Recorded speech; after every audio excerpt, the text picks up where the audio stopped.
Welcome, one and all, to once again this magical journey of making a mod and making it work and explaining everything in the mod and all kinds of other stuff. How y'all doing today?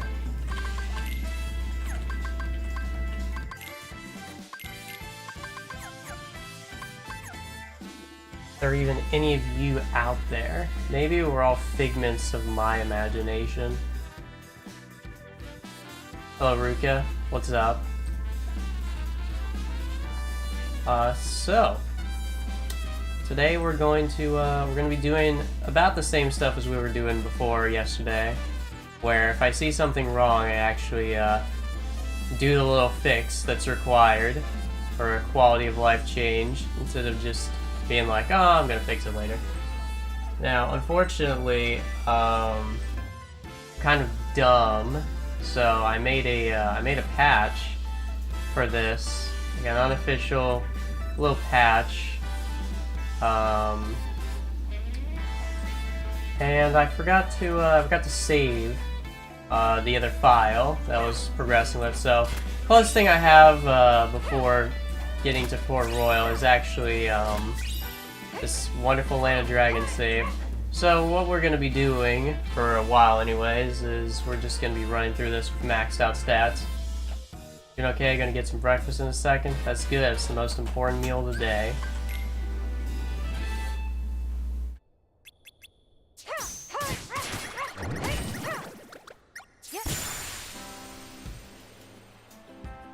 No bullshit, we're going to run through this real fast. Encampment area map, yeah, of course. Yep. Whatever you say, Shang.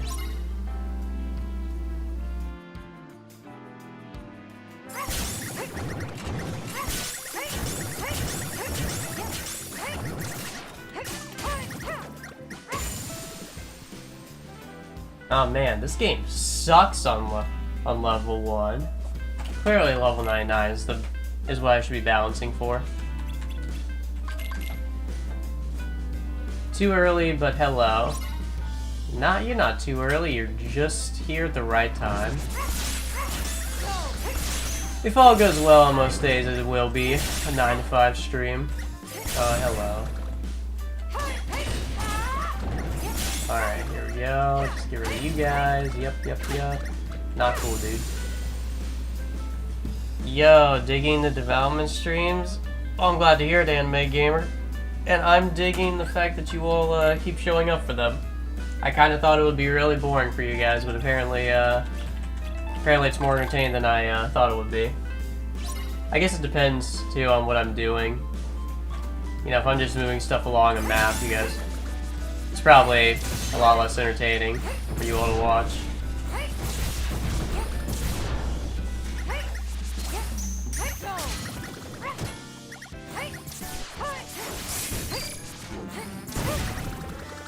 He knocked me into him, so the fire killed him. It's funny.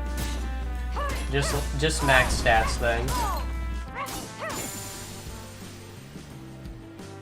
Yeah, kind of a skill issue. Will we be getting spells earlier than usual in this mod? It'd be cool to get to experimenting earlier. Also, I like the vibes no matter what's going on. Well, that's cool.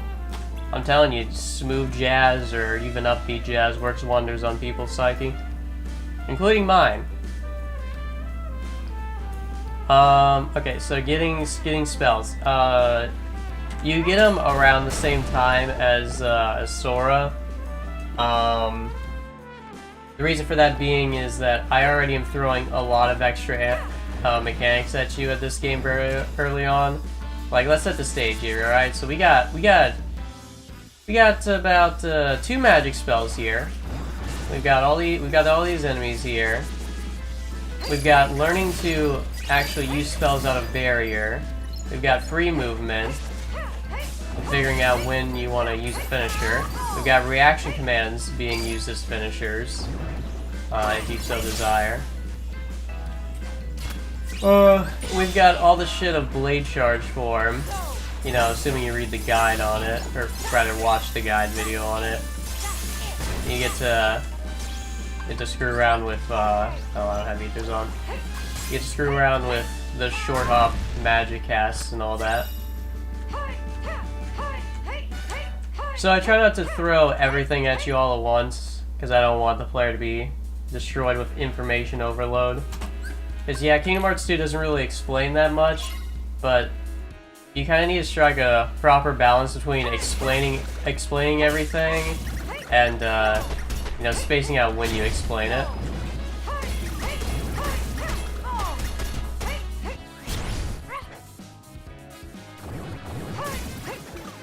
So that's why I do not give, I don't really give magic at different times. There's one instance where, since you have Atlantica skip in this mod, I actually give one of the Blizzard spells to you later in the mod, like a different point, but other than that, the spell locations themselves are unchanged.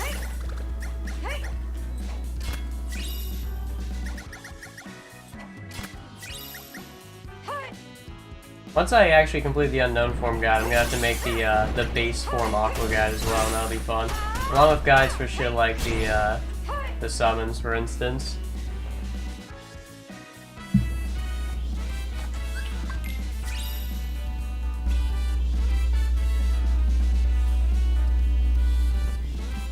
Yeah, there's a lot of stuff this mod will throw at you, too. I mean, I'm just going over stuff that you have to worry about when you have 2 spells.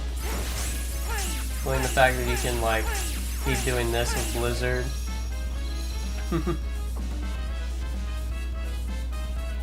Yeah, I'm eventually going to, want to do guides on all the summons that'll be present.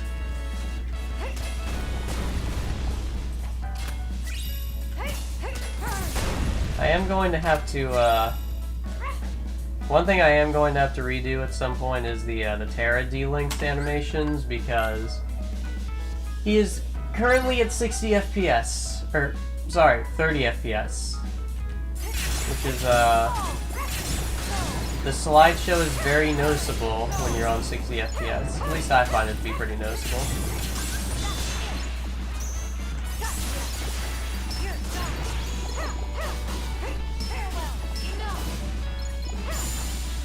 It's kind of funny, even on level 99, a blade charge finisher didn't kill that thing.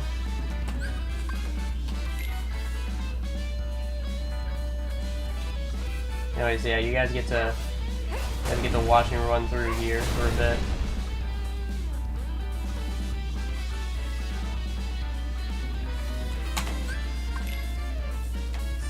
My own incompetence is making me look like a liar here. This is supposed to be a development stream, but I'm just playing the game with level 99 stuff. Blade charge confirmed bad. Yeah, I think. I mean, I've seen some people prefer blade charge even after they get Dancer, because of the simplicity of whacking things with a big Dorito blade, which is just fine by me. I love Dancer form though.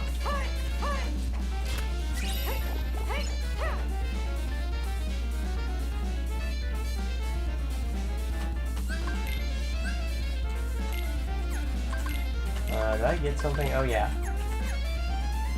Having slide dash on will be nice. Oh boy, another time segment. You know, let's see how many Heartless I can kill when I'm on level 99 stats here. If they'll even show up.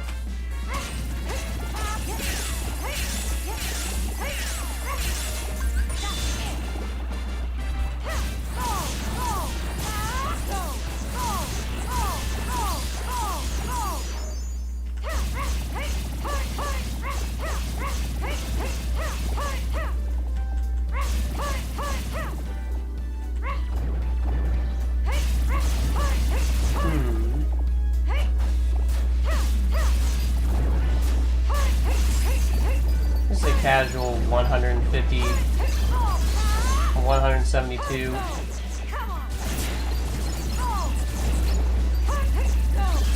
Can I hit 200? Oh, give me 200. There we go. Oh my god, my drive is back. 242 Heartless, damn. You're not gonna do that on level 1.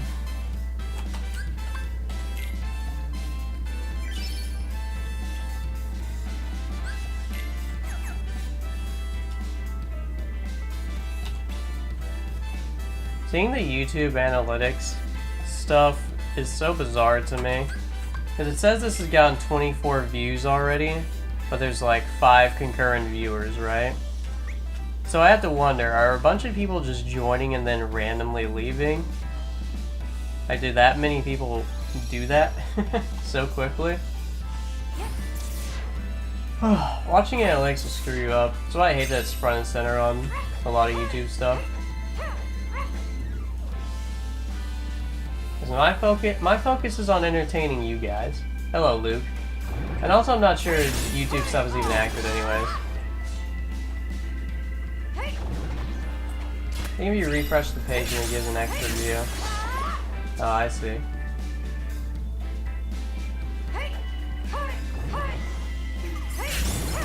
So are a bunch of people just refreshing the stream? I don't know, it's weird. Done it once or twice because YouTube is a bad sign, does not work. That is a very true statement. You hit the nail on the head with that one.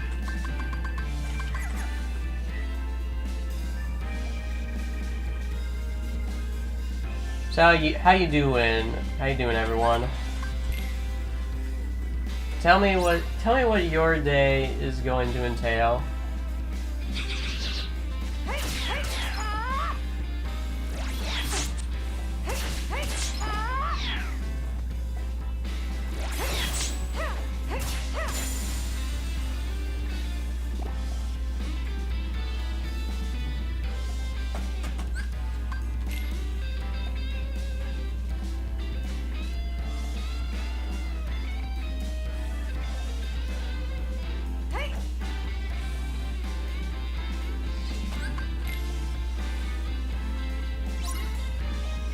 Alright, Sean, you. Kinda curious how much damage I'll deal to them. You can be a responsible adult later, make calls about boring adult stuff, and go to work. Damn. Being an adult sucks.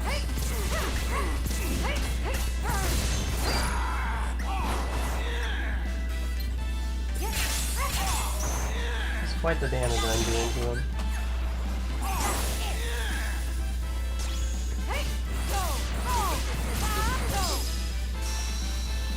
Okay. Funny mod stream with the funny mod man. Just waking up. What are you up to today? We're doing basically the same sort of stuff as we were yesterday, where we're just polishing things that need to be polished in the mod, you know.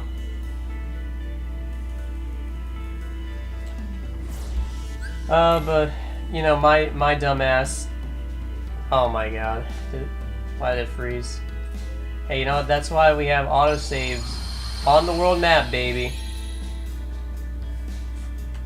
I don't know why, but sometimes the world map will do this, and I have no real way of knowing why, so... See? Like right there. I just loaded a save state, and that time it just worked properly for no reason. That's the sort of thing where I wish I could fix it, but the game just kind of decides to do it. And that's a big part of why I made sure we had auto-save states for this mod. Especially every time you enter the world map.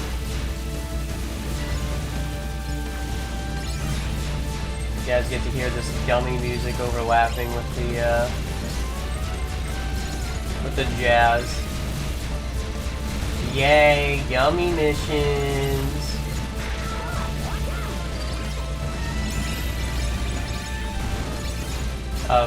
Exclusive tip for you guys. If you press F4, it will disable the frame limiter, which will make these go by a lot faster. Even faster than how it's going by now if you actually have a good CPU. Unlike me, where mine's getting kind of outdated, so I need to change it eventually, but for now.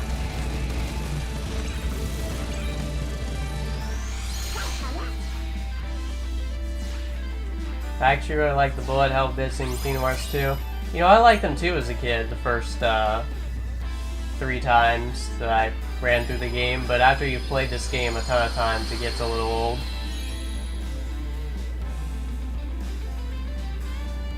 There's no real cool flashy stuff you can do with the gummy ship that is different from what you did with the gummy ship the other millions of times you were in it.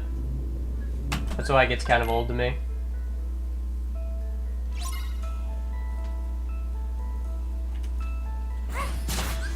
You know, I actually do want to test something here.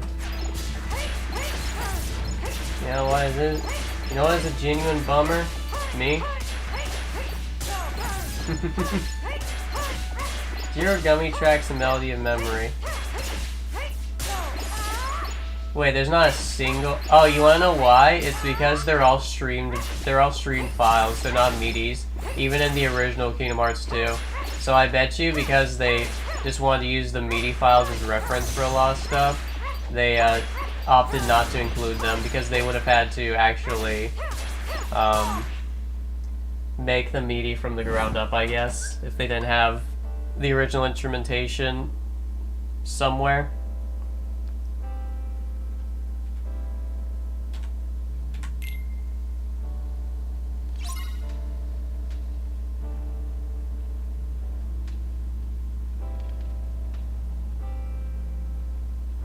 Okay, cool. Now here's what I want to test. Is swapping the Keyblade going to crash with this guy here? Yep. It sure is, man. That's what I was afraid of with this information prompt shit. Now here's the big test I want to do, okay? Because there was a way around this with party member stuff. That's how I got away with it with the sound dummy. So what happens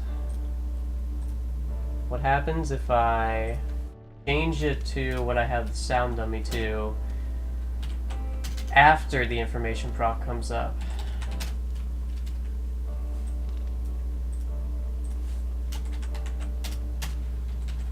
Let's see if I'm secretly a super duper genius or if this is just not going to work.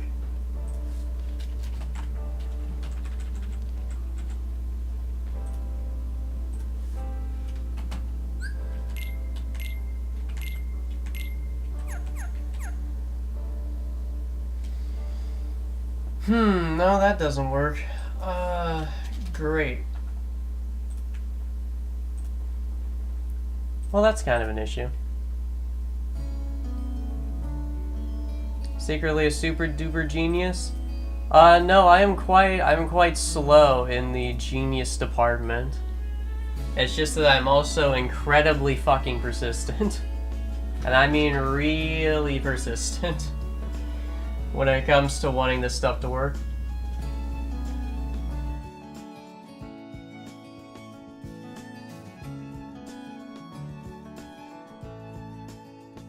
I've talked to super geniuses before to know that I am a complete idiot. Hello, Xaddgx, how's it going?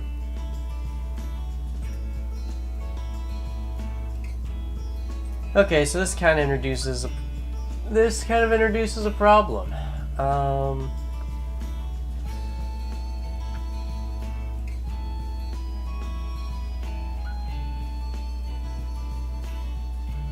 Big problem indeed.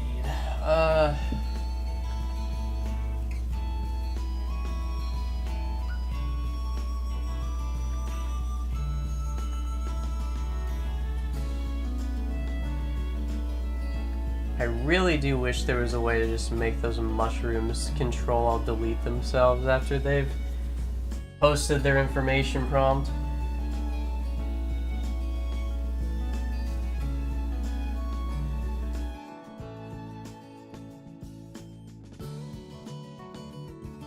You know what would be interesting is if instead of that being here, I feel like I might be able to get away with cloning the wardrobe mission since that has an information prompt at the beginning of it. And I'm pretty sure you can also pause the game during that segment. I think.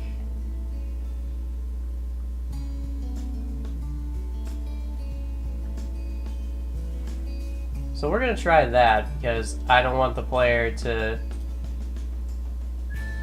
I don't want the player to have to deal with crashing when they're in that room. There's so much you have to account for with this game. It gets tough.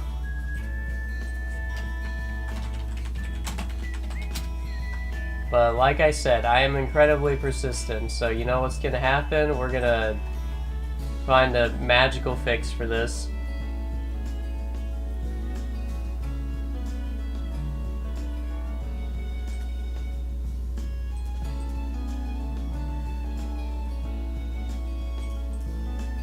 And I need to import my super duper special art file.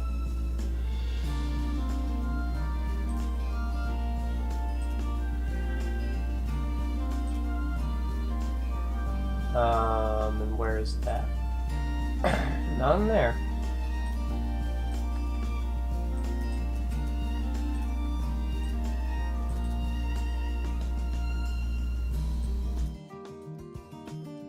There we go. It's right there now.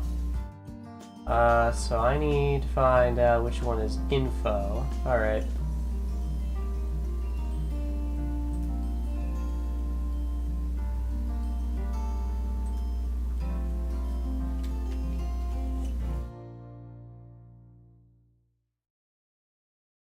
So if I take that out, I'm pretty sure I can call a mission even from the event script. What is the gimmick one called? I'm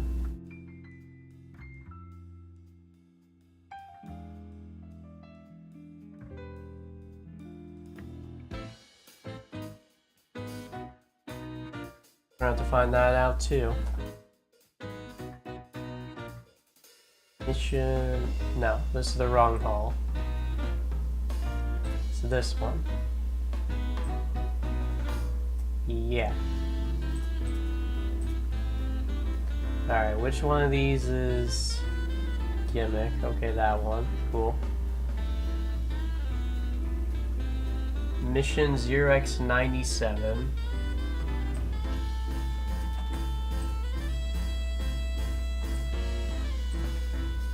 Well, we're gonna cheat and duplicate that mission.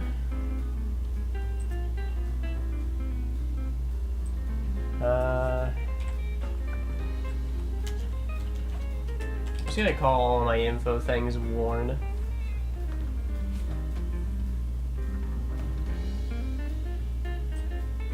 Or maybe just info. Yeah, probably info. Compile, please. Yes, that's what I like to see. Okay. Save art as this.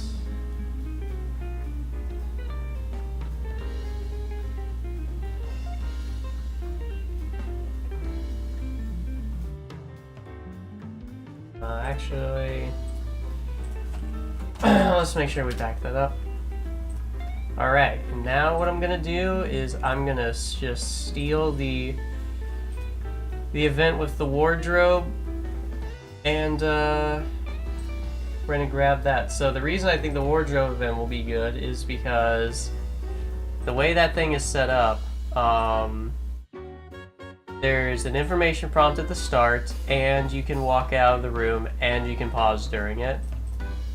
So oddly enough, that dumb minigame might actually be one of the greatest happy accidents if it all works out just as I want.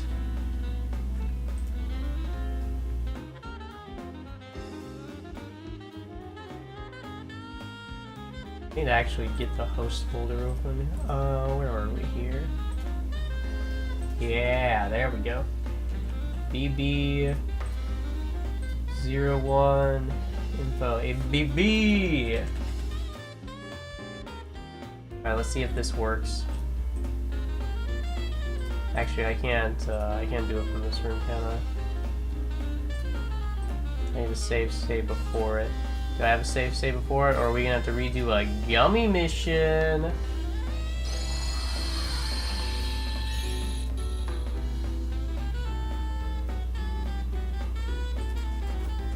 Well,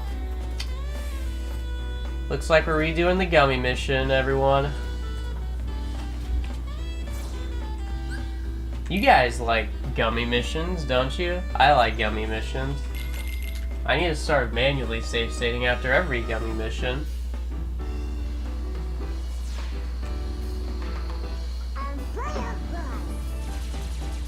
And here I thought we would just be running through things. Don't I look stupid?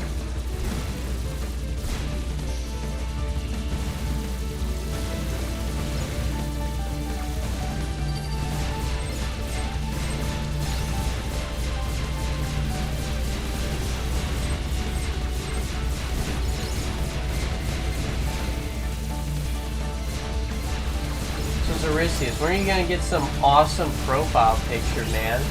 You've been a Z for as long as I can remember on YouTube. We gotta know what represents the legendary mythical Xaddgx.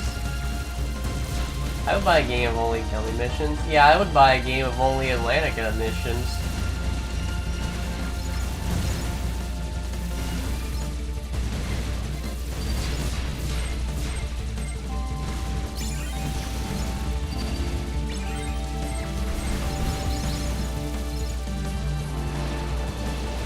Oh right, at 4. That might be nice.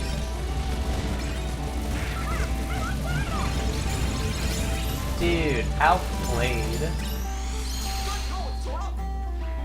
Good going, Sora. I mean, I just don't know what to put there. Fair enough. Imagine if, for Melody of Memory, they had Sora, Donald, and Goofy singing again for every song. Like, they wrote lyrics for every single one of those songs just so they could ruin it.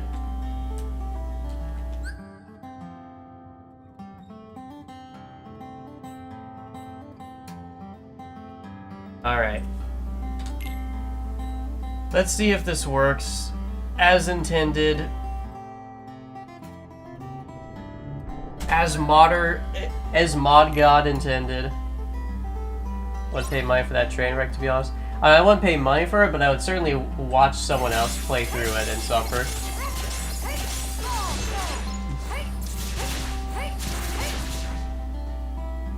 There's a shadow on top of the fireplace. You guys see that? I've never seen that before.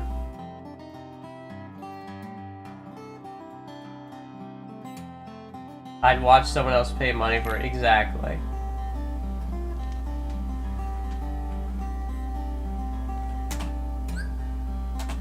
Well, I can't really tell if a mission's active right now, because there's no information pop-up.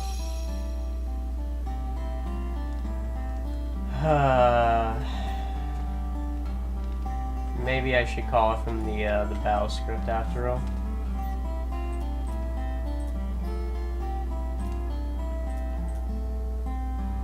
I really hope Move the Wardrobe isn't tied to the wardrobe NPC, because that would be incredibly annoying.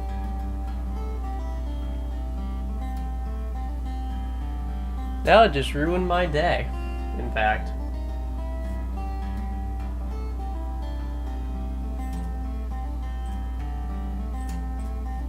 Actually, did it load?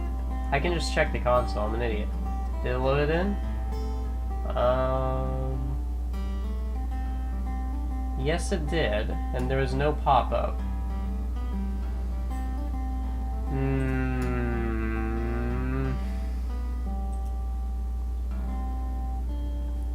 There surely must be some stupid minigame laid across this entire game somewhere that just has an information pop-up that also lets you open the main menu.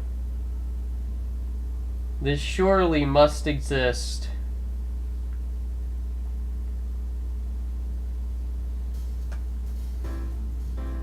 Alright. How about...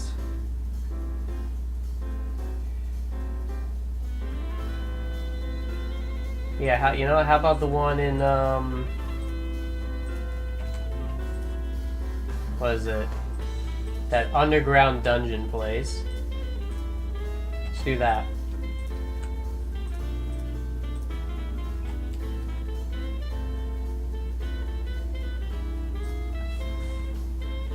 Alright. This one will work.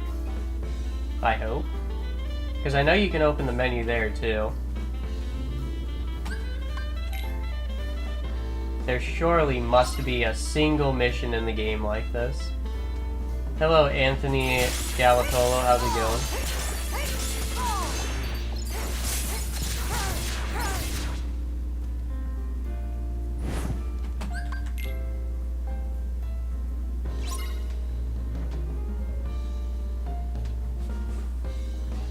Okay. Let's go. I can pause, right? Yes. Okay.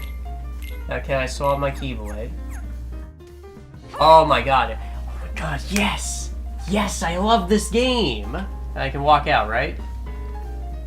Yes! I love this game! This game is cool! Oh my god, this is gonna be so much easier than the dumb method I was doing before, too. Yes! Yes! That was actually such a massively lucky break, you guys have no idea. I was almost screwed. Alright. Now I just gotta remove Cogsworth from this mission. If the HUD has to be there for the information to pop up, I will gladly take the sacrifice, I don't care. But it might not have to be there. Because mission files are made up of a lot of different things. Is this the image? Yeah, okay, so this is the Cogsworth thing. So if we just get rid of these, then in theory this should be just fine, and all it will appear as to the player is an information prompt, and they will be none the wiser to the fact that they're secretly playing a mini game where they can just walk out the door.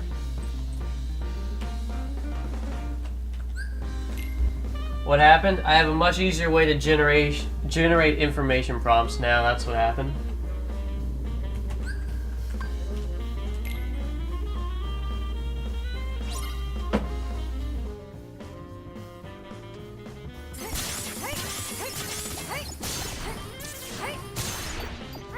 All I need after this is just figure out in that. Oh, I'm not using these. Worst in Kingdom Hearts players to play many games without their knowledge or consent. Whoa. Well, don't word it that way. You're gonna get the Twitter mob coming after me using words like consent.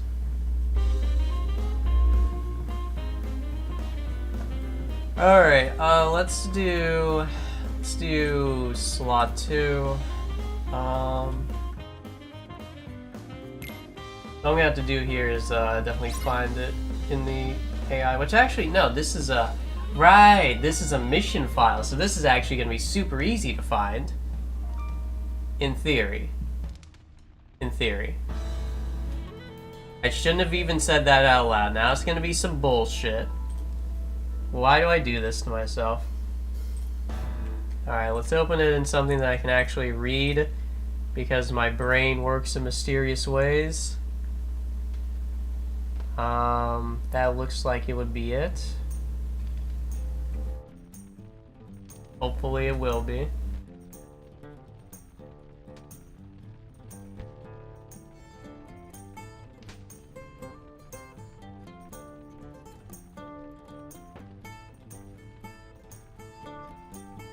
Now, question is, what do I have set up on the other thing for the message? I'm pretty sure it was something like FB0B. We're doing this from memory, which is not a good idea, because my memory's unreliable. Wait, did I actually get it? Did I just pull an information string from my memory and get it right the first time?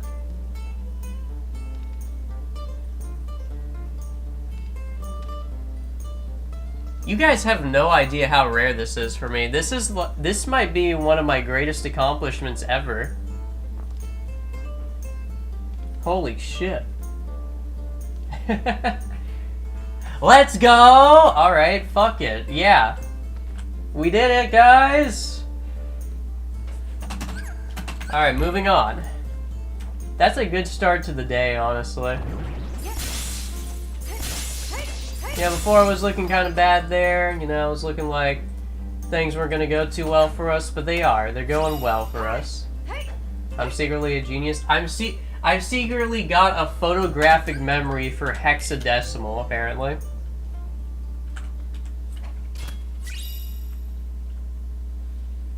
Okay. And I got the mega recipe. Yeah, that's how much my brain has expanded. We're at mega levels right now. Of course, YouTube wants to try and ruin it by stopping the music, but, you know, my mega brain is, working too well today. A tent, nice. Why even bother opening the chest? Okay, this one's gonna be something great. Yeah, mithril shard. Score.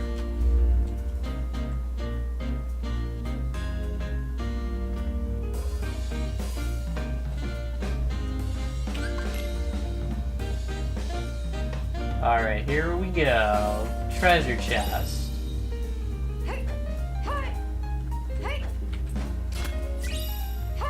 Treasure chest again. Tell you a cool story.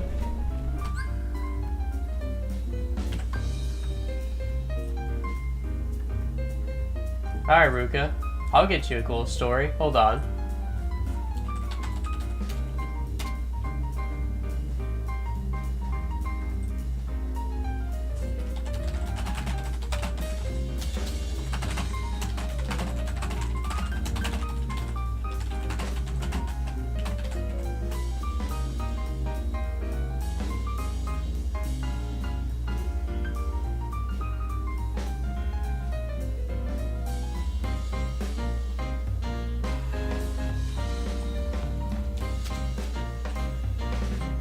Don't worry, I'm cooking up something amazing for you guys. You'll love it. You'll get to see some of the dumb stuff I get up to when when I have free time. Tell you an extremely lame story. Oh, we're getting two requests. Okay. Okay, don't worry. I'm here for you guys. All right. All right. Here's your super cool story.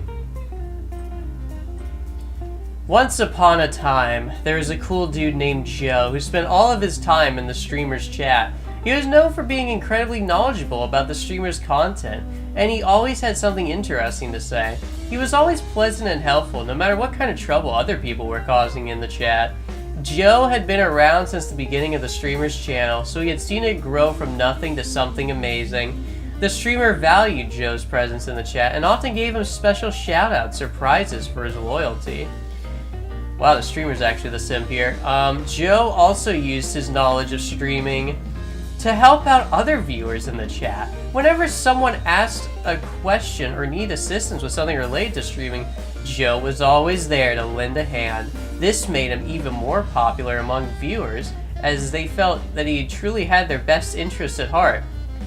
Joe usually stayed up late into the night, chatting with everyone else in the streamer's chat room, but eventually he would have to go offline and get some sleep, so he could be up early for work or school again tomorrow. That's right, Joe hangs out in a streamer's chat, and he's still a productive member of society. We can all learn from Joe. Although Joe is not an official part of the streaming team, this streamer's kind of a dick, he still managed to provide incredible value by simply being present in their chat room every day.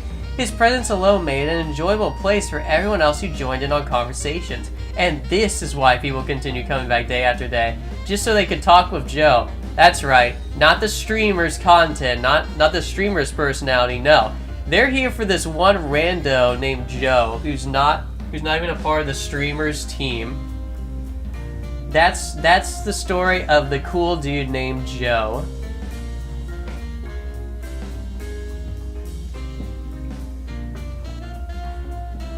That was AI generated, by the way. In case you all didn't read the tab name. Tell you an extremely lame story? Alright. Write a story about A lame dude who never showers and watches anime in his mother's basement every day without paying rent. Once upon a time, there was a young man who lived in his mother's basement and never seemed to have the motivation to do much of anything. He was known as the lame dude around town, and his only real passion seemed to be watching anime in his mother's basement. The lame dude had no job, no ambition, and rarely ever took a shower. He spent most of his days lounging around in the same sweatpants and t-shirt he'd been wearing for days on end. His mother had given him permission to stay in her basement rent-free, but this wasn't really enough for him to live on. The only other source of money he had was from selling off some old video games he found at thrift stores or pawn shops.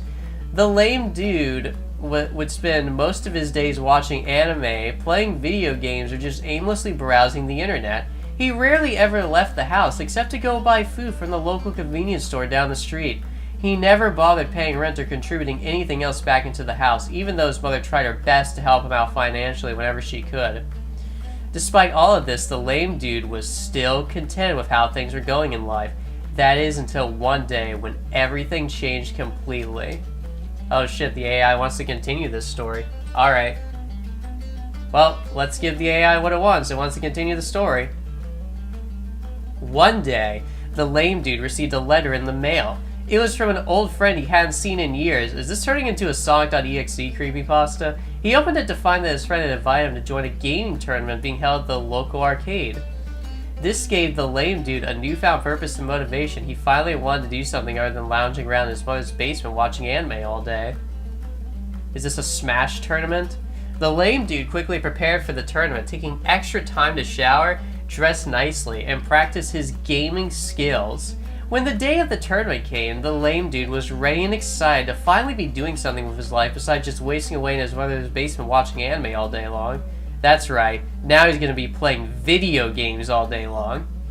He ended up doing surprisingly well at the tournament, even making it into the top 3 finalists. Everyone was amazed at how much he had improved since they last saw him.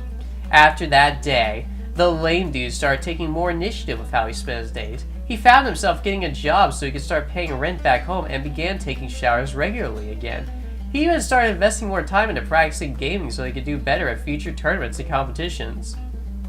The lame dude finally found direction in life after years of aimless wandering, all thanks to one simple invitation from an old friend. This is a very optimistic story about a very lame dude, apparently. Well, I'm glad we can end this off on a happy note, you guys. Yeah, I thought it was going to be a Smash tournament at first too, but he started showering, so we're going to have to count that out.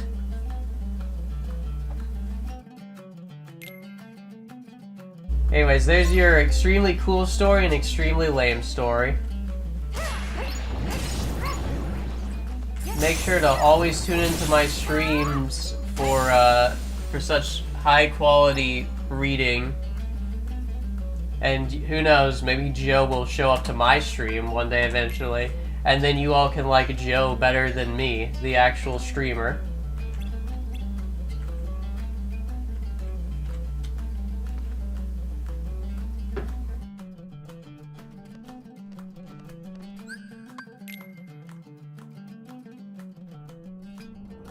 I was kind of expecting the AI to pull a Joe Mama joke at any point in that story, but it resisted the urge.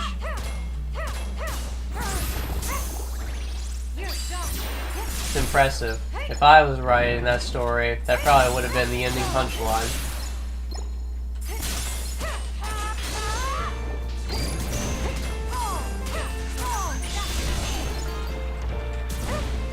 Oh, I thought it...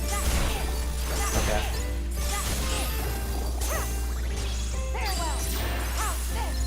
Hold up, just gotta kill this thing real quick. Get him out of here. The lame dude got a redemption arc. It sure did. I was kind of surprised by that. I thought when the AI said that everything had changed completely one day, it was gonna be like suddenly his mother decided that maybe he should become a productive member of society and threatened to kick him out.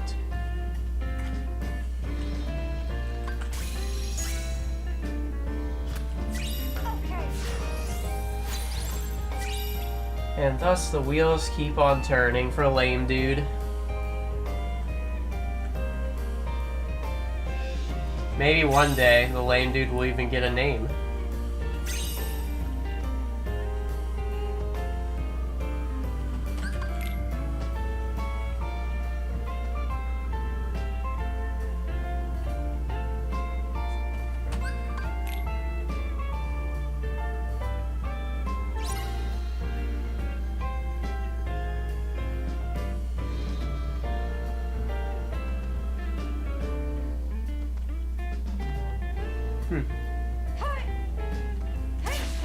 Apparently you don't get warned about the Heartless being in the ceiling now.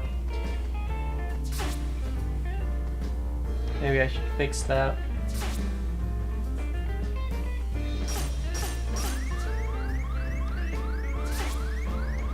Okay, yeah, kill me. Alright. So I think in order to refresh the RAM cache for this mission, we're probably gonna have to leave the world.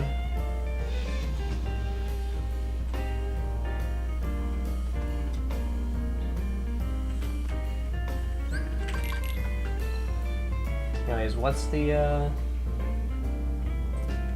was 1E44.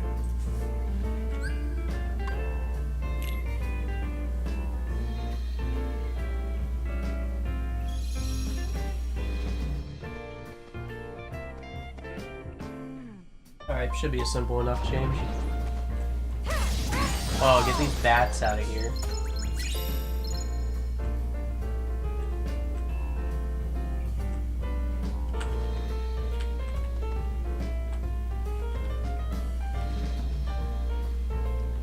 Alright, let's save state here, and then, there's probably BB_12 gimmick, right? That's from the official game. I need the cool modder man version of the game.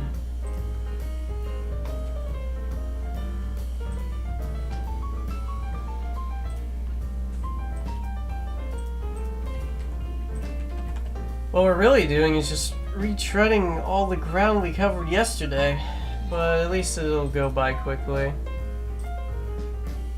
Maybe. Probably.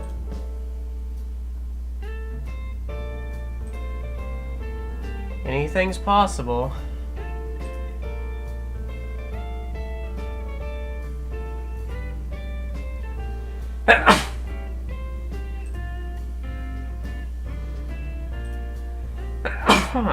Fucking sneezing, man. I just want to input some hex. My body's just like, no. You don't understand what you're doing. Hex is too powerful. Alright, 1E44, cool. Alright, we're gonna save that and then it's gonna work first try. No hacking for me. Hacker man bad. Vanilla minigame good.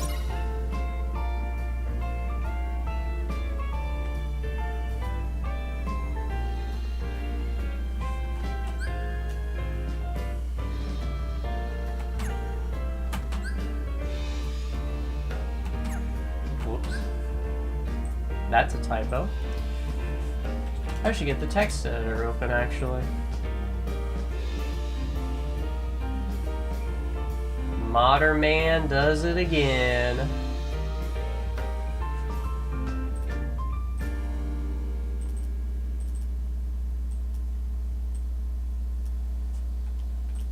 No, don't.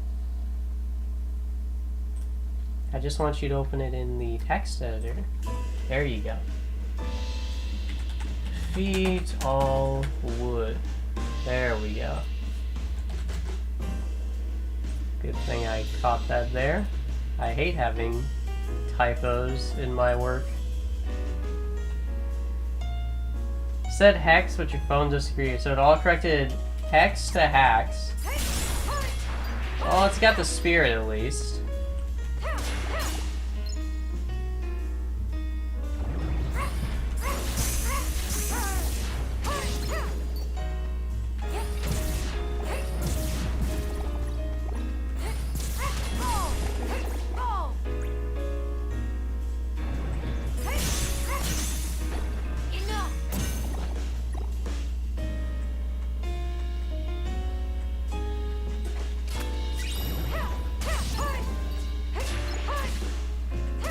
Wonder why there are just random boxes down here.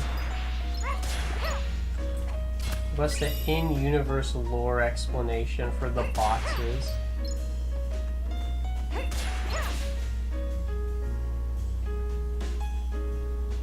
Yep, you don't have to worry about the lanterns anymore. You just gotta defeat the enemies. I boosted off of the box with the ground blizzard, which made me fall off. That was interesting.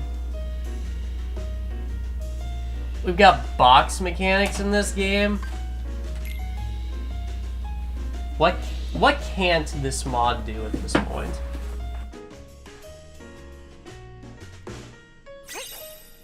Hey, look at that. The lanterns lit them up. Alright. Good?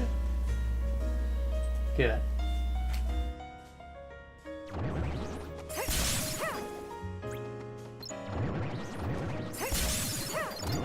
OBS's favorite pastime is randomly dropping for no reason.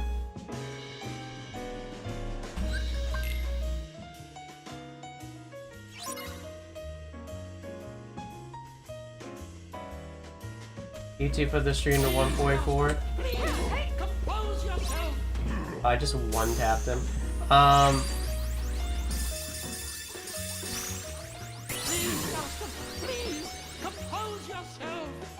Yeah, my OBS just decided to randomly drop for a moment there, but at least it wasn't super long like the other times. I don't really know what causes that. But since YouTube is a dumb website, it thinks that because my connection dropped for a moment, that the problem's actually on your side, so it'll just lower the quality based on how long it takes for it to respawn. Because YouTube is continuously being developed by such geniuses.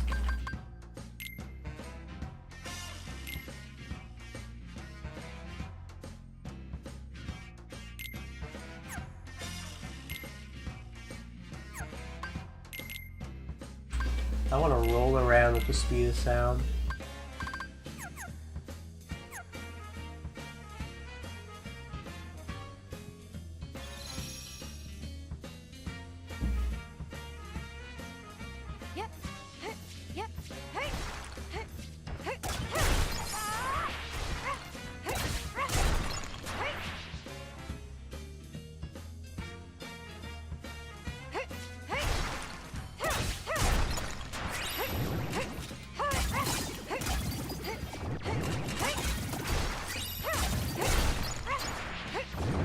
It's kind of funny just tapping something once and it dies.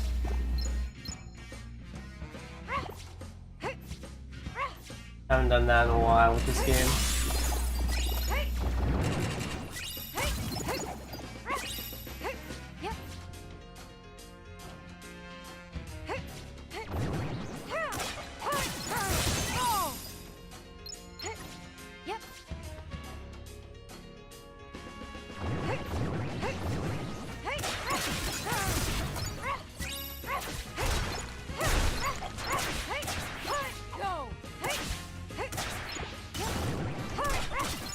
There are a lot of enemies in this hallway.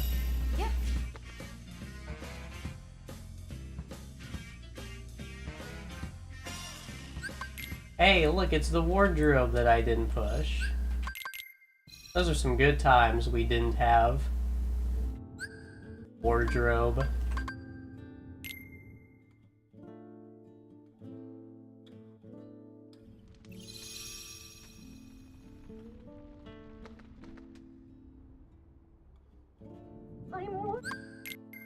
I'm like warning you, man. You're gonna be sorry, dude.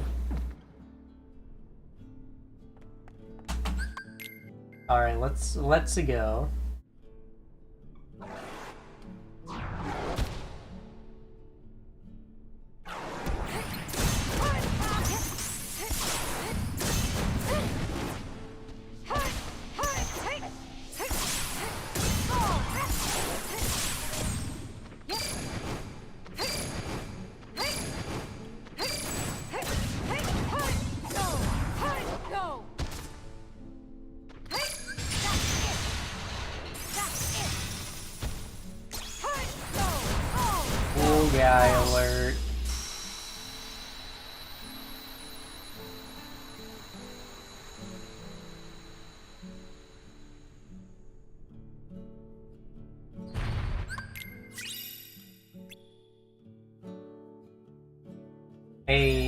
got Spell Weaver.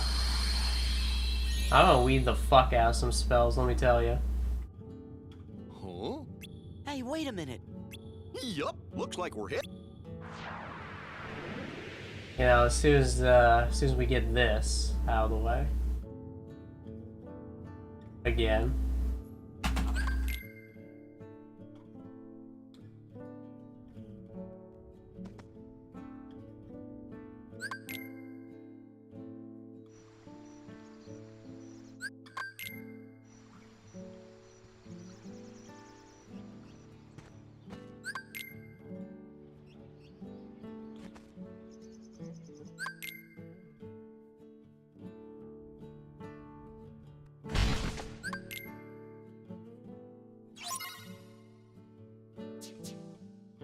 Alright, let's go! Woo! Defeat the Heartless! Yeah, baby! I should have, like, an actual fight here instead.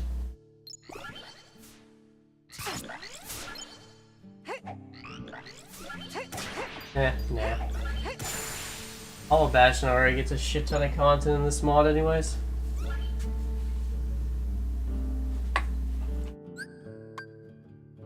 Yeah, the fact you have to sequence a bunch of cutscene skips, and then the world map you just can't skip cutscenes at all for whatever reason.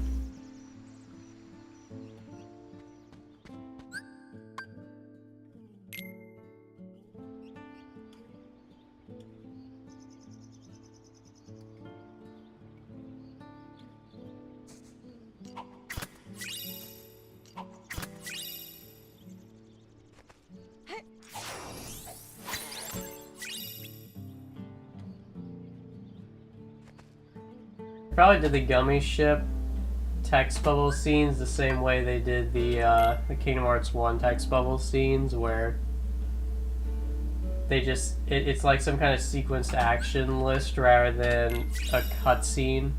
At least I assume that's how Kingdom Hearts 1 does it, because you couldn't originally skip like the text bubble scenes.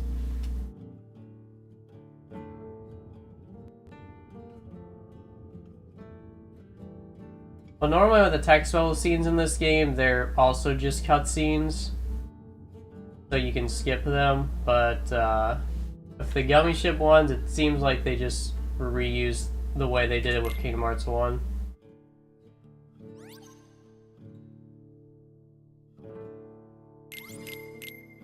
Kind of guessing on that because I don't really screw around with any world map or Gummy Ship stuff normally. But it does seem weird that the world map ones would be the only unskippable thing.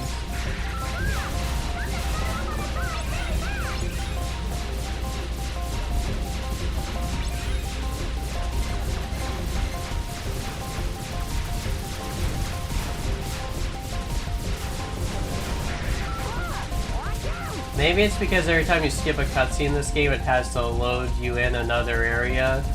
But because the world map is just, you know, the same area over and over again, they didn't want to have to reload the world map when you skip a cutscene, I guess. I mean, this game holds maps and RAM, so it's not like it'd be reloading it, but I guess they didn't want to transport the Gummy Ship anywhere, or fade to black, and then bring back the world map. I don't know. Kind of no real reason I could legitimately think of for it that it's completely necessary that you can't skip them, but it's just how it goes. My god, get me out of here.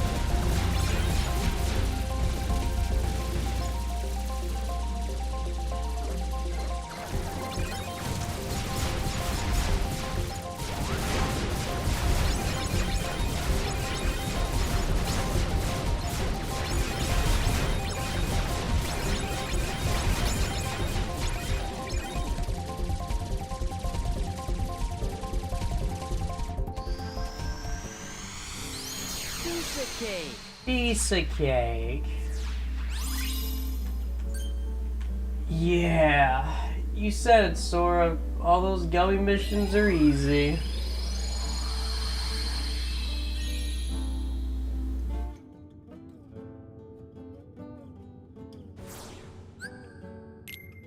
Alright, here we go with Olympus again.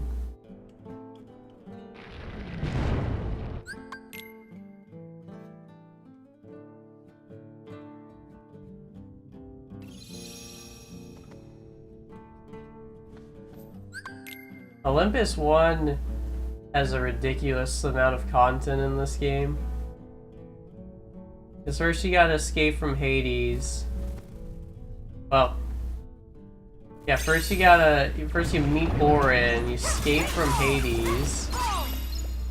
Then you gotta go fight Cerberus. Then you gotta go do this stupid training game with Phil. Then you have to go to the other side of the underworld, where you can, where Debugging screws around with you for a bit, and then you gotta do a couple of Pete fights, and then you gotta kill a Hydra, and then that's finally the end of the world. I mean, that's a lot of stuff they threw into this world for just this visit. They were like, alright, how do we follow this up in Visit 2? A couple of mob fights and Hades. Yeah, Hades. Let's have them fight Hades.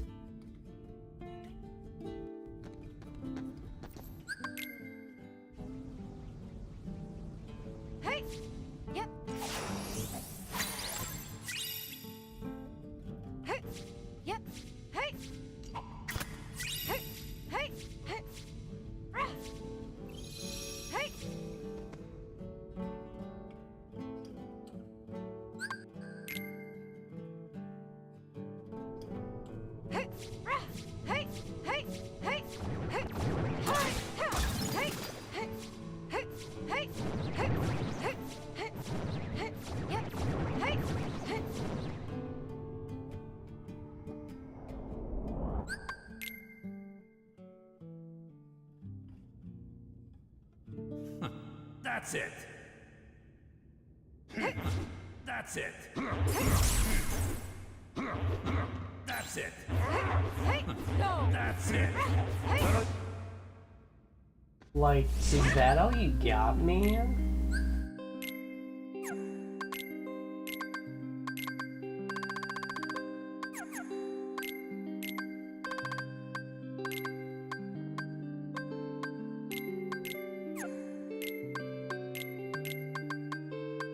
And I really need some ethers. File's awful.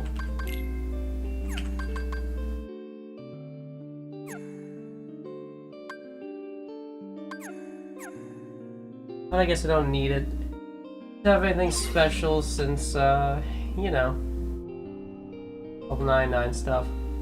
Let's go! Kill everything! Leave your partner behind.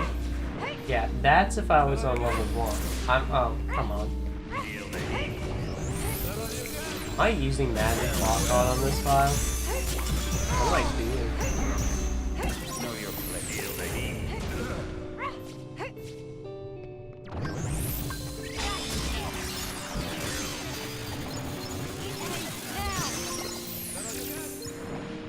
Man, imagine if it was that easy.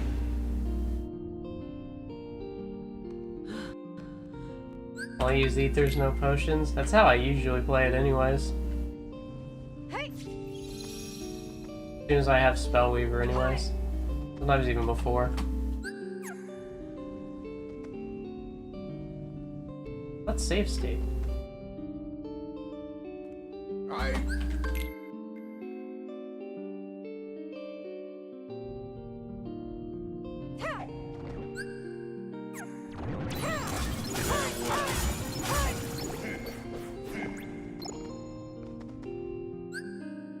Pretty sure I can't change my weapon in this room either, right?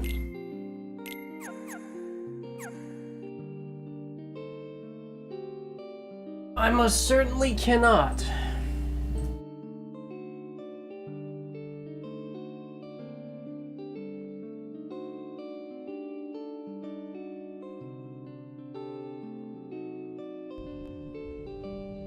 You gotta love video games, man. Well, hope you did your hope you put your Keyblade there before Before fucking Hades escape, I guess. I don't know what to say, man. I don't know why, out of all the things in this game, the Keyblade swapping has to be one of the most unstable. It sucks. No, Aura being there is exactly why you can't swap the Keyblade. I should probably put a warning there for the player.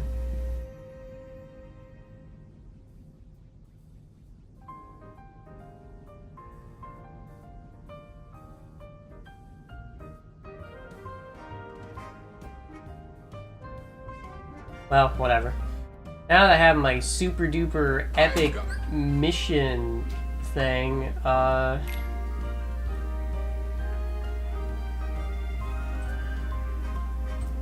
least it'll be easier. Okay, PCSX2. What, you wanna crash? You wanna crash the emulator too? Oh my god, the life of modding, I swear to god. Okay, cool. Whatever. Another stream indeed, Tex.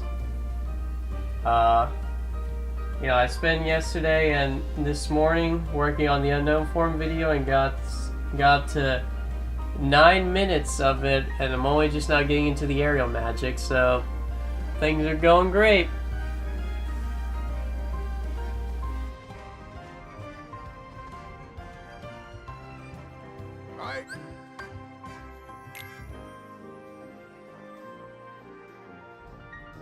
But anyways, secretly the dungeon minigame is one of the best things in this game because it's a mission that lets you walk out of the room and pause the game and menu, and it gives you an information prompt at the beginning.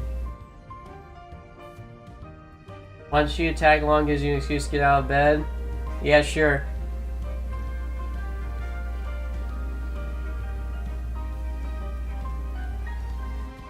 Do your morning, do whatever your morning routine is, and yeah, just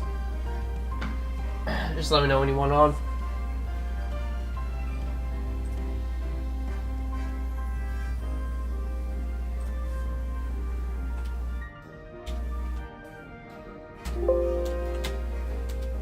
Alright, so we need to warn the player not to swap the Keyblade here. And that is exactly what we're gonna do because we are gentlemen here. At you whenever done with the stuff. Okay, cool. Take your time, because you know I'm here till 5.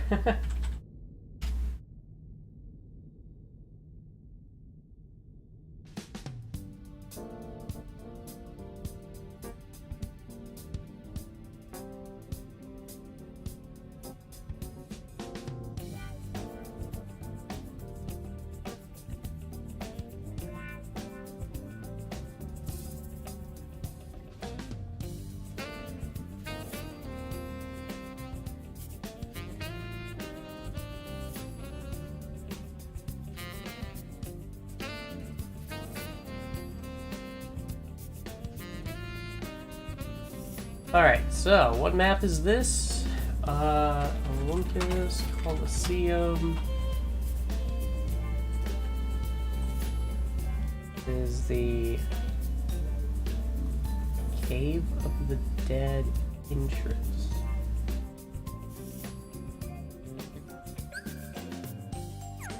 No, Cave of the Dead passage. Okay.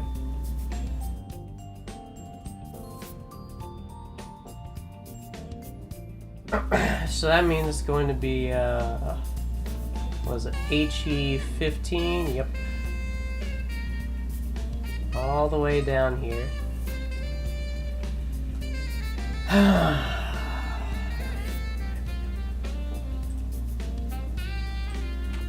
Spawn E_50. That's where...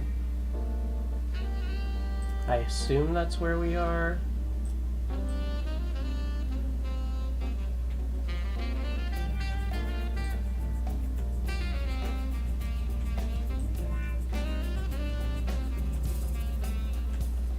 No, we're right here.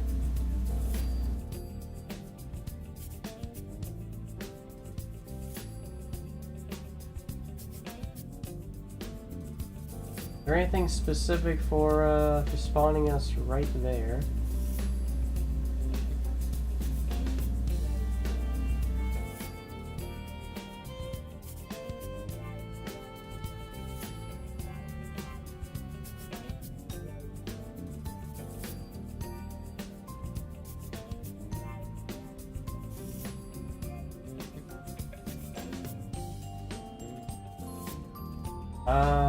Guess not. Oh well. We'll just go with the battle digit then.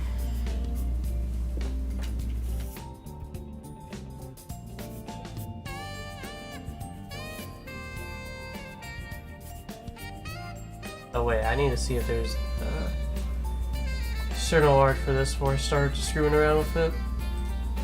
Wouldn't want to save over other work. That's always one of the worst feelings when you accidentally do that. Alright, nope, we're good. Okay, missions, you're 97, KH2FM,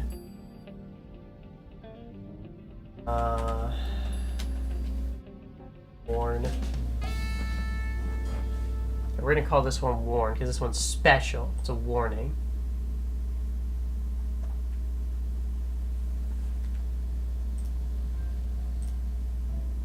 Alright, save art, and then we need to go in here.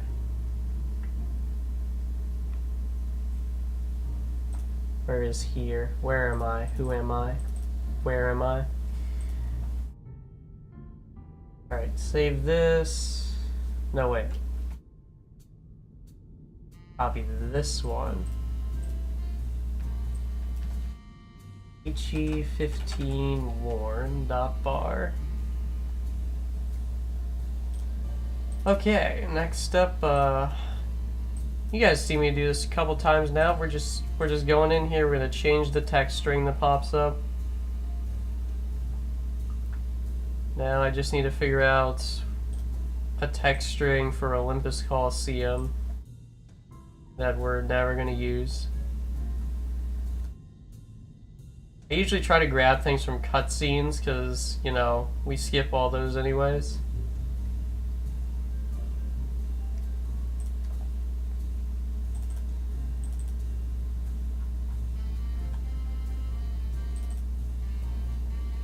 he.bar.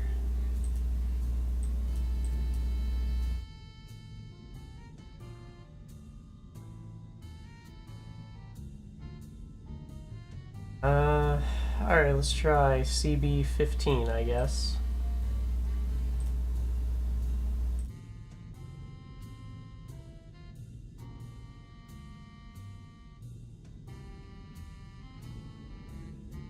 B.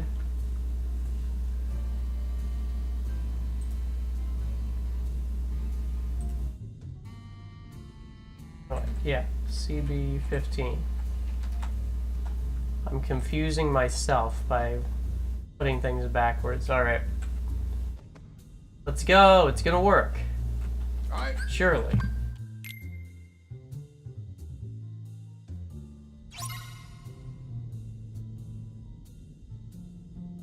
Well, at least we know there's a pop-up occurring. Alright then, let's try that.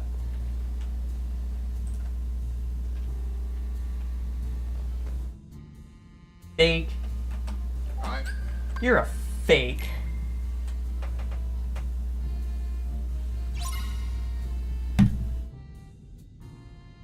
Alright, there we go. Cool, now we're just gonna open, where is it?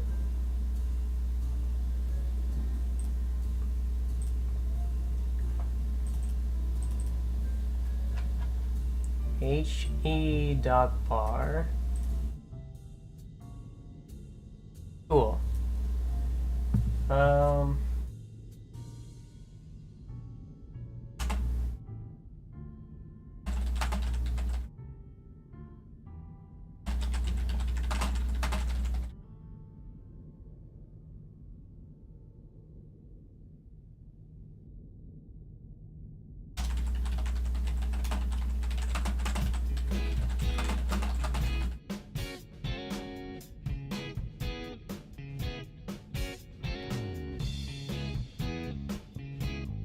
Okay, cool. Moving on.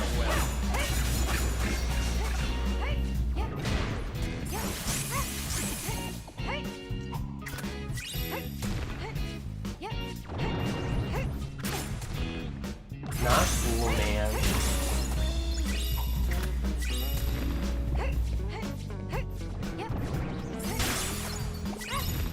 I too enjoy super secret minigames.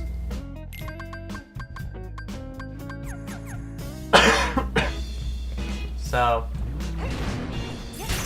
you can swap your keyblade here. It'll just crash, and the game lets you know that. That's good enough for me. If you decide to do it, you know, you just decide not to believe the big information prompts, then say that's on you.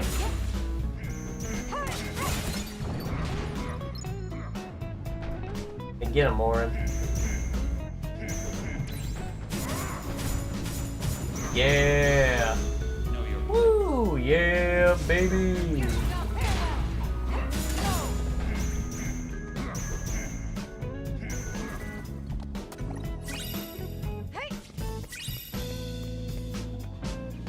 Alright, good job, Warren.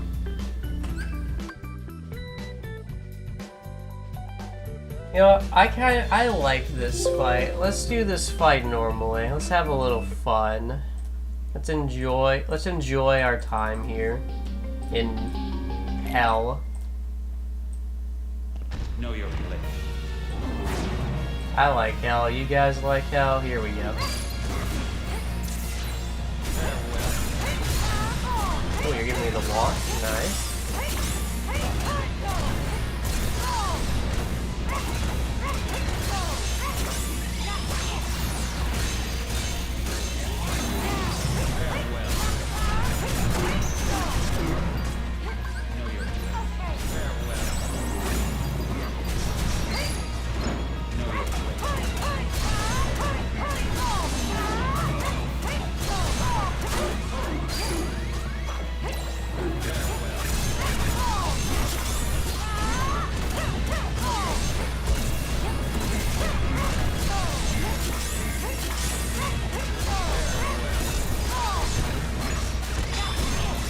Oh dear God, the camera.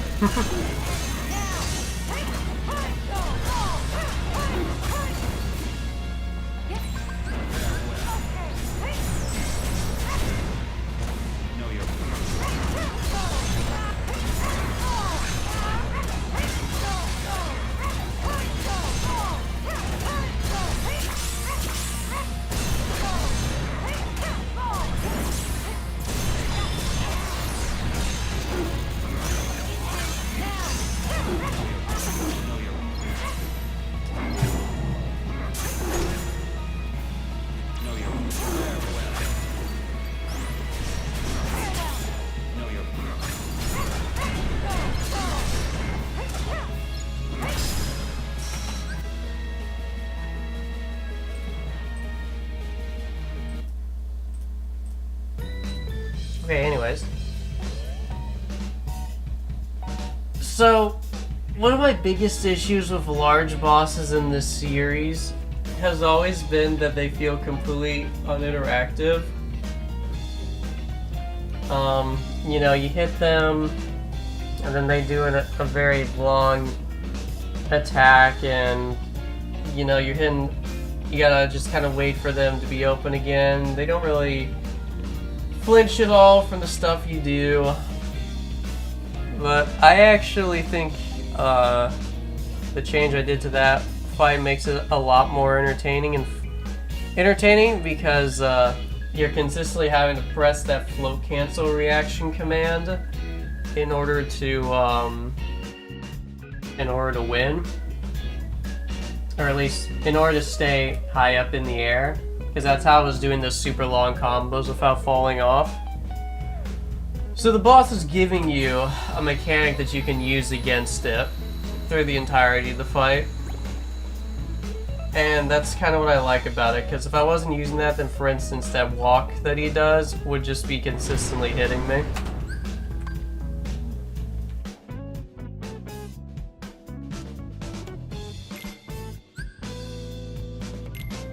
So there's you a little insight into the way I develop things.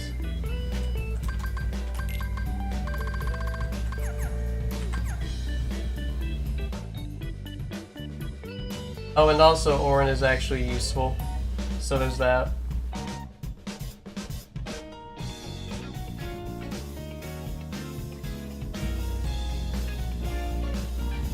I thought I put an info thing there as well, but apparently I did not.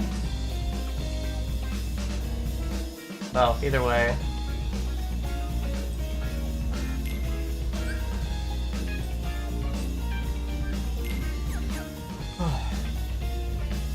Either way, I don't want it there to begin with, because we're going to use the new and improved method, the mission method.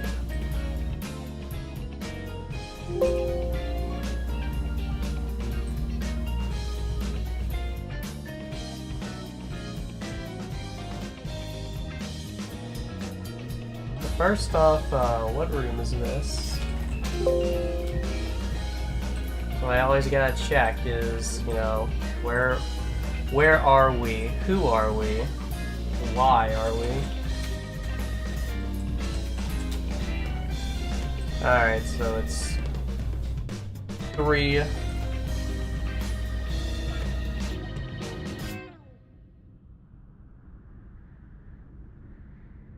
Let's see. Let's import our already existing event file because we don't want to override anything.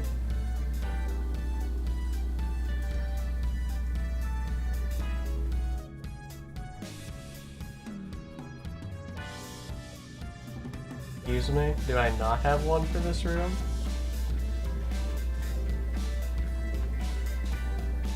I could have sworn I put an information pop-up here before. Or maybe I just skipped out on doing it altogether.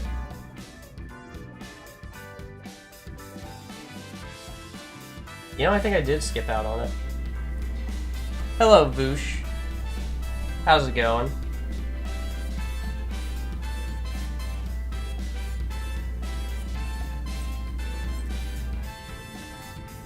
Well, alright then. Since I skipped out on it, that does make this a lot easier anyways.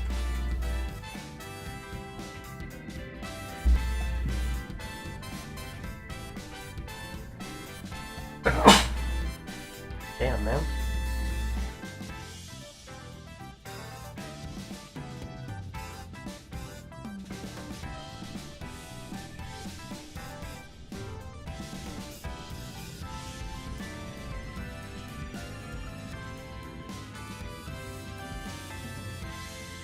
Alright, E_50 again.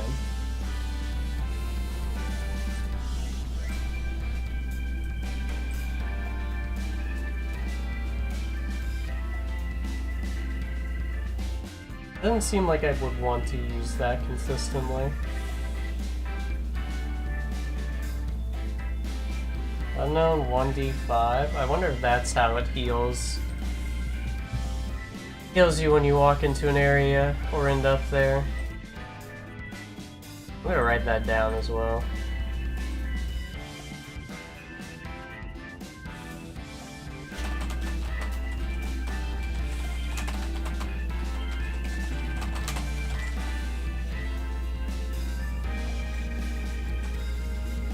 Did I do Haze Escape yet? Yes I did. We just got past Cerberus. I'm running through the shit that I did yesterday because well, one, I updated my patch for this, but forgot to save the file I was working on yesterday, and you can't load a save state of a file that or rather of a different ISO. Because as soon as you start to have to load something in, it will start crashing. So I was kind of running back, and you know, I'm updating the way I did the information prompt stuff because I found a super special mini game that works perfectly without you knowing that it's a mini game, and just puts an information prompt at the top, lets you pause, and lets you leave the room. So that underground dungeon minigame is actually secretly great.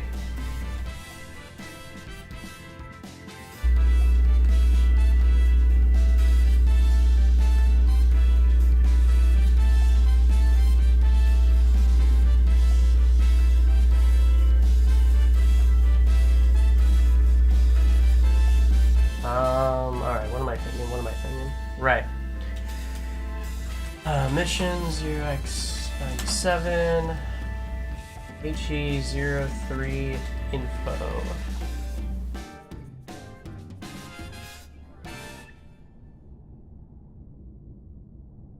Every time you load into these rooms, it will load in a mission file.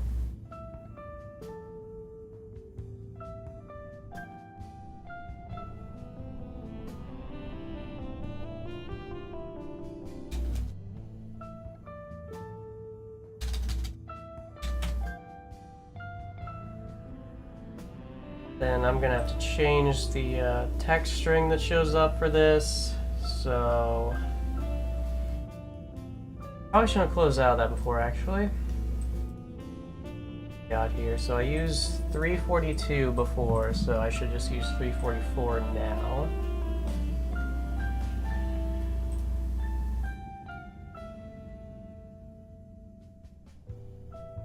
That should hopefully make something pop up when I load or skip this cutscene.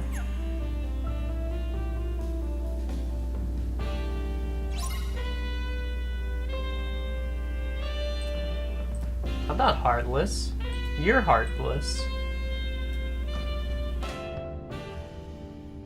That information prompt is a dick. Alright.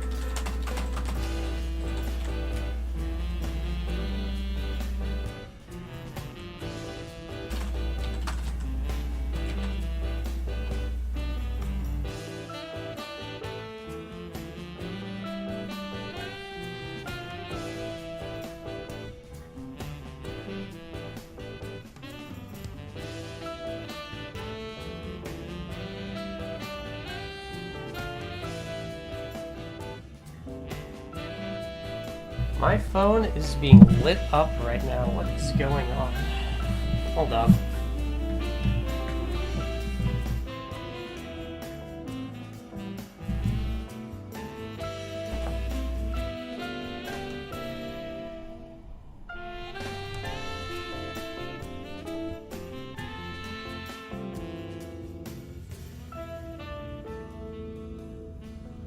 Oh, okay, I see. My aunt and my mother are raving about the new new trailer for a movie called Renfield, and it's Nicolas Cage as Dracula, which is the greatest thing I have ever heard in my life. If any of you have seen Vampire's Kiss, Nicolas Cage goes absolutely crazy in that movie. It's fucking amazing. So here there be another Nicolas Cage movie where he's going to be a vampire of some kind, but not just a vampire, it's Dracula. Oh, that's gonna be so amazing.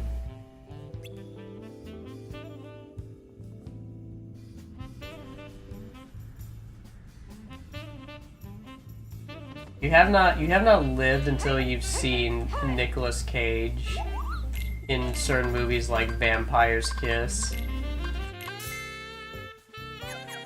Alright, finally we got ethers. Just kept forgetting to buy them.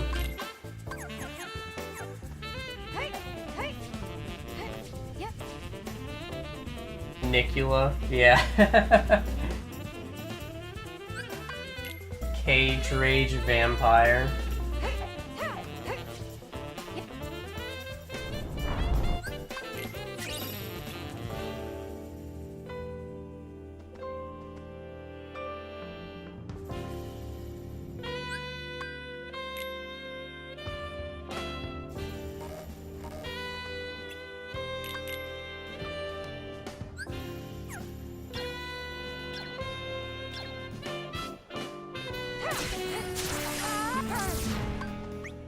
Alright, here we go. Go get him, Ventus! Okay, Ventus, you're making the screen not look that good. It'll be fine. I see nothing wrong with this. This is fine.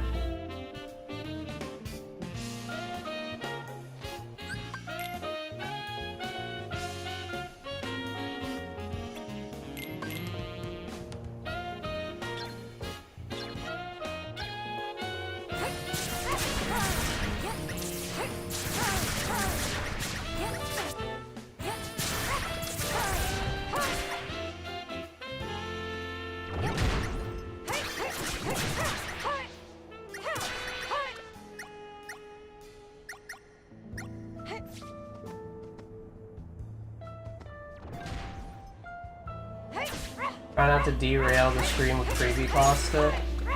I don't know, man, that stuff was pretty funny. Alright, give me just a moment then.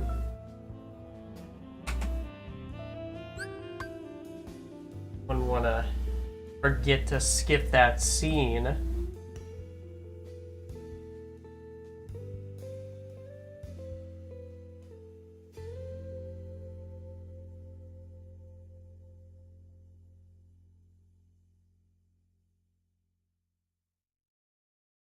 Discord takes a million years to load, as usual. I love it.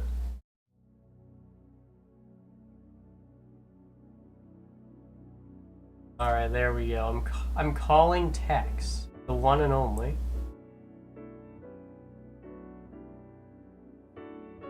What's up, boss? So, trying to take the dog out, and then the dog got out, so that sucks. Nice. I'm lucky, my cat doesn't ever want to go out. Because, her experiences going out were having to be taken to the vet very early on, and, she hated it. I mean, these two dogs don't go very far. They just go to a neighbor's house where other dogs are to play. So, I know exactly. Damn. Oh, dogs do want to play. And it's literally like a block away, so I know they didn't get ran over on them. Hell, they sometimes come back on their own, so. That's good. Oh, apparently this information thing is going to show up multiple times. So, are you testing something in the Olympus Coliseum? Just running through it, because I made a patch before, but, I didn't save the progress I was doing yesterday, as in, like, I didn't save the save file, so... Just running through a level 99 stats real quick. Here's an idea. Have you tried, deleting Hades' escape? Well, I could, but why would I do that? You know, I don't know why I even made that joke, because unlike everyone else in our friend group, I think I'm like one of the only people who doesn't bitch about it. I think I got through it in like 2 tries. I don't even mind Hades' escape. It really isn't that bad. Just keep an eye on Hades and you're fine. Yeah, there's ample time to... He also has some pretty obvious sound cues for when he's about to chuck a fireball at you. Yeah. I think I remember someone saying the HD remasters made him worse because it's a lot harder to hear him in the distance in that game. Unbelievable. With how much I've heard the HD remaster fucked something up, I would believe it. Yeah. Why didn't Cerberus get a recolor? You know what, that's a good question, Zad. Why didn't Cerberus get a recolor? Oh, because Cerberus isn't a Heartless. There you go. What color even is he? I don't even think about it. Isn't he like purple? Or like got a purple hue? He's like black with maybe a slight blue hue. Oh, And then remember. like the red. In KH1, he's like pure black, isn't he? I believe so. That fight in KH1 can go eat my dick, by the way. Yeah. Maybe I just need to replay KH1. I have not played it since like 5 years ago. I beat it once and then never wanted to play it again. Nice. I had a friend who tried replaying Kingdom Hearts 1, and he played on proud mode. It's just like, dude, that might not be a good idea, dude. And then dude, it's called standard mode. he got to the Cerberus fight, and that was where he quit. I didn't even play on proud. I played on casual, and the game made me annoyed. The game doesn't fuck around with you. It really does. I'll give it that. I think that game's probably got like the most consistent difficulty. Or maybe not. Actually, no, that's a lie. That game has hella difficulty spikes for no reason. I'm looking at you, Clayton. Clayton had no reason being as hard as he is early game. Clayton is one of the most intelligent bosses in this series because he brings a party member along and he attacks in the cutscenes, and he even packs potions. Bro he had a gun. Yeah, and he had a fucking gun. Bro was gonna shoot a little kid to kill a gorilla. How fucking wild. Kingdom Hearts 1 was pretty out there, man. I loved it. Yeah. I definitely have to give it the credit for being like one of the only worlds, or one of the only games where the Disney worlds actually felt like they mattered. Like yeah. The grand plot. Dude, you were just trying to find Kairi and Riku, and then this dude with a fucking gun just shows up, man. Critical mix. I'm not gonna. I don't think I should say stuff about the person who made that mod. I'm not gonna talk shit. But ignoring that, the mod's kind of. I guess my mood was soured because when I played it, Brad and him, my bad, shat talked me the whole time. Holy shit, really? because okay, so like I said, I'm monkey brained. I like taking the path of Unga Bunga if I can. Mm-hmm. So the Critical Mix mod has a Keyblade, or had, I don't know, I haven't played it in a while. It gave you Oblivion really early, I believe. And what made it good was it did like double damage on everything. The downside was you die in one hit. I thought that was just pretty much everything in that mod in general. Well, maybe. I don't know. I only ever used Oblivion because I was like, bro, it does so much damage. Why would I not want to use this? All I have to do is not get hit, bet. Now, obviously, I'm not that good at Kingdom Hearts 1. So obviously I got hit a lot, but I was learning. But it pissed me off because the entire time Brad and her were fucking shit talking me, and it made me just not want to play the mod anymore. It's like, why do I even bother? Yeah, I would. I don't think I'd want to play a mod if someone's constantly shit talking me too. They were like, why do you keep using Oblivion? It's obviously not working. And I'm like, I don't know. Do you ever think maybe I just think it's fun? Damn. Dude, let me do my big numbers. Let me do my dumb strat. Thank you. You're trying to practice your speedrun strat, and you gotta take the double damage Keyblade to do that. Hey, look. I did do the speedrun strat in Mark Scene by accident. That shit was fire. I blade charged her. That shit was hype. You watched that. I went so fucking silent during that whole fight. I think that was the hardest I've ever sweat in a Kingdom Hearts fight. Yeah, which is funny because before that you're like, I fucking hate this fight, man. Then you're like, I still do. Fuck that fight. Yeah, you hate that fight, but then you're like, I'm gonna do a just blade charge for her. Okay, look, I never said my logic was perfect. You know, you gotta do the now you'll have to do the new Phantom Aqua fight with the armor with the armor, and like you got to see if you can do that one with blade charge.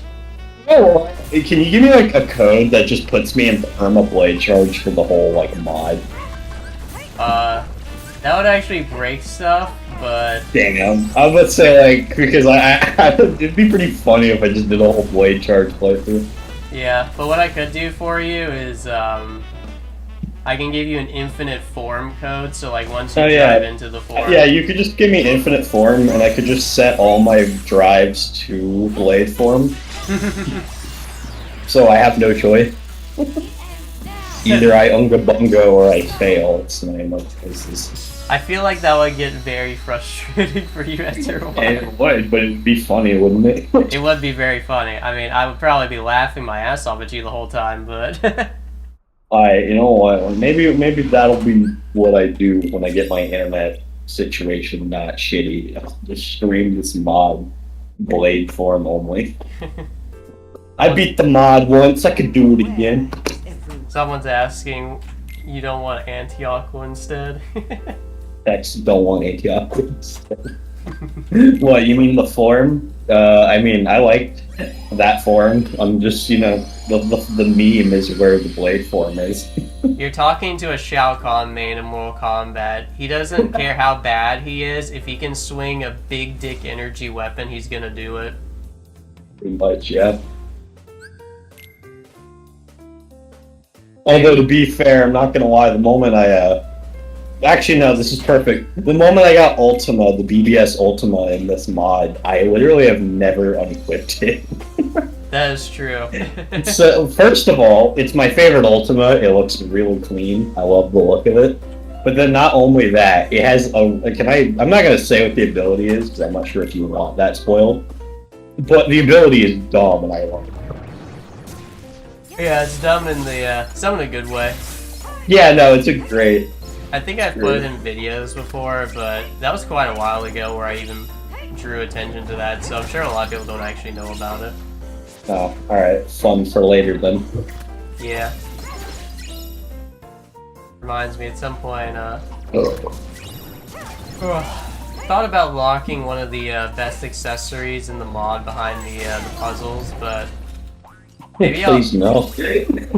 I mean, it is locked behind the puzzles right now, but I don't know. Maybe I'll include a really hard to find chest in the realm of dankness or something that'll give you Maybe. No, it's because damn, bro, like it's not even hard collecting the puzzle pieces. It's just fucking repetitive. Like I will dead ass pull out a YouTube guide to find all them shits. But they're supposed to be platforming challenges, man. Bro, that one was just sitting there.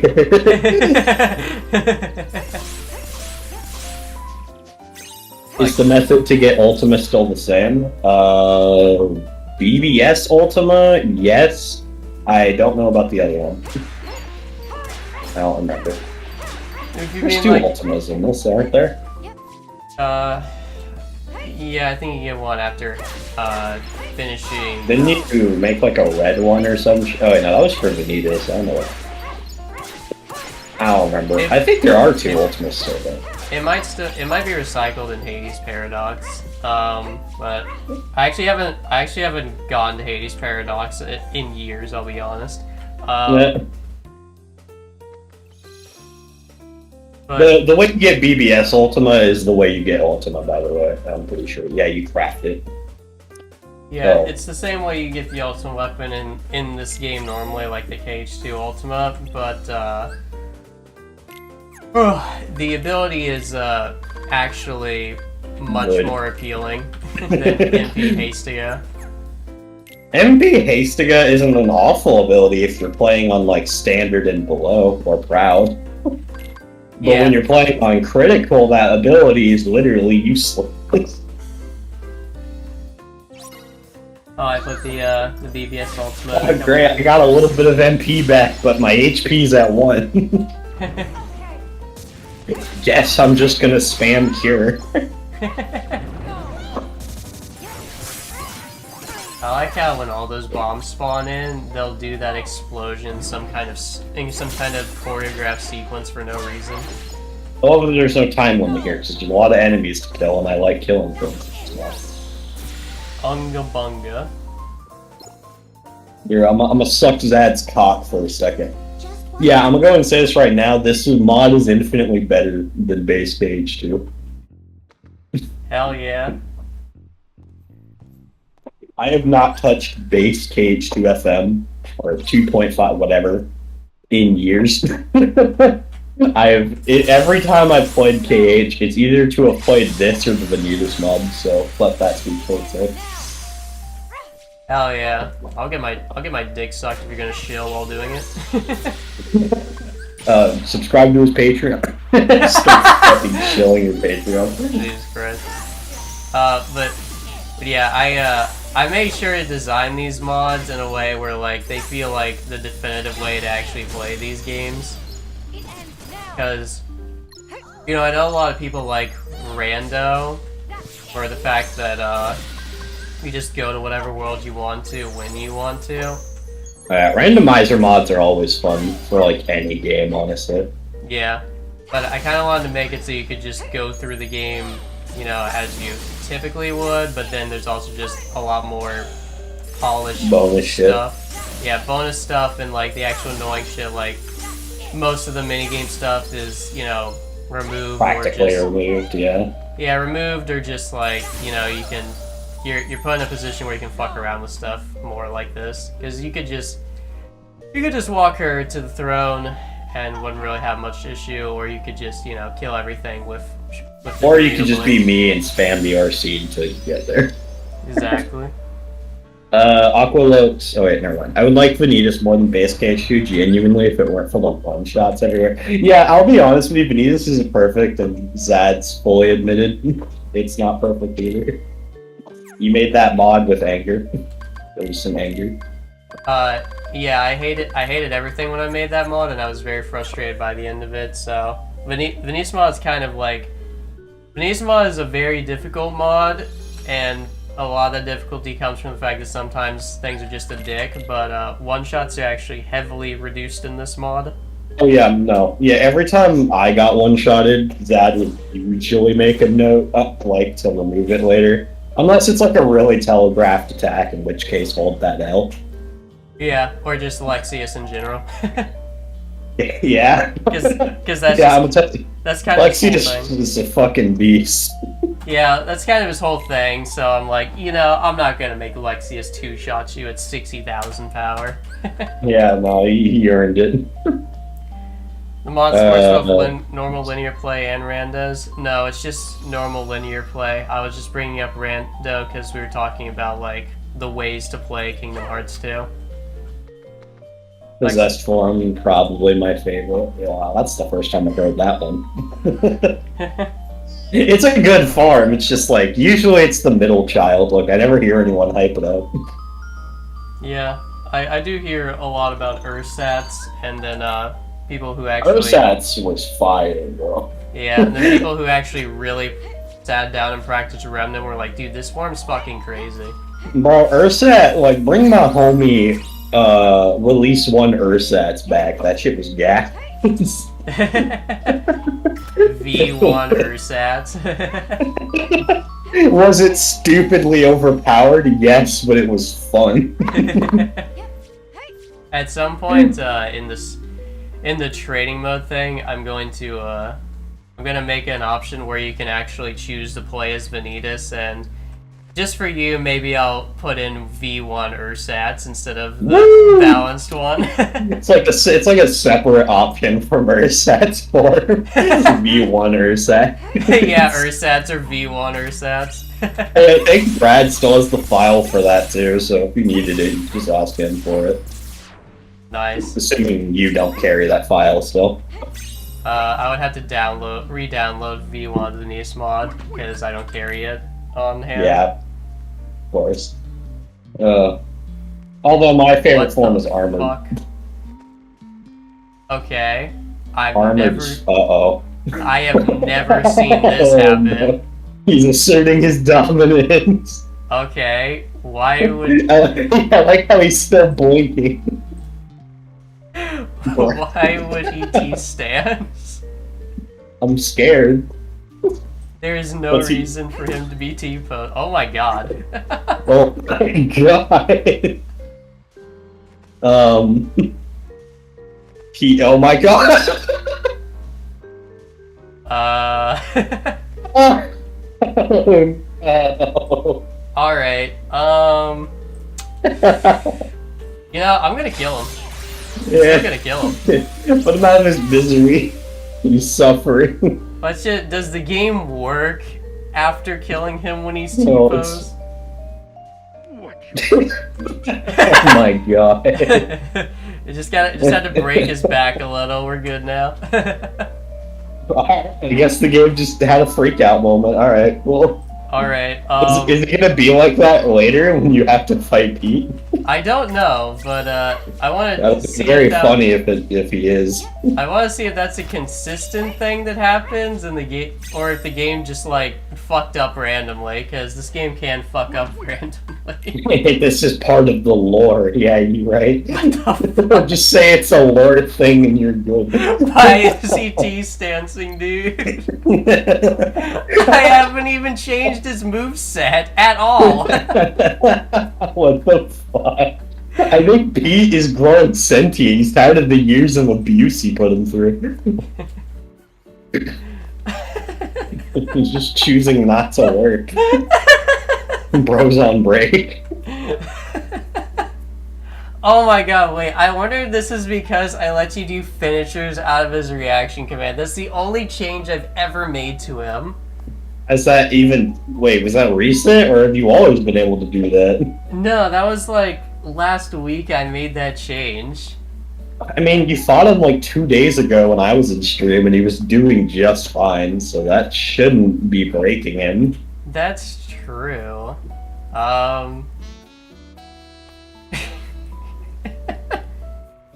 The Chad slide into T. You know, okay, you know what?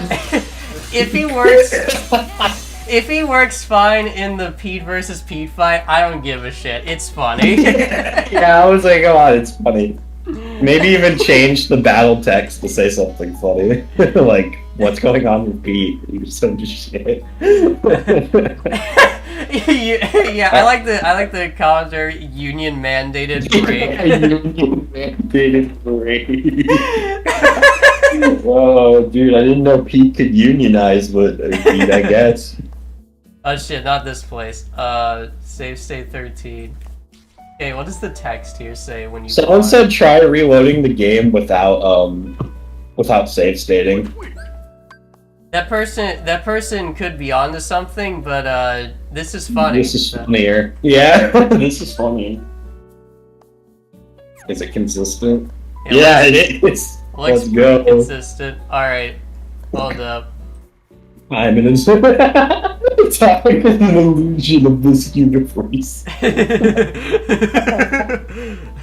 It's almost perfect, actually. You know that's not intentional. It's not intentional at all, but that is pretty Imagine him T-posing on you. That's the first thing you hear from Pete. Time is an illusion. It's not even supposed to be him talking there, but you know what? Fuck it. It'd be funny. Is 15 AI up? Can I go make a Pete dialogue for this? Wait, what?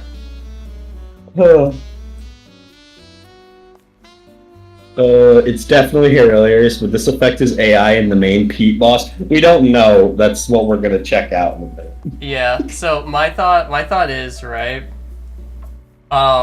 If it does affect the main Pete boss fight, then I'm just going to swap him out with the vanilla moveset version for that fight. But I'm just gonna keep it like this here because it's hilarious. It's fun. The whole lore is everything's glitching out anyways. Why not? Fuck it. It works. Exactly. It works to the lore. The lore, folks. The deep lore.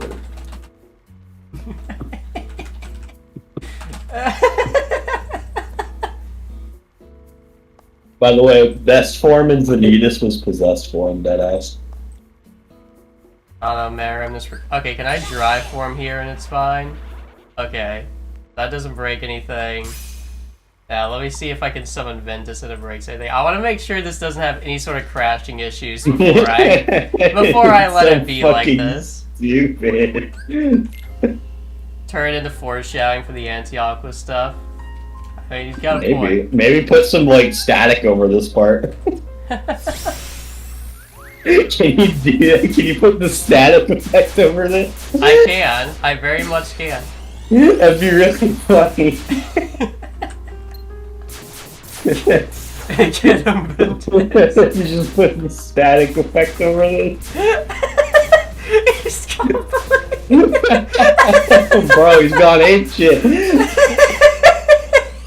Ventus is just bullying Pete. Go get him, Ventus. Finish him off. Get him, Ventus. Beat up Captain Dark. Did he not Or land? was it Captain Justice when he fought him? I don't fucking know. Wow, Ventus actually ran out before dealing a finisher. That's kind of Nah, sad, dude. Ventus, finish him out. Finish him, Ventus. Oh no, he's infected. He caught it. Caught the virus. He caught the time illusion virus. Bro caught the T virus.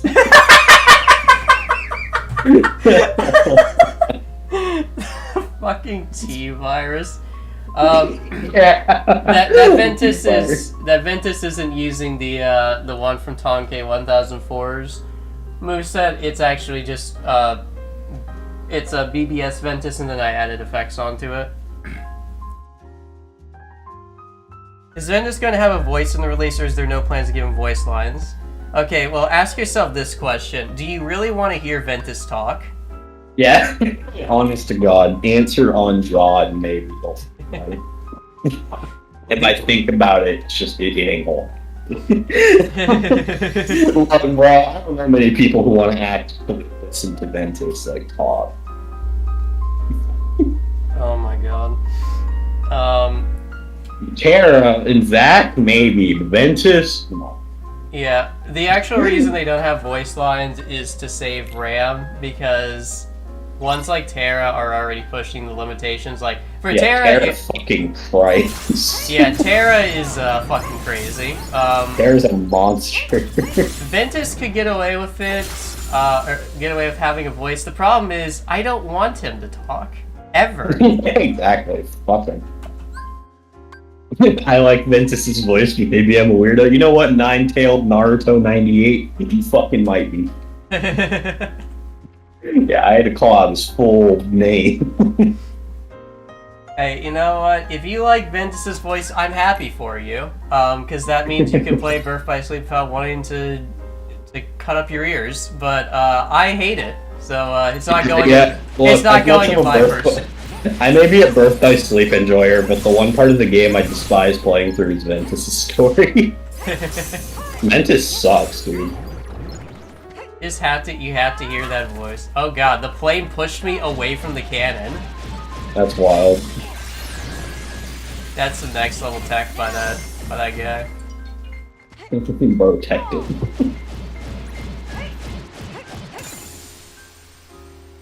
Ventus is my fave in the story, man. I feel so sorry for you. Who hurt you? Aqua is close though. Low-key Terra is for me. I like Terra's story, actually. I mean, I hate Ventus as a character, but I probably would not be nearly as annoyed with him if he wasn't intentionally directed to sound as annoying as possible, because Jesse McCartney never sounds like that. Yeah, I honest to God just don't like the fact that he looks like Roxas. And the reason I guarantee you, the reason they did that was to convince people to buy the game. Because then people would be like, wait, why is Roxas here? And then, surprise, it's not Roxas, that's it. Oh, for sure. And then they have this dumbass convoluted reason for why Ventus looks like, why Roxas looks like Ventus instead of Sora. It's stupid. Like, Ventus as a whole just annoys me. I don't like him. The only good thing that came out of Ventus was Vanitas. That's it. I'm being dead ass when I say that. No, what you meant to say was the only good thing that came out of Ventus was the Vanitas mod. Nah, I like Vanitas. I'll stick my neck out. I like Vanitas. Vanitas, unlike like every other BBS character, is actually pretty funny to watch and listen to. Also, Haley Joel Osment surprisingly does a really good job voicing him in that game. Yeah. Oh, I think he was just having a lot of fun being evil for once. He clearly was. Like, that laugh he gives is just fucking iconic. Well, Lee in KH3, is it Ventus that looks like Roxas, or is it Roxas that looks like Ventus?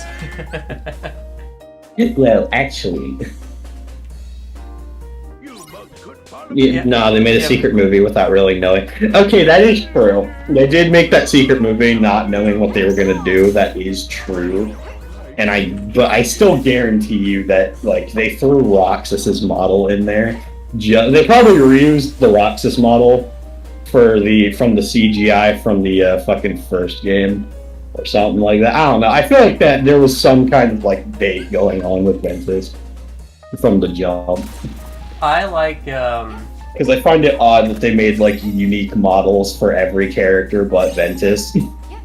yeah, it's And I really doubt Nomura planned. He doesn't plan this shit ahead. Let's be real. And he obviously didn't plan for that. So I feel like there was some bait nonsense going on. I like Vanitas in the sense that he's just funny to watch. He's amusing, but yeah, he's not exactly much of a fleshed out character at all. Unless you read the novel, in which case he's actually a really good fucking character. But the novels aren't canon because we can't have good things in this story.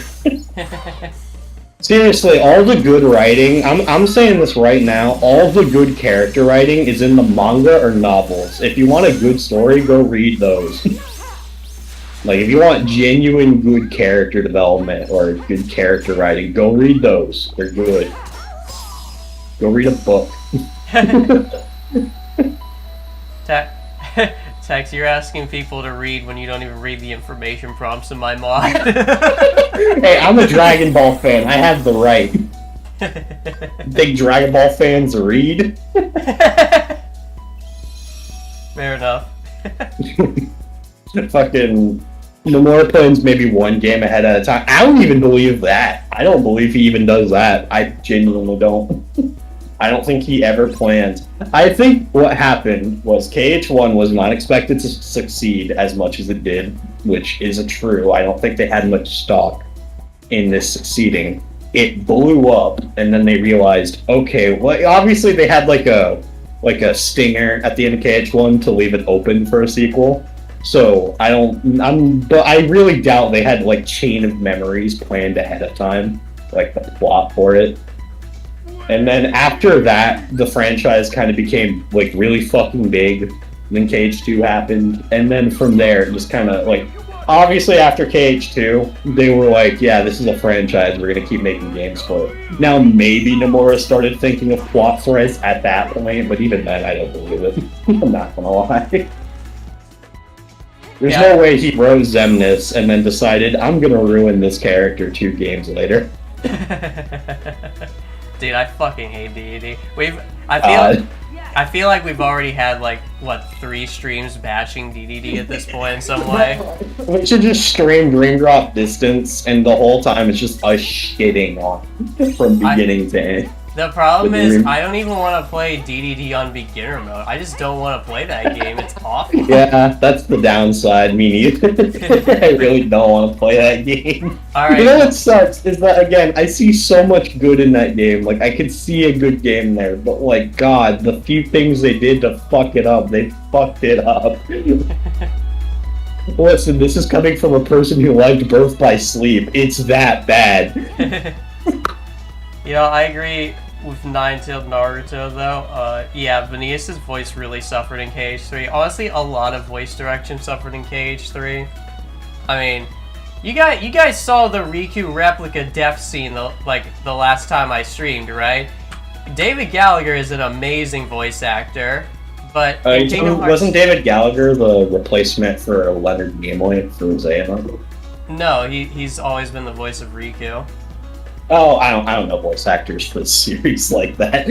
Yeah, he's always been the voice actor for Riku, but in KH3, Riku just sounds so fucking lifeless. I think that goes for, yeah, pretty much the only character that I think remained consistent in any way was young Xehanort and maybe Xemnas.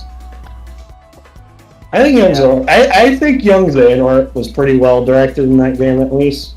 He always had this condescending, asshole-ish tone that he always carries. Yeah, because I think well, the thing is, Ben Diskin, like, he just did not change his voice.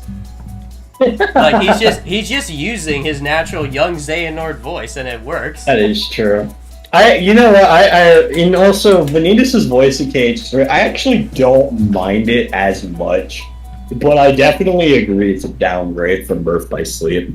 Was he directed sound lifeless, or is it the actor? It's 100% the direction. It's the direction, it's not the actor. Because you have to, if you see, so if you listen to KH3 Riku, and then you immediately go listen to the Dark Riku that's voiced in that game, which, you know, is apparently the replica as well or some shit, I don't fucking know. It's fucking stupid. Yeah, but anyways, he sounds way more energetic, way more aggressive, like he usually did when, you know, Riku was getting ticked off. Yeah, like, the organization Riku sounds just fine, and in fact carries the exact same, like, cadence he had in KH1, with the shit talk and stuff. But in KH3, whenever he's talking, it's just such a monotone. I don't understand why they do that. Same with Aqua, too. Although, to be fair, that's been an issue with Aqua since Birth by Sleep. I think the funny part is,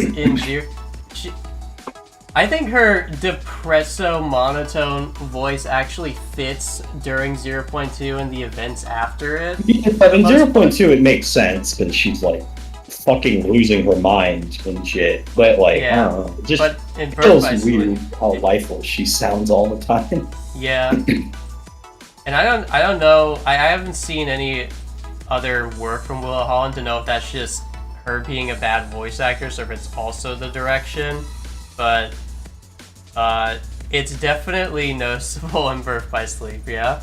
Also, the loss of Leonard Nimoy was a tragedy. That shit sucks. Yeah. He was perfect for Xehanort. I really am sad he didn't make it.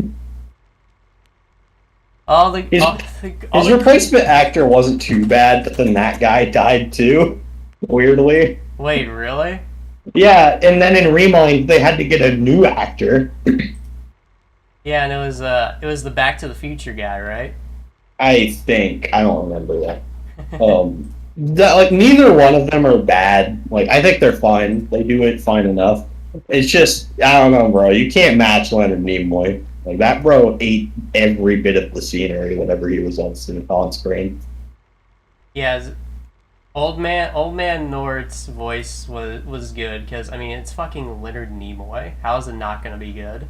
But... And, of course, Mark Hamill as Xaddgx is pretty good, too. Yeah. I think it's so funny how they had the A-list celebrity actors on the side characters instead of the main characters. That was a ploy. They can't afford them. Yeah. But it's really jarring when you see how bored Terra sounds, how annoying Ventus sounds, and how lifeless Aqua sounds. You know what the funny part is? I actually think Terra gets better as it goes on. Like, near the end of his story, his actor, like, sounds a lot more natural. That is true. I'd say around the Ericus fight is when his actor, like, suddenly just, like, starts getting really good for some reason. Yeah, maybe he actually, you know, got handed some plot threads or whatever, and he was just like, oh, I'm supposed to be cool. Got it. Yeah, I don't know what went on with that. I really want to know what the fuck the directors were doing, because, like, that tells me it was a direction issue, for me at least. Like, if Terra suddenly went from, like, really bored sounding to suddenly being, like, a decent actor, that must be because of direction. You can't always get... Yeah, that's true. It's Leah said, like, you can't always guarantee those big names for feature titles, so putting them on a main character wouldn't really be a good idea. That is true. But still the main fucking villain. But at the same time, I mean, you're still getting Haley Joel Osment and then Donald Duck and Goofy for every game. I mean, that's still some pretty big money right there. Maybe that's why. So, again, Xehanort was the main villain, so... Yeah. Although, to be fair, maybe their out for that was the Terranort thing. Yeah, so Sora's voice between KH2 to DDD to KH3 is a prime example of the direction. So in KH2 it made sense because obviously Haley Joel Osment hit puberty and they just kind of had to roll with it. But then in DDD, And basically, starting from DDD and onward, they're obviously directing him to try and sound way younger than he actually is, and it's just not working. Yeah.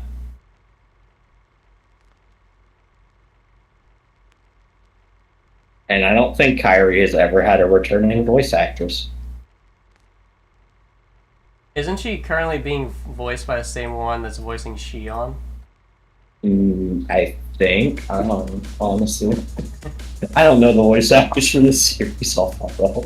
The only ones I know are like the good ones, like really outstanding ones, like Paul St. Peter and Xemnas, who, Right. god damn, I'm sad Xemnas is now gone, quote unquote gone, exclusively because of him not being able to be voiced. I really fucking hate that out of all the ones you could have made the main villain, you choose stupid old man Xehanort instead of Xemnas, and then they ruin Xemnas' character in DDD, or at least his motivations. Yeah, no, I don't mind Xehanort. My issue is like, why did you ruin Xemnas? Yeah. Ansem is fine. He's stayed consistent for the most part with how he's portrayed. I don't think he's ever had too many deviations. Yeah, excluding Billy Zane not returning. He's Mr. Darkness. I mean, he's simple, but at least he stays the same. I can count on that. Yeah. I mean, that's fine. You can have a big bad that's, simple. They don't always have to have deep reasons for what they're doing. Yeah, I think what makes it really obnoxious for me is that Old Man Xehanort came after Xemnas. Yeah, that's fair. And on top of that, I have even less reason to care about his motivations than Ansem, because Xehanort is somehow being described way worse than Ansem, the guy who wanted to swallow the whole world in darkness or whatever.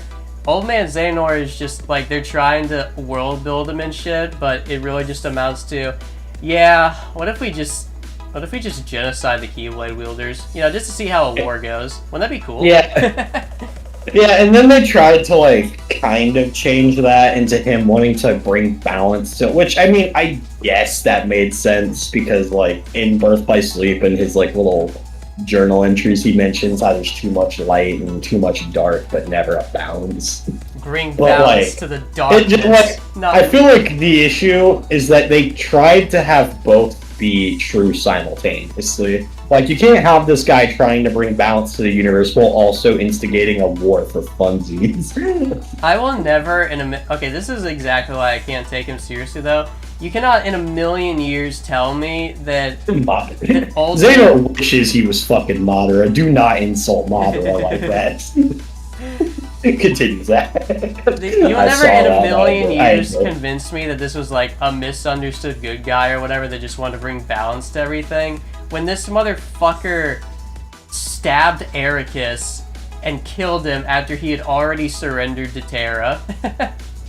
Yeah, just to piss Terra off, too. Just to piss him off, just to swallow that world in darkness. Complete darkness. There's no, in-between or whatever going on there. That place is destroyed.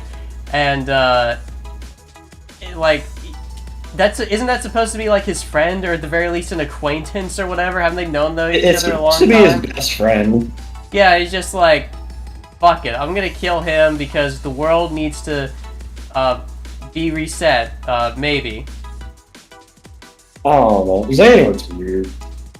I just can't take him seriously, because you have to go through this whole roundabout thing to really explain, what he's doing is actually, neutral, chaotic neutral or whatever. But with Xemnas, the motivation is built up and laid out for you throughout the entire game because of the existence of the nobodies.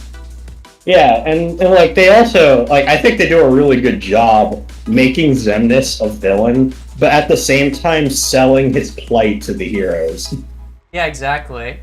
You don't have to jump through a bunch of hoops to see that Xemnas is acting the way he does because of something really, really hard to understand. It's just no. Yeah, because Xemnas straight up tells them it doesn't matter what tragedy happens. like anything could happen and you just can't feel anything for it. Yeah. And yeah, the thing is, you don't even have to make a sympathetic villain or try to make them sympathetic. If the plot naturally can progress them to that, then it's fine. But with Xehanort, this whole time, I mean, like 10 seconds before you hear his big plan, he kills Kyrie. Yeah. Like, literally 10 seconds before. I feel like the only reason the like writing makes sense here is that they're trying to use like a the ends justify the means thing for Xehanort. Like, I remember a lot of people were complaining that he's like trying to bring balance, but he's using dark to get to that. And I can defend that because it's like, you know, he's gonna reset it all anyways, so it's not like it matters what he does to the world before the reset.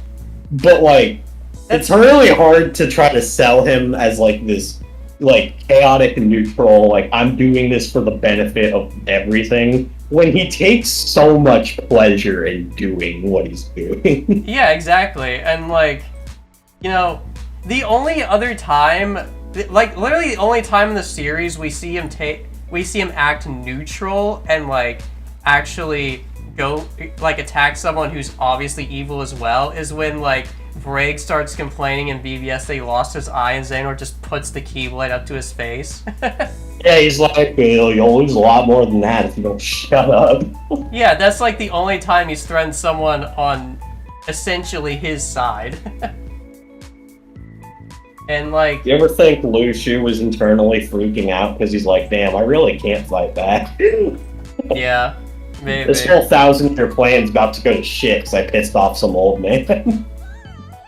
Yeah, but like the plot of Kingdom Hearts 2 builds Xemnas up while also not sacrificing other characters or like retconning too much shit.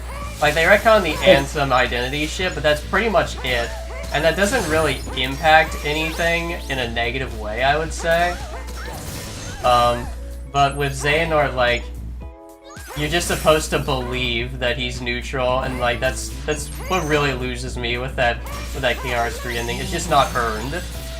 It's also weird that they try to sell him as neutral when the two parts that make him are like, well, okay, Xemnas was technically not evil, but with Dream Drop Distance it's revealed he is evil. So like, why the fuck are your two halves evil as hell if you're supposedly not bad?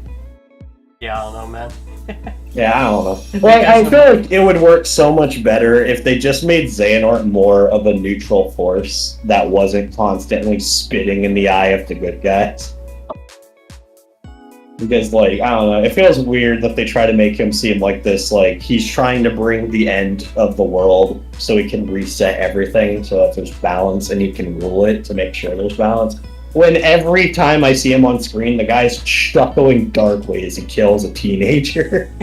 Exactly, that's what I'm saying. And he stabs his best friend. Like, you're gonna tell me this guy's He literally has a line telling Vanitas to run away, go kill Aqua and take what's yours, right in front of Terra, while he's trying to steal Terra's body. You don't understand. He had to tell Vanitas to do that. He was gonna reset the world. He just needed that to fall into place. Yeah, he just needs Aqua to die, of course. Yeah, he needs her suffering in hell for 10 years. By the way, one thing I wish they kind of did more with Vanitas, I always felt like there was some low implication that once Vanitas got the X-Blade, he was just gonna betray Xehanort. Oh yeah, it seemed because like go in that direction. It does not feel like he's very blasé about even following Xehanort's orders. Hell, he was gonna kill Ventus early in the game, just because he was like, Xehanort, this is a waste of my time. I'm killing this kid. Yeah, we don't need him. We don't need him here. It's fine. Also, I'm not gonna lie. Vanitas should have revealed he was a softie at heart and recruited him. I actually disagree. I'm happy he stayed evil. I'm glad that, like, when he was beaten in KH3, Sora and Ventus tried to convince him he doesn't have to be evil, and Vanitas is like, but, like, I want to be. Like, this is what I am. I'm okay with it. He should be a good guy. Nah, I don't really feel like it.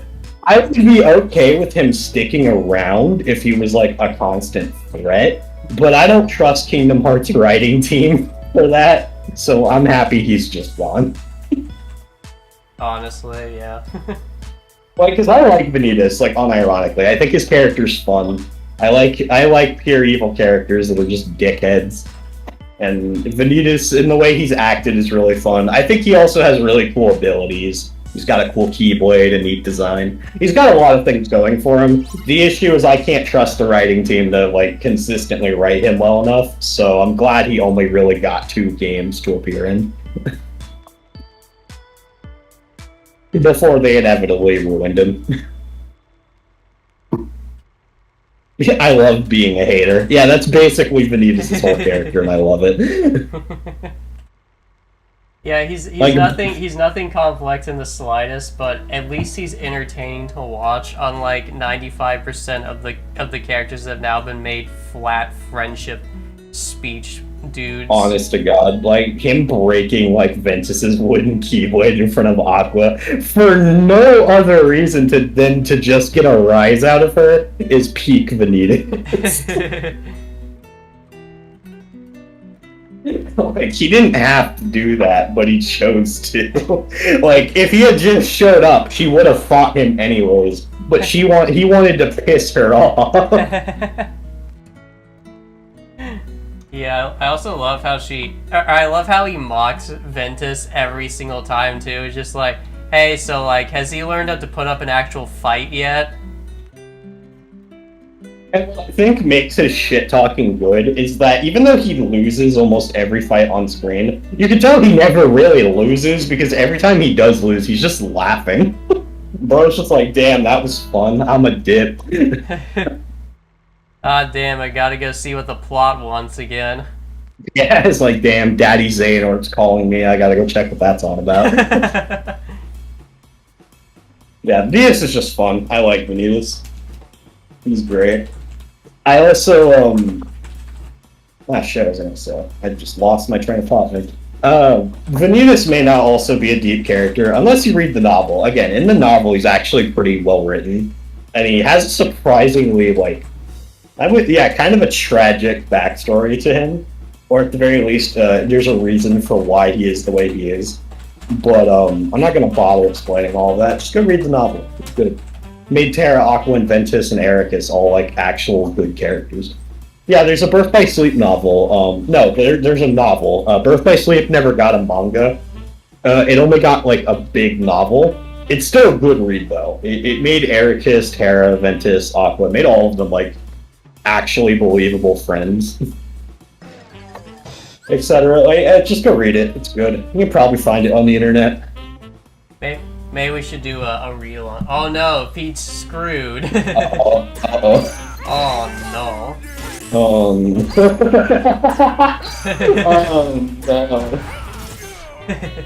All I'm saying is one of the best moments in KH3 was the Aqua and Vanitas fight, and it's because Vanitas is just fun. Also, because that fight was low-key, like, one of the best fights in that game. Yeah. It's such a shame that Aqua is such a dumbass despite being a Keyblade Master and forgot that she could, put up a barrier. Yeah. Yeah, get a physical copy. I got my own physical copy of the BBS novel. I own the 358 over 2 days manga, too. It's, like, really good. I've tried convincing Zad to read it. It's like, if you want a good story out of Kingdom Hearts, go read that. Maybe we'll do a manga/novel read-along on the stream one time. That'd be funny, actually.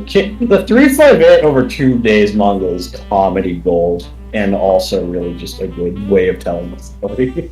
I can never get over Demix popped a whole bottle of steroids to fight Hercules. And no, I'm not joking. Look that up. It happened. That's canon.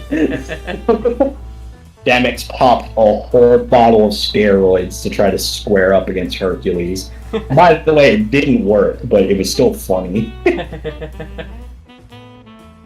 That is pretty great, though. Fuck, what do I need to do with this? That's right. I read it online, personally. Yeah, I couldn't wait. Exclusively because, at the time I didn't have a consistent way to buy them, so I just read all of them online. I'm not gonna send you a link because I shouldn't condone piracy live on stream, but it exists somewhere. It exists somewhere. You got the internet. You got the internet, use it.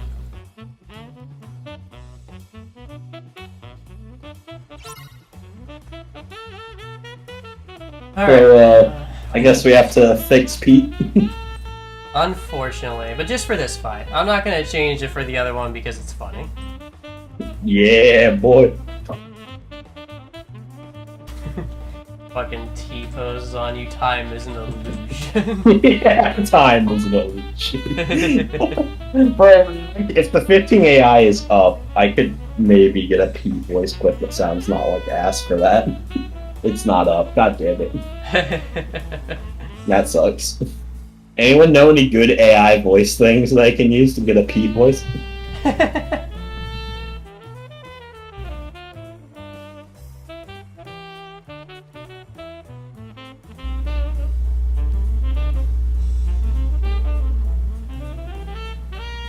Did he say that? I don't. Zad, did you say that?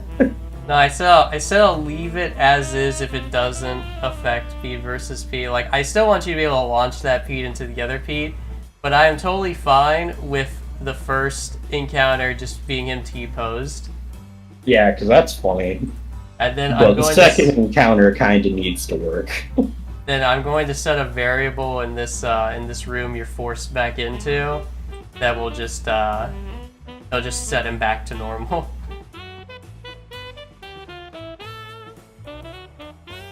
Let's see. Waterway. I don't know if you saw what I sent you earlier, but someone actually made an anti-form in KH3 and it looks really good. Yeah, I saw it. I didn't click on it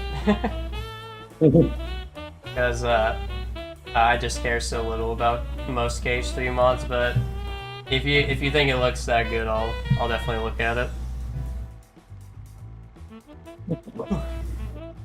Again, bro, KH3 modding, it goes hard.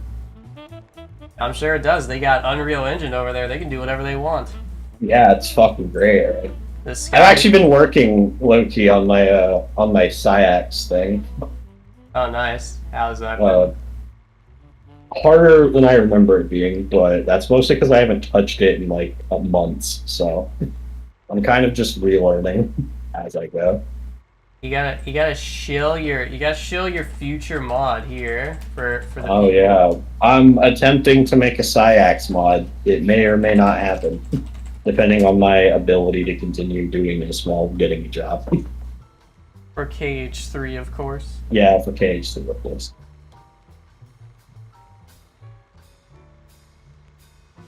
I'm not modding KH2. You're out of your fucking mind if you're touching any of this shit. Y'all can stay over there with your fucking hex editing and your axe effects.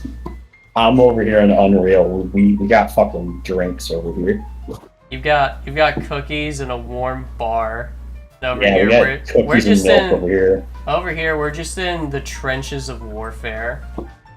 Oh yeah, for KH3, the Terra mod. Yeah, the Terra mod's pretty good. It's not very in-depth, though. But Riku, aka Project Equinox, if you have KH3 on PC and you can run it well, go play that mod. It is infinitely more fun than fucking Sora ever was. It's fun. And if you like Riku, that's even more bonus points. And the Young Xehanort mod, that I don't think that's even gotten a playable demo yet. But it's made by the same team that did Project Equinox, and I'm very excited for that. Very excited for that. That's going to be really cool. Hopefully someone doesn't beat me to the punch with Xaddgx, because I like Xaddgx. Don't worry, don't worry, dude. To rephrase that. I like Xaddgx in theory. Don't worry, his character sucks. Don't worry, dude. Nobody gives a fuck about Xaddgx. You can take all the time you like. You're right. I like him purely from a design standpoint. I like Berserkers. They're cool. I also think his weapon, the Claymore, is really cool. I like his design because I like blue, so the blue hair does it for me. But damn, he is the most boring fucking character they've ever made. Nah, dude, he's a mysterious character shrouded in mystery. Like, I get the idea he's calm and empty sounding, but then when he fights, he's like all angry and a fucking monster, but like you could have done that better. It's funny because they did that with another Organization 13 member. He's called Lexaeus. And he doesn't need the moon to power up either. Yeah. In fact, I even made a point of throwing this out there. In KH2, they have a whole world dedicated to the moon mechanic, yet they don't use Xaddgx there. Like, when his whole gimmick is standing under the moonlight to get stronger, like, he would have literally been a perfect boss for that world. Like, you keep him out of the moonlight so he doesn't get his berserk meter. Or keep him out of the moonlight so his berserk meter drains faster. Like, shit like that. That would have been perfect. Yeah. It's funny to think about that he could have just been in the pirates' world. But for some reason they chose Luxord. For reasons still beyond my comprehension. Because there were, like, coins there, and he's a gambler, I guess. That is the most loose connection they could have made. Dude, this is Kingdom Hearts. It's all about honestly, Luxord would have made more sense in, like, Wonderland or something. Yeah, I wonder why they didn't bring Wonderland back.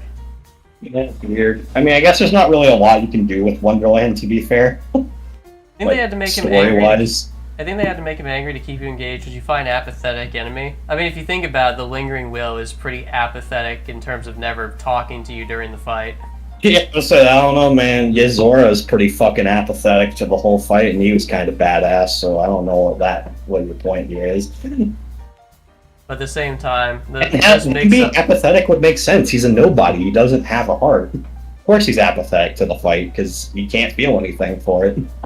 Maybe it's that the moon's power is actively making him angry. Maybe he's actually absorbing the hearts within Kingdom Hearts or something. Yeah, see, that would make sense. And maybe, like, his berserk meter's him, like, burning through it.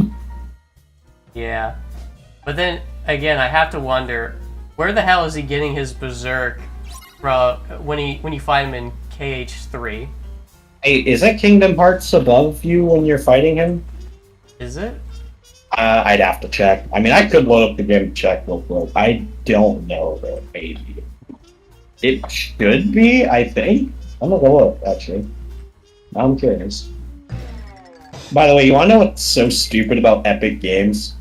I have to add Epic Games to Steam, open Epic Games through Steam, and then launch KH3, just so my Xbox controller will work properly. Wow.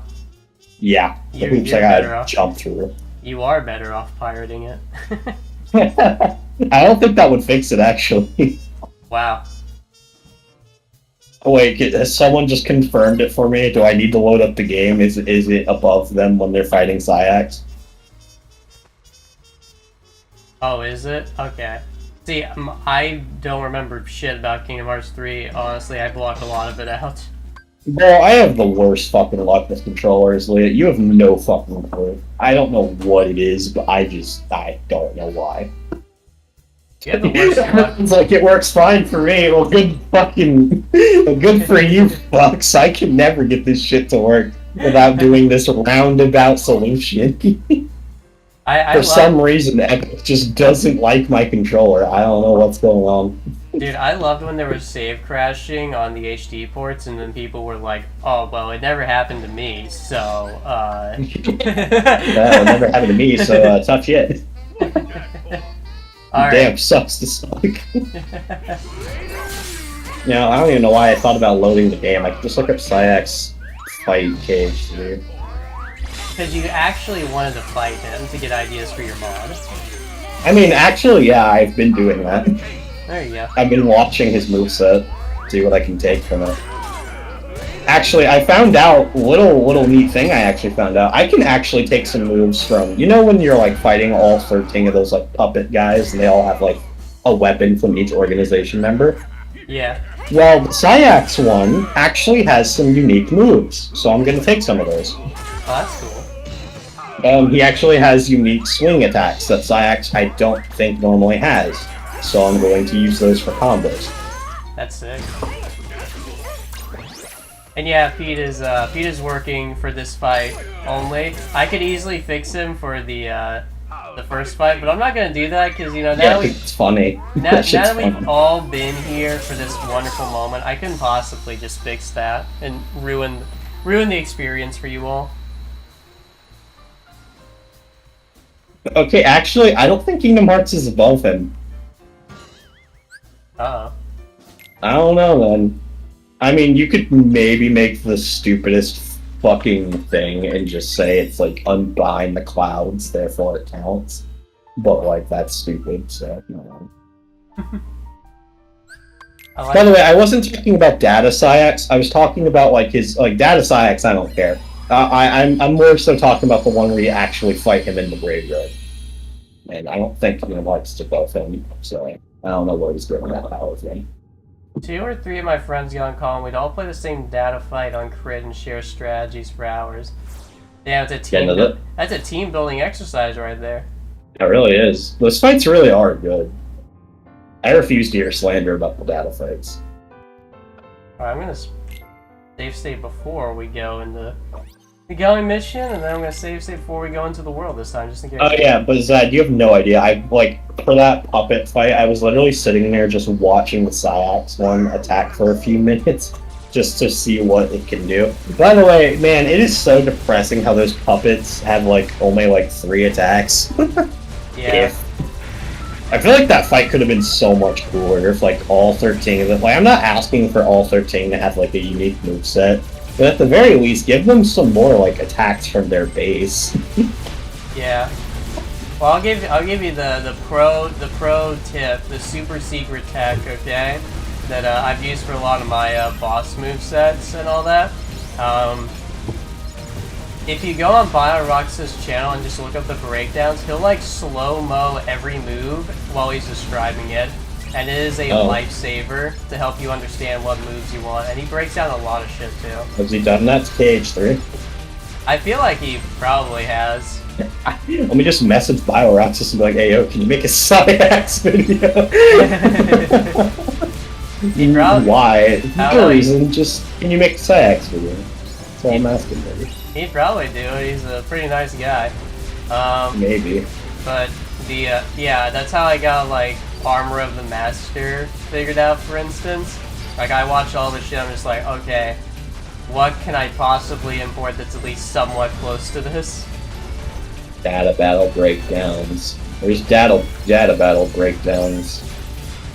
I guess it doesn't matter because Xaddgx from the data fight is basically just Xaddgx but with more moves anyways. So I guess that's a video to look at.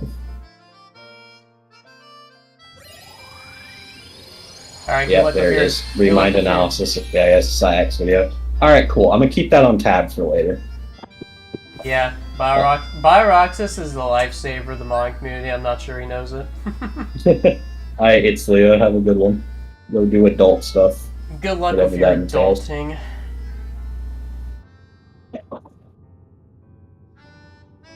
I always have to mentally check myself every time someone abbreviates mysterious figure, because I just immediately think they're saying motherfucker. This motherfucker. I mean, you might as well be called motherfucker. There's some. So, he's probably there's a motherfucker form. I'm like, what? I mean, he can time travel. He's probably fucked Sora's mom out of spite. It was me, Sora. I'm your father. Dude, that would honestly kind of fit with young Xenos' character of how much of an asshole he is, though. just like, Sora, you're gonna disappear soon, so I have something to tell you. I use my time travel powers to go back and fuck your mother.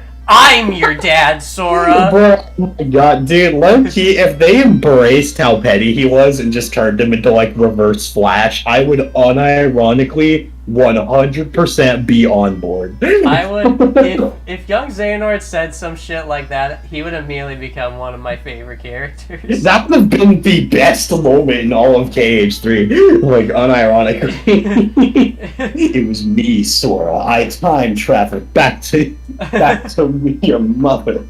I'm your father. Do you remember when you fell asleep in the sleeping worlds at the world No, that never even better, after that happens, like, Sora looks up to Master Xehanort, and he's just like, it's true, Sora.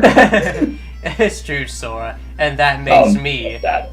That makes me your grandfather. Well, that would be his father. It would still be his dad. Oh god, he has 2 dads. He has 2 dads and a mom. What a dysfunctional family. Yeah, oh my god. That would make all of the Xehanorts his dad. Xehanort, Ansem, or Xemnas.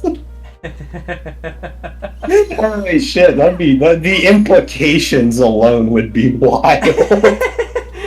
It would be hilarious if that was just one of the things they never brought up. Like, they never touched upon how many implications that has either. They're just like, yeah. Yeah, no, like, Xehanort doesn't even comment on it. After young Xehanort disappears, he's just like, yep. Moving on. Also, hello, Aria. Aria. Not Sora's dad, how's it going? Yeah. It'd be like comedy gold, like, honest to God. It really would be. That's too genius for Kingdom Hearts. It would never happen. Yeah, it would be too good. The best part is using Kingdom Hearts' like time travel logic, it would work. Yeah, cause he left his body behind at Destiny Islands. Yeah, exactly. And not only that, there'd be a like version of him that exists there. Yeah, he'd be able to do that. He would unironically be capable of doing that. It's really wild. funny to think about darkness birth to light. It's really funny to think about how this could be entirely possible. And he's just withholding this information too, like Sora doesn't even know about it. Yeah, like Master Xehanort had no intentions of leaking it, but young Xehanort's dying and he doesn't give a shit, so he's like, yeah, I fucked your mom. You just killed your dad, Sora. How does that make you feel? Congratulations, you just aborted yourself. Go to bed, son. Your mother's dinner was always delicious. You wouldn't know, now would you? Oh my god. I feel like there's a lot of shit you could do with that, honest to God. But it would be completely fucked up, but my god, would it be hilarious? Would it be entertaining? Yes. That would mean he tried to steal his own son's body. He tried to put himself in his son and to rob distance.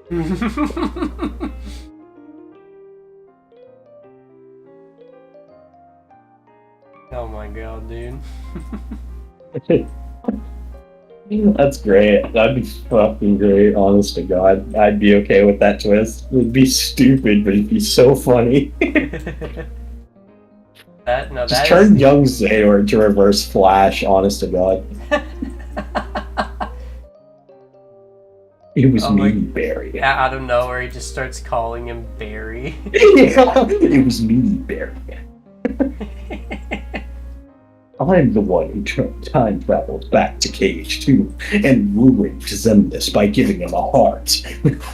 You just gave fanfic writers some material. You're welcome. Go do something with that. I feel like you can do something with that. People will probably do something with it, but at least the concept itself, you don't have to read the fanfic. You could just read the title and just be like, it was me, Sora. I fucked your mom, Sora. and you just be dying of laughter. You don't even have to read the story. Yeah, honest to God. Right, Sora, do you ever wonder what tripped you up that day when you raced Riku to name the boat? It was me, Sora. I tripped you. Do you remember when you grabbed that latch to swing down to the trees to get ahead of Riku, and it snapped all of a sudden. It was me, Sora. I'm the one who double tapped the jump button on your controller. Do you remember that time, Cathedral Sora, when you saw young Xaddgx and you also saw Vanitas? It was me, Sora. I put on a Vanitas cosplay to fuck with you.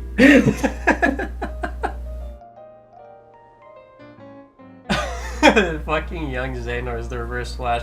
Why can't Kingdom Hearts characters actually be that entertaining? Honest to God. I still, like... Young Xehanort's almost there, but they don't go far enough with it.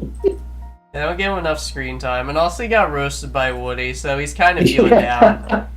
Nah, bro, let him cook. Woody was cooking. Can we talk about... That shit was unironic. Like, okay, look. I don't care much for the story of KH3. I openly admit, midway through the game, I just started skipping cutscenes till I got to, like, the Anti-Aqua fight, right? I'm not gonna lie, I watched every cutscene in the Toy Story world exclusively because I love Toy Story. And seeing Woody, my favorite character, fucking roast young Xehanort gave me life. I do find it funny how Woody, of all characters, probably has better trash talk than most of the characters in the series. Honest to God, he does. He was roasting him.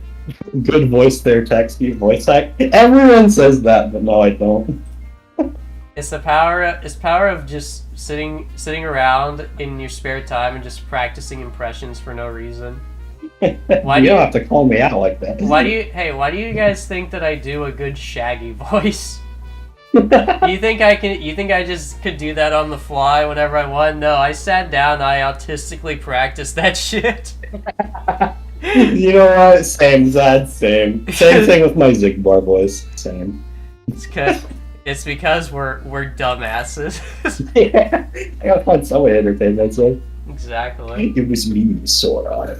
I need that in my life. Someone put Reverse Flash in KH3, please. Like Soy Scoop, what is young Xehanort doing to Sora's mom, man? It was me, Shaggy. I put on a Velma wig to make you think I was cheating with Fred, when in actuality, she was right behind you watching you fuck Daphne. It was me, Shaggy. It was me, Shaggy. I'm the one who turned Velma gay, even though you two were dating in previous iterations of the show. It was me, Shaggy. I took Velma to a taco bar to get her interested in the concept of eating roast beef. It was me, Shaggy! No, my info prompt isn't working. Why not? It was me. Young Xehanort screwing up my mission. It was me in fucking reverse fluff. You change one of the prompts and just say, it was me, Aqua. I'm the one who left you behind in the realm of darkness. I kept sidetracking Mickey with everything I could to make sure he forgot about you. I intentionally made Sora die to the door, Heartless, so Mickey had to go to that door instead of the door to darkness. It was me, Aqua! Oh my god, that's right. Bro, Reverse Flash is unironically one of the best villains, like, ever. Like, of all time. He's so great.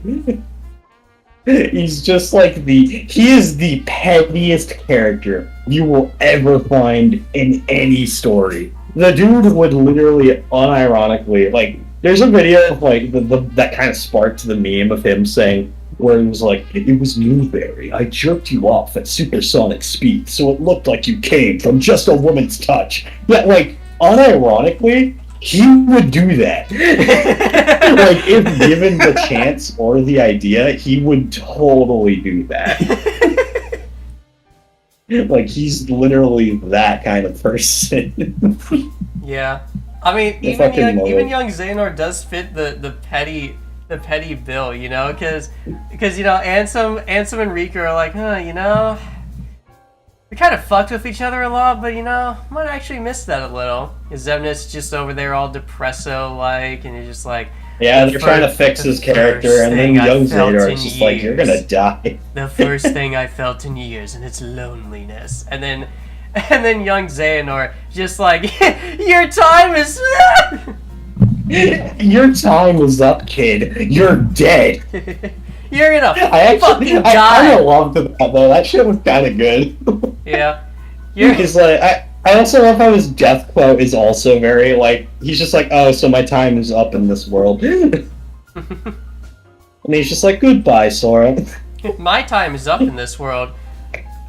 But I want to turn to So- my time and live out my life where I fuck your mom. Yeah, what's funny is like the fact that Master Xehanort is there is also proof that he was right. He's like, I'm just gonna go back in time and go live out my life. You're fucked, kid.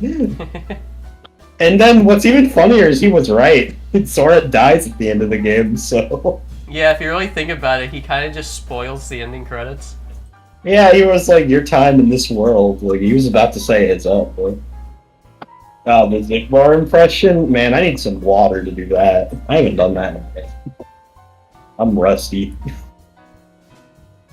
Ooh. But But you know what's funny? You know what's funny, No, Tex? let me go find some water. I'll be right back. Already. Oh man. You guys would think young Xehanort should be like the Reverse Flash? I kind of think that would be great.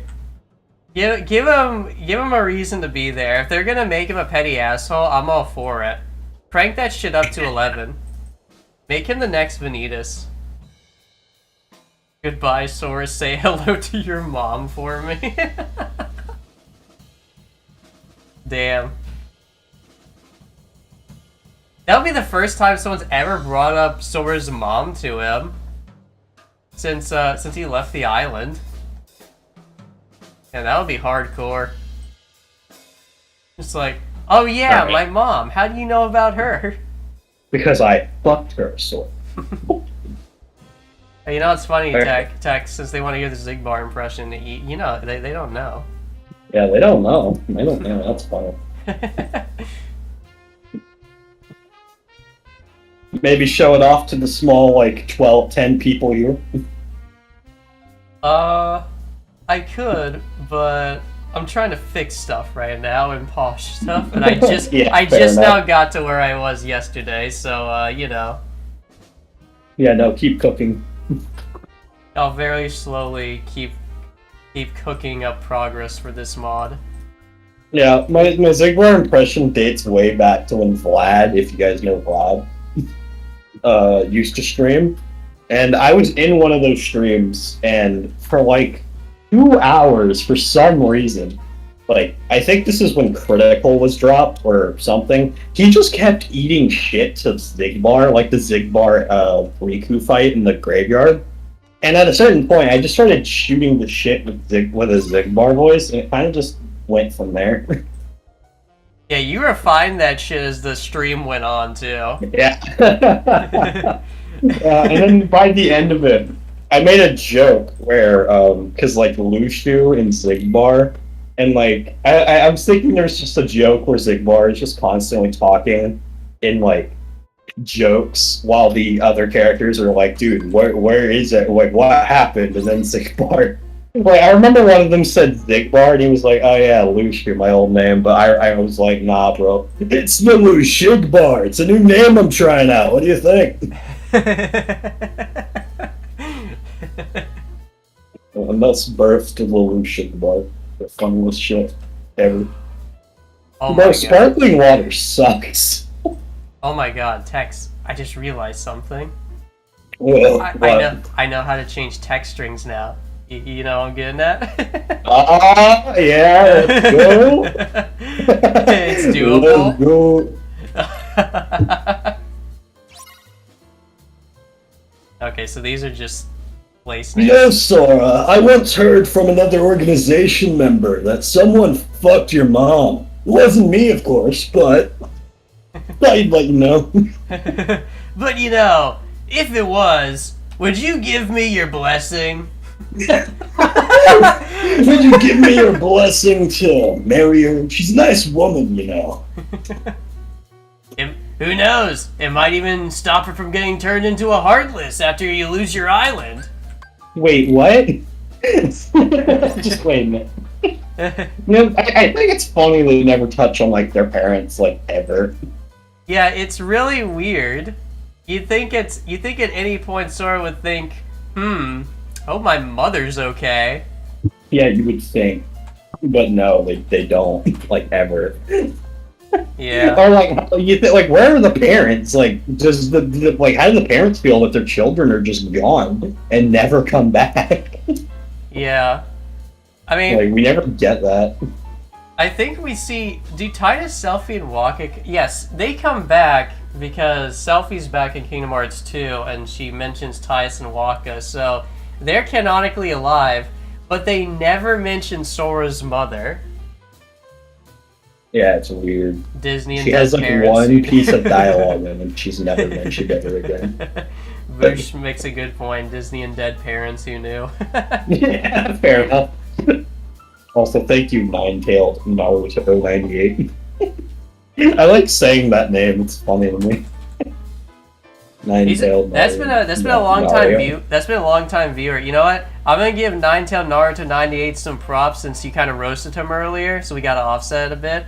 This is one of the few people who has a video up of them actually legitimately beating Final Sora boss. So good on them. Wow, you're better than me, buddy. I could not.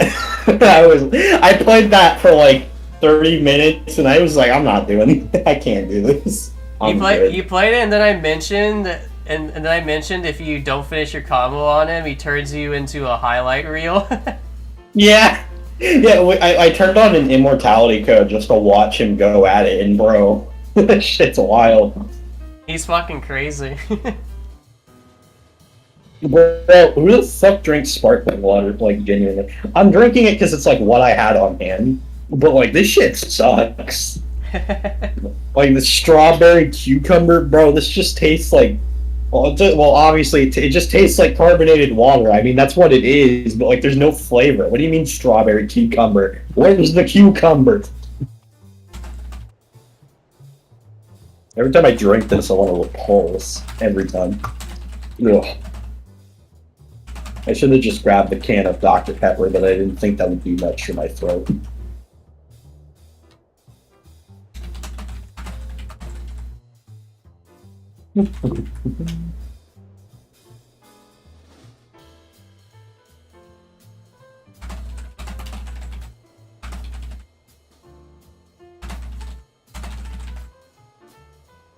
Huh, I guess text editing isn't that hard, is it? No, now they have a good method for it. So the actual editing of the text isn't hard at all. The problem before that I was faced with was spotting an information prompt whenever I please. Oh, alright. But I thankfully found a mission that I can just insert into whatever event file I want, and then that will, That'll be, like, the prompt. You can spawn a prompt on hand with that. yeah, and then it's just like a basic hex edit, and since I'm using the same mission, it's always in the same location. So then it's just that's great. I'm sure that's really nice. Oh yeah. I don't get that often when modding this game, so it's great. And then all I have to do is just find the actual text strings by looking through the bar file in Hex and then just testing which ones show up as fake and which ones show up as actual text.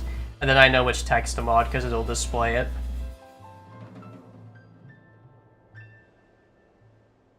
So yeah, that's one of the few nice things. Yeah, the one thing you get with modding, you take it. Oh, I'll take anything that's as simple as you always know where it's gonna be, so it's fine. I drink sparkling water, but only in few varieties, or in any sparkling water with actual. I'm drinking Aha. This isn't really mine. This is one of my friends. She just has a bunch of it. I grab a can here and there. She used to drink LaCroix, which is also cancer, by the way. Do not drink that if you value fucking life. Sparkling water just sucks, bro. I remember, like, Andrew Tate saying, if you're not drinking sparkling water, you're poor. And I'm like, dude, it's not that I'm poor, it's that I don't like drinking shit. Man, fuck that guy. I've always found it so weird. There's some oddly specific stuff you have to do to be a quote-unquote alpha male. Yeah, you really have to, like, always drive 70 miles per hour. No stopping. You have, if you're not running over at least 2 kids a day, then you're not a true alpha asserting your dominance in the hierarchy. Yeah, imagine listening to Andrew Tate. You're right. Fuck Andrew Tate. I have yet to find an Andrew Tate fan in the wild, but I'm glad I haven't. It's kind of bizarre because his stuff gets a lot of views, like yeah, like he has a amount. presence, but yeah, I can't find a single person who agrees with him. You love to see it, I guess. It's concerning. They're all hiding in the woodwork, just waiting to ambush us. Yeah. Yeah, Xaddgx has actually some pretty... I'm surprised at how, like Xaddgx has surprisingly varied little slash combos. That's good to me. Sparkling water is only good when it's still fizzy. If the fizz is gone, the additives overtake and end up with nasty water. Well, yeah, obviously I'm drinking it fresh out the can. I'm not, like, letting it sit there. I think. I don't know. Unless you're supposed to drink the whole 12-pack the moment you buy it, but that'd be pretty stupid. Someone like Andrew Tate's only allowed to exist, Blitzkrieg, because a lot of dudes don't really know how to be dudes. Like, they feel directionless. And when you've got this one guy whose whole shtick is like, dude, I'll tell you how to be a fucking alpha, and they haven't been given proper advice in their entire lives, then that's how people get sucked into that shit. And it kind of sucks. But that's why he's allowed to exist and get that much of a following, really. Yeah, sucks, but it's the internet, so whatever. Now, Honestly, best case scenario for people like that is to just ignore them and they'll eventually go away. Now, me, on the other hand, the way I am a true alpha male is that I sit here modding a children's video game to entertain you all. Hey, yo, it's fun. Exactly. I'm enjoying my life. Your mod has brought more joy to my life than Andrew Tate has, so... Yeah, there you go. You wanna do you wanna be a real alpha male? Here's the guide. Make a Kingdom Hearts mod. You shouldn't try to intentionally torture that many people, Zad. It's not good for you. Well, it's okay. I specify Kingdom Hearts mod so they could be an Unreal Engine enjoyer like you. Nah, watch. Someone's gonna get really good at modding 358 over 2 days. Honest to God, I wish that game got a remake. It is the one, like, game... I think it's the most deserving of a remake of any of their favorite games. Look, and I mean a full-blown remake, not just like an HD remaster. Like, I want, like, an actual remake. Take out the panel system. Or maybe keep it, I don't know. I didn't dislike the panel system, per se. But it definitely could have been better. It took me until 24 to figure out who I am as a man, and boy, am I glad the internet didn't help with that. Dude, I grew up with the internet, and probably the only effect it's ever had on me is that I just like saying funny shit. Yeah, same. That's what the internet did to me. It ruined my sense of comedy. Yeah, exactly. 358 over 2 days, except without the padding. I don't know. I actually... Like, I don't think padding's good, obviously, but I feel like it kind of hammered home the message of the game. Or not the message, but, like, it made it feel like you were actually just going through the daily grind as Roxas. And while, from a gameplay perspective, that is kind of boring, I think it makes you a little more attached to Roxas. And by extension, Shion and whoever else you end up working with over time. Now, obviously, they could probably do a little bit of shaving off missions, but I feel like there should still be quite a bit of shit to do. The panel system, I just wish the spell... I like the panel system, I just wish the spells weren't garbage. Yeah, that's true, spells suck.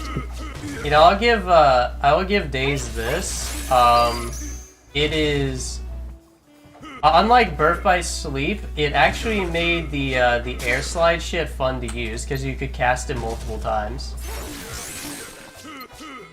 Yeah, I agree. Yeah, the padding is pretty important. IMO, just spiff it up a bit, make the gameplay fun, and the filler isn't bad. Yeah, honestly, that. I don't think the padding's the issue. I just think the gameplay is because, well, first of all, it's limited to a DS, so inherently it's going to be worse than, you know, KH2, 1, Birth by Sleep, etc. But honest to God, if the gameplay got like a gameplay uplift, like KH1, 2, or 3, whatever, I think it wouldn't matter. It would just be at that point you're just having fun killing Heartless.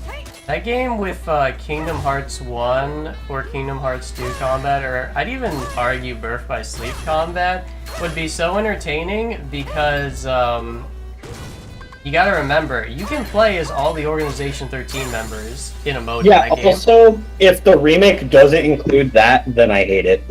Because that was like the coolest part of 358, being able to play as the other organization.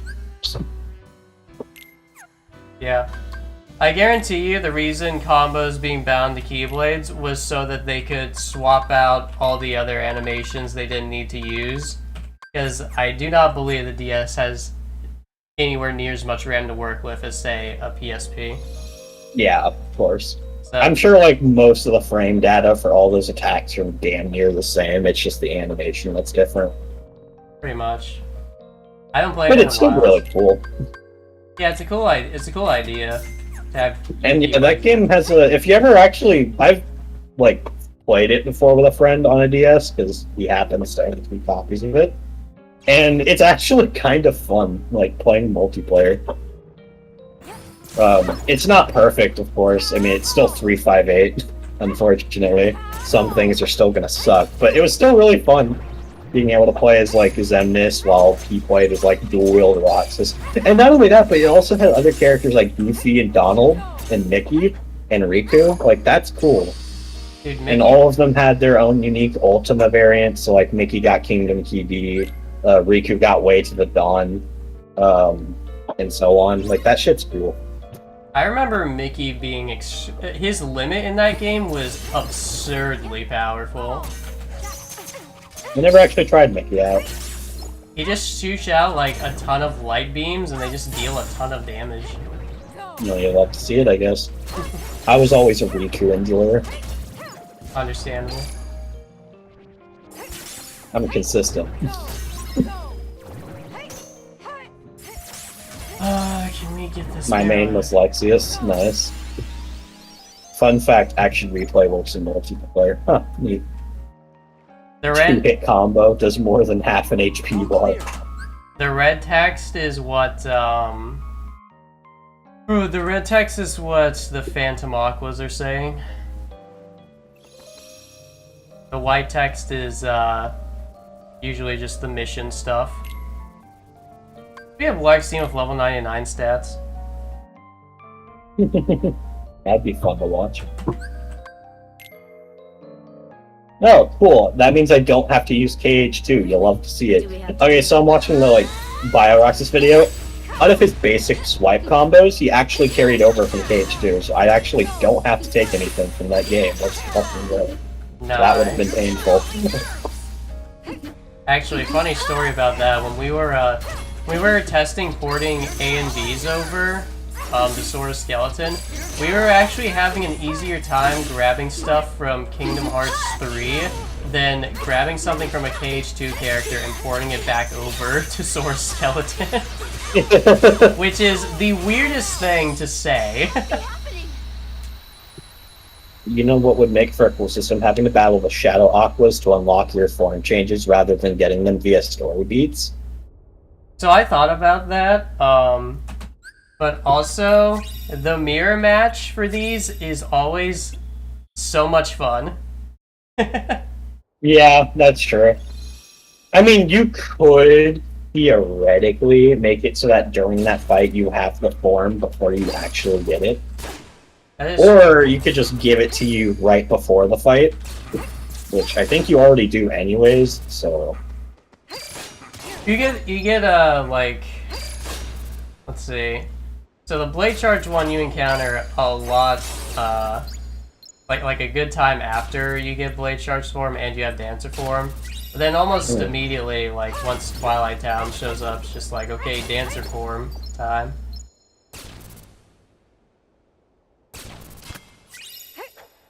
By the way, I tried not taking one for the team, but asking Zad if there was any way we could just make the pirates not be unmovable. Sucks to suck, it's an AI thing.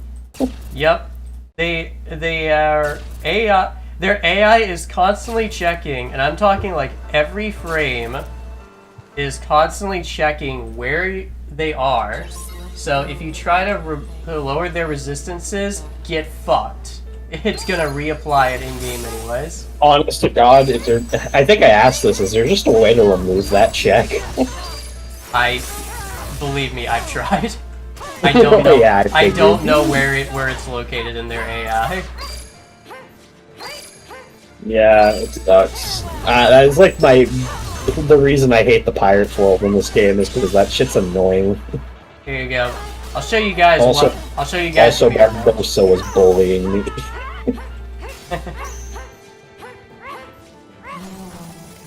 Give him the mirror match. Shao Kahn versus Shao Kahn. You'll love to see it. I like how no one will ever understand why I keep calling this form Shao Kahn. That's alright. Yes. Sometimes people don't need to know. You know, funnily enough, this form is easily the worst of the bunch, but it's the hardest counter to Lark scene, so it's got that going for it. I don't know about the hardest counter, but I mean, it's doing like the range that it hits both clones simultaneously every time. That is true. Which makes the clone part your bitch, which means you can just loop her. I know the music tool is great and all, but you must keep MIDI pirates. MIDI, I mean, you can just put it in there yourself. It's really easy. I've done music replacement with the tool a lot. It's really easy. So you can just put it in yourself for some fuck. Why do you want MIDI pirate? It just kind of clicked in my brain. Why the fuck would you want that? Well, you remember how we were just saying a moment ago how the internet ruined our humor?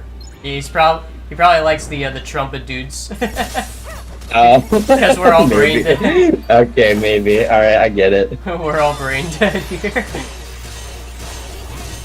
It's funny. What's so bad, Gib? It's funny. It's wait. What's going? Did something break? Wait, what are you talking about? I'm confused. Is he confused about the static into Anti-Aqua? Talking about the game over. And I didn't see it. And you could say something broke. Anyways, moving on. If you want so badly to hear the MIDI Pirates theme, I have built this tool in a way where it is very customizable. If you want, you can put it back into the game via the music tool. You can play it. It's really easy, too. It's a very simple process to put music into it. Yeah. So if you end up wanting to do that, you have all the tools necessary to do so. And once this mod releases, it'll definitely release with a guide alongside it about how to do that in the music tool. I'll probably make a private guide anyways for those who, want to do that and, Well, see, a simple text file would probably be good enough for changing music. I think a text file would be all that's needed, honestly. I mean, I have a text file for it, but also I've always done video guides mainly as well. That's fine, I guess. I was just saying, I was able to follow the text thing for once pretty well. Yeah. I've ruined some fights. I put in the end over the Roxas fight. I put Slam Jam King DDD mix over Alexius, and no, I'm not apologizing. I'm not even gonna call Sephiroth. I'm gonna let that one stay a mystery. I didn't change anything. It's what he did to Sephiroth that's the issue. You call it an issue, I call it art. It's definitely something. I'm not even Jesus. Hey, if you can put Megalovania over stuff, I can do what I did to him. I think me putting Megalovania over Axel is significantly less worse than what you did to Sephiroth. Why is none of my stuff? Fucking Barbosa, get out of here. God, I so badly wish you could do the hit marker. It would be so funny.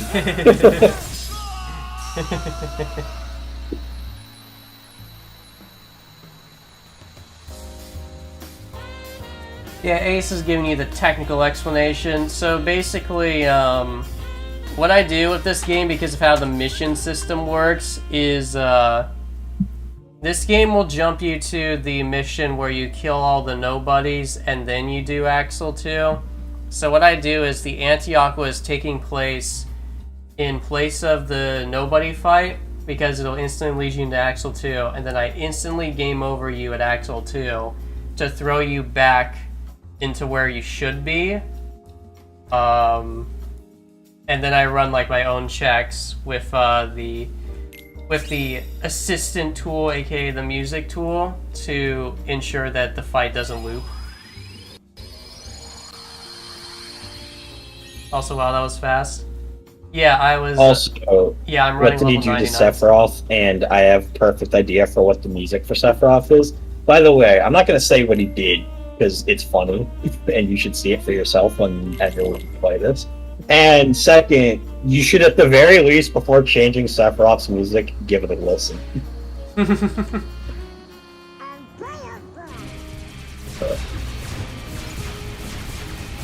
Personally, I would put Bury the Light, but that's just me.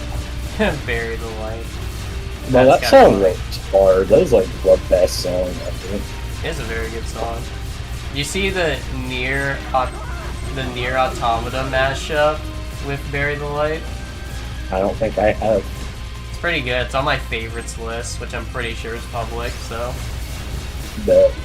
My favorite version of the song is like the boss version of the song, which cuts out a lot of the intro stuff, but because in the boss fight, how the fight starts is an acapella of the Bury the Light part. There's like Bury the Light, Deep Within, etc.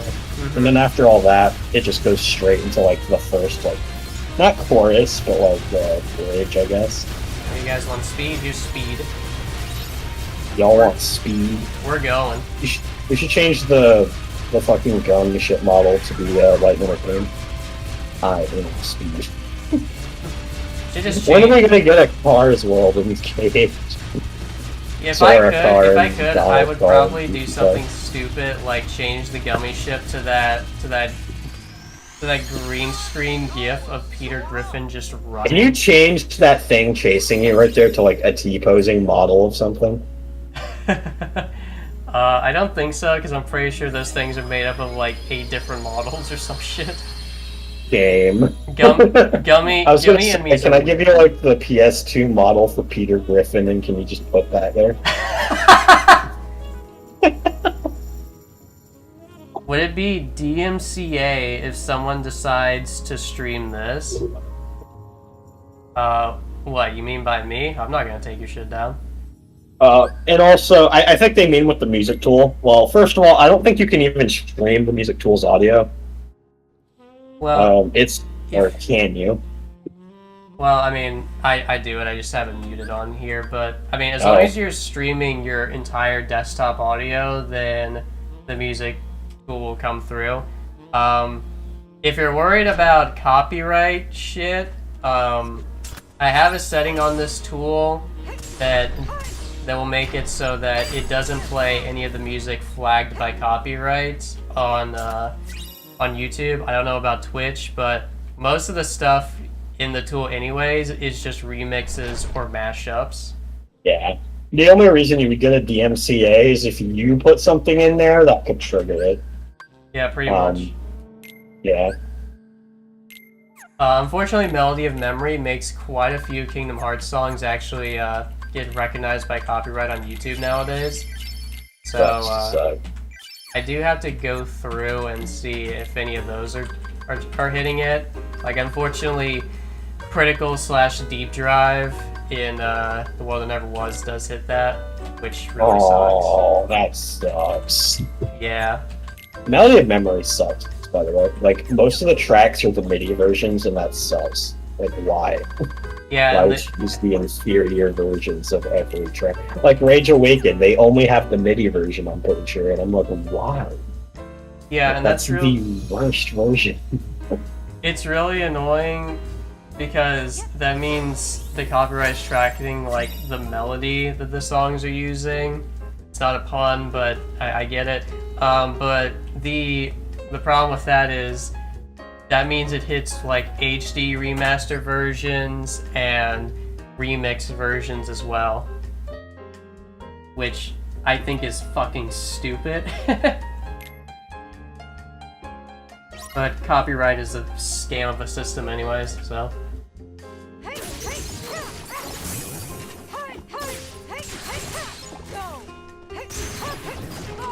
Yeah, that soldier tried to come in, I just slapped him away. Slapped him to death. If they were planning to sell the remasters as DLC, that wouldn't surprise me. I mean, it's been like how long since that game came out and nothing's come of it, so I don't even know if that's true.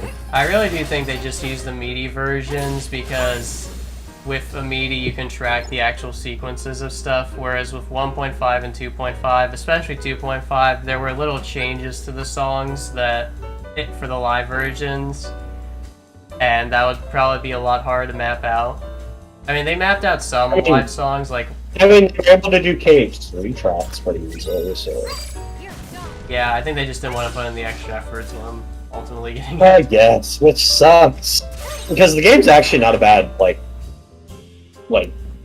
game, I guess. It's not bad at all. The issue is I don't like most of the versions of the tracks being played.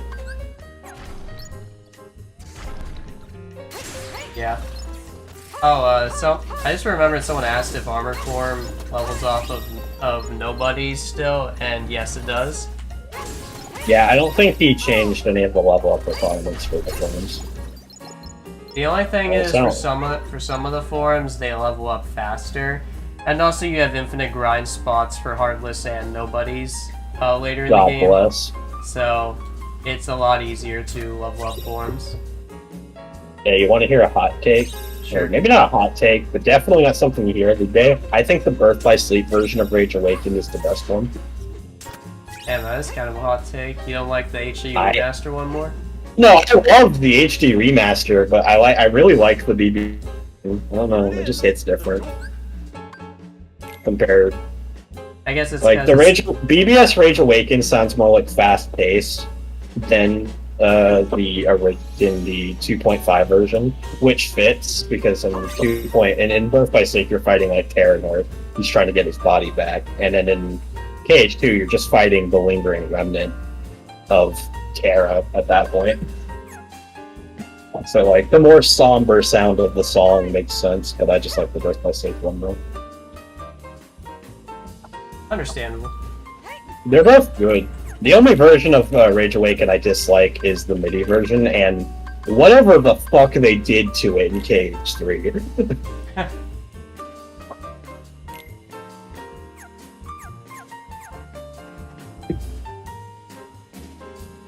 So I'm gonna do something really dumb here, since I'm playing level 99 stats anyways. I'm gonna just let this enemy actually spawn its shit and kill it.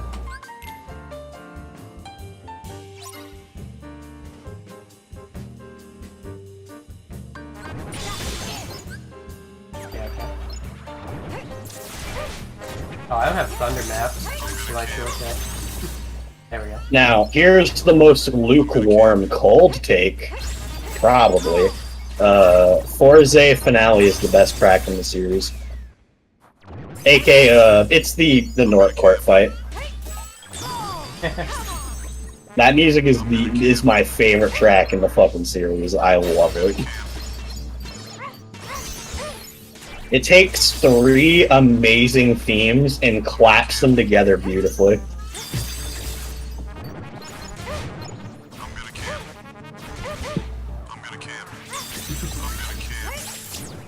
Well, yeah, KH3 technically doesn't have Rage Awakened, but that's what I meant. Like what they did to it in those melodies, like, it just sounds bad. I don't know what they did to it, but it just doesn't sound good. And I proved this is not pre-recorded. There you go. Well, I've always wondered why it's Forza Finale. Because Forza, I believe, means dark, so there you go. Dark Finale. Or I think, actually. Does that mean darkness? I didn't really fact check that. I just assumed. I think Let me look it up. What I does think Forza darkness is Oscarita. Is it? Yeah, because I'm pretty sure in DDD, Xenos' theme El Oscarita dell'Ignoto is just Italian for Darkness of the Unknown. Huh. Well, now I'm looking up Forza. Oh, it means forces. Wait, what? That can't be true. Maybe I missed that. Hold on. Strength, power, to have strength, to lose, regain strength, the power of reason. The fuck? That doesn't even make sense then. Like, strength finale, power finale? That doesn't make any fucking sense. Yeah, well, yeah, Oscarita di Xehanort's a way better name, because that literally just translates to Darkness of Xehanort, and that makes sense. Yeah. Maybe there's I don't know, maybe the translation is right and we're just thinking of it from our filthy American English perspective. I don't know how else you fucking take it. It's not like the Japanese interpret Italian words differently.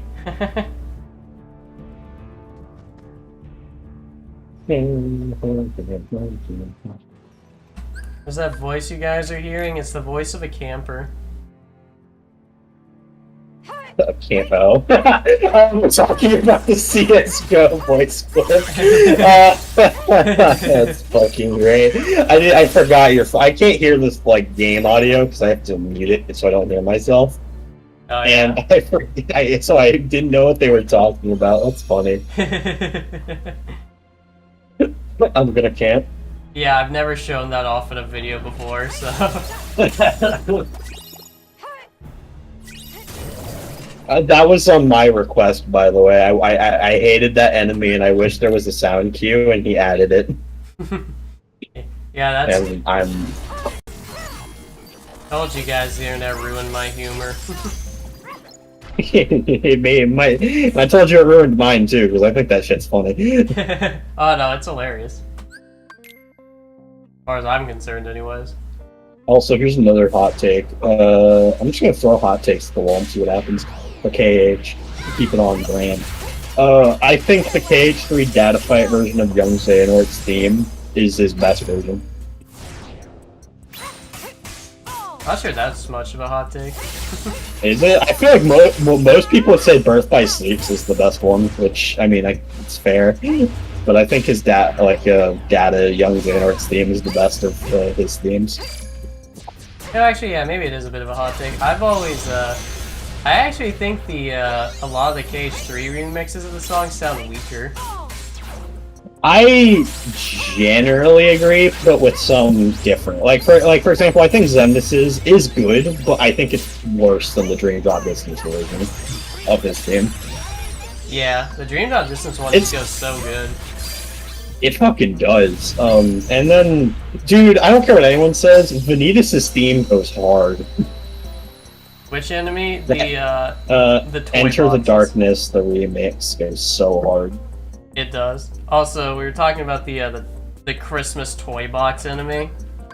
Yeah, the one that can just pop out of the box and shoot you without any notice. Yeah, that one. You should give all enemies Counter-Strike voice clips. That would be pretty funny. If I do that, you're gonna lose track of which one is giving you the actual audio cues. You're just hearing a bunch of fucking CSGO. Well, I'm like, bro, I might as well just go play CSGO at this point. Flashbang. Is there an enemy that, like, effectively flashbangs you? I don't think so. can't think of one. Can you make it flashbang? What, You just hear an enemy you it's- just hear an enemy, like give the soldiers an attack that just flashbangs you. It just fades the screen to white. Yeah. Flashbang. I don't know if I could make it do that on contact, but I can. You could probably make a flashbang enemy as like a status effect. That'd be funny. It'd be really annoying, so like don't, but it's funny as a concept. Yeah. Just a flashbang. You just hear someone say flashbang out and then just get fucking flashed. I didn't even know there was a little path down there. Oh, neat. You know what? That's very much needed. Yeah. Alright, here's another hot take from the boy Tex. I think Kingdom Key should be retired. It's boring. Yeah, you heard me. He's still sad about his Way of the Dawn being replaced by a car. I am, and I'm pissed. I might be projecting, but fuck it, I'm mad. I'm so mad. That keyboard was the best, and he just left it for a Honda Civic. Alright, boys, I'm gonna show you the new and improved Oogie Boogie fight. Bone Soldiers. Bone Soldiers. I hated this fight so much. I think you mean you love this fight so much, dude. This fight was so dumb. What, you don't like Bone Soldiers? I kept getting my shit kicked in because I was an idiot. Why does he have so many health bars? What the fuck? Is that a glitch? I don't remember him having that many when I fought him. He doesn't start with that many. They're just visually. Well, yeah, I don't know if it start with that many, but why does he have them? Because the reason for that is because the way his AI works is he has like HP gates that are dependent on how much max health he has or whatever. And I wanted to just remove the HP gates altogether and start in phase 3. So the way I did that was give him a shit ton of HP and then crack down his HP down to what it should be normally. Yeah, because God, this fight was annoying in base KH2. Yep. There you go, dudes. Just learn to use dancer form semi-optimally, and you got it. Well, yeah, that's what I had to do. Like that form was designed for it. Gotta oogie boogie. So it's not a proper. So it's not a proper fight. Oh, there's no scenario. Okay, look, me and I think Disguster, we went scouring the internet for any sort of video game of Oogie Boogie in it that might have a proper boss fight in it, and there is this Nightmare Before Christmas like DMC style game where Jack Skellington is just comboing stuff, but the problem is, even in that game, all of the Oogie Boogie boss fights are just rhythm mini games. This man has no. He's not built for fighting. This man has no legitimate boss battle. It is all. The closest you're gonna get to a legitimate boss battle with him is what Kingdom Hearts 1 did, and that's not much different. Yeah, like, yeah, God, he's not built for fighting. What can I say, bro? He's a bag of bugs. What do you want from him? I don't know, man. I mean, there's even... It's funny because in that game, there's even one where he turns into like some kind of hulking giant, but it's still just a timing puzzle. Are y'all gonna rip animations from a fucking Nightmare Before Christmas game? I mean, we're ripping... I'm waiting on Disguster to finish like converting the Super Smash Bros. Ultimate Sora animations to Sora's skeleton, because we're just gonna do that as like, I want to do that as like a proof of concept thing that actually shows that we have fully custom animations in this game, because the tool has been out for a while now, but nobody mods this game, so nobody actually knows about it. Nice. Yeah. I mean, to be fair, back when this game was probably at its heyday, a lot of shit was kind of hidden from people, so... Yep. There was, like, no communication. That is one of the other unfortunate parts about... Hey guys, don't bother Disguster for still not releasing that Terranort over lingering real mod. Yeah. And tell him Tex sent you. Make sure you all message Disguster wherever you can find him, and tell him how much you don't appreciate the fact that he's withholding his super secret mod secrets from you guys. And then you should do tutorials on stuff so I don't have to. Go bug him right now. We'll bully him into doing Xaddgx job for it. In fact, bully him into developing the Aqua mod. Not the rest of it, but like from the ground up. He has to remake everything and stuff. Yeah, why should I have to do all the work? Yeah, honestly. Wish KH1 got more mods for the mech. Yeah, honestly, I agree. I feel like KH1 could be better if it had some things done to it. But I guess a lot of people just don't care to mod that game. Probably because are there even any really tools for that game in particular? Not that I know of, but I also don't mod that game at all, so I wouldn't know. I don't know. You know, I'm gonna not stat boost here. Let's do this fight legit. Okay, well, you know, I'll have to reload this. let's do this fight legitimately, because I like the Phantom Aqua fights. You know what? You guys will too when you get your ass kicked by them. Think he had his reasons, so I won't bother. You can't just be a nice person. Yeah, man, you gotta bully your way to the top. You must. On the real, maybe don't actually go spam message him. I was joking.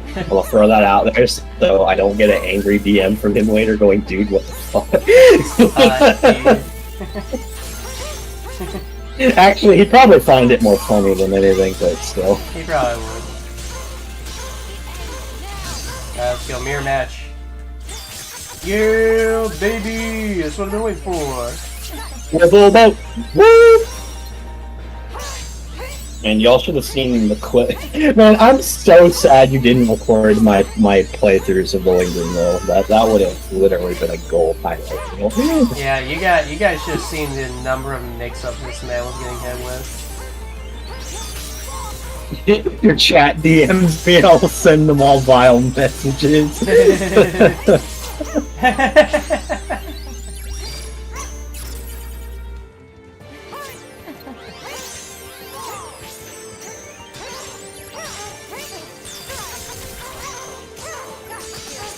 Alright, for your own mental health, don't spam Disguster.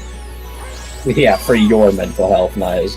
Anyways, my lingering will attempts were a fucking goal of mine. Like the shit, I was getting mixed up by lingering. Dude was gaming, and the whole time I had the ultra drip stinked Goku theme in the background. And that's a lot of KH2FM mods I want to play is going to send into Unlisted. Well, a lot of mods don't really get finished. Yeah, and that's the one issue with KH2FM modding, is that a lot of people like make mods, but then they generally don't finish them, and then probably because they're tired of getting asked about it, they usually unlist the videos relating to it in some way. Yeah. I mean, if you want my answer, you know, you can just release what you have, and then, yeah, there you go. I don't understand why people don't just do that. You just release what you have, but at least then you can say it's out there, so they can stop bothering you. You got absolutely game ended at the end there. There just isn't any interest in KH1. Yeah, probably. Like, there's not much interest in modding it. Release what you've done, Tex. Go on. Hey, unlike most people, I don't have mods half-baked left on my channel, so I don't know, bro. Unlike you, I'm saying. Release the Terra North Cup. On the Critical Mix log, it talks about a tool called the Hyper Crown tool, so there's some tools for KH1. Guess there just isn't any interest in KH1 modding. Well, as you've heard from Tex here, there are quite a few people that don't like KH1's combat. I thought Zad would in the same way. I changed my mind. I have high hopes for this now. Yeah, you and me have gone through a character arc through the comments section. Boosh was one of the Boosh was one of the few people who were very they were very constructive in their criticism, but they were also like, come on man, you're doing a little too much. I don't think this is gonna turn out well. And then like I'm like, nah man, I will fucking do this shit. I already left the Vanitas mod unfinished. I don't want to do that for another project. Yeah. Although, I will go ahead and say this right now, again, because I did a casual playthrough, because I'm a dumbass. I'm not good at these games at high level. I have never played level 1 crit in my fucking life, because I think it's not fun. I played the whole mod from basically beginning to end. The only thing I haven't done yet is Xaddgx and the bonus content past him. And that includes Lingering Well. I beat Lingering Well. And I can say this mod's definitely fun. And also beatable. If I can beat it, so can you. Yeah, I try to be very nice with this mod for most of it. It's really like this super duper post game shit, and like, you know, of course Lingering Well and some of the daft fights I actually like Roxas. Those are basically like your big skill checks. I mean, like... Yeah, you're right, Disguster. I forgot my bike helmet. Let me go grab it. I also forgot my Elmer's blue. Turning your haters into fans, biggest alpha move. No, Bush wasn't a hater, he was just, I think he understands that a lot of fan products just don't get finished or they get cease and desisted. And, like, I actually have very little faith in most mods that I see too, because a lot of people they really do not finish them. I think the problem is too many people have like they try to do too many things at once and then don't end up doing anything. Yeah, Disguster. Like yeah, Disguster. Start small. Like, for example, my Xaddgx mod I'm actually during this stream, I've actually been swapping animations right now. But, right, but, like, I'm not doing anything past Xaddgx. Like, I'm not gonna bother doing Keyblades. Like, he's just gonna have the Claymore, and that's it for now. And that's it. I'm not gonna bother changing enemies and shit. I'm just making a basic moveset. You gotta start small, boys. True. Also, and then eventually I'm gonna do an Axel. I want to do that. The other thing too is with a lot of mods, yeah, like people are too ambitious. They're not. They want to do a lot of stuff, and like they have all these ideas, but they don't know how to get to them all the way. And they don't realize how much time it's actually going to take, because people just see like the super cool shit in their heads and they're like, yeah, I gotta do that. But, you know, with this game... It's not necessarily a bad thing, it's just, it happens a lot. I mean, thinking big is fine if you actually have, like, a lot of patience, but for a game like Kingdom Hearts 2, for instance, like, just as an example, I mean, you guys have seen all the shit I have to do just to get an information box to appear at the top of the screen. Like, I've got to cycle through like 3 files while making sure that I know that I'm not overwriting everything and I'm not slipping up and making a mistake where it could affect something later on. And that's just for adding an information prompt at the top when you load into a room. I mean, Christ.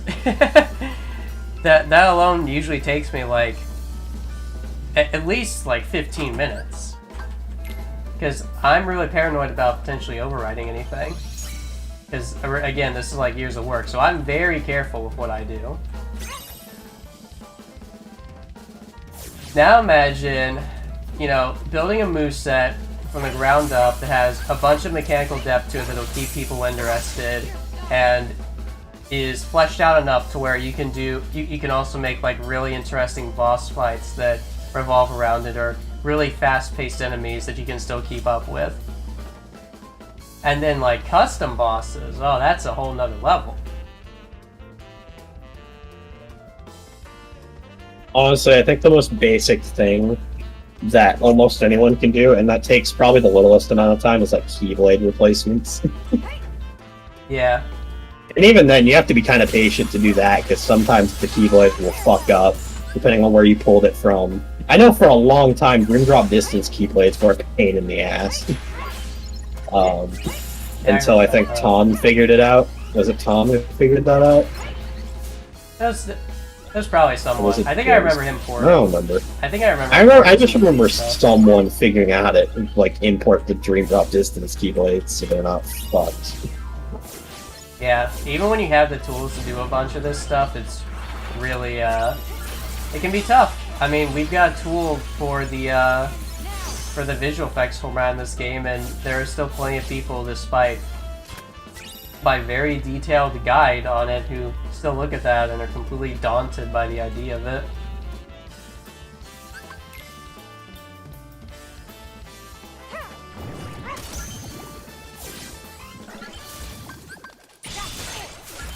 Honestly, if you want a game that takes, if you don't have patience, honest to God, mod KH3, or just don't mod at all. Honestly, because, like, KH3 is easy, it's not hard, the tools are very simple to use.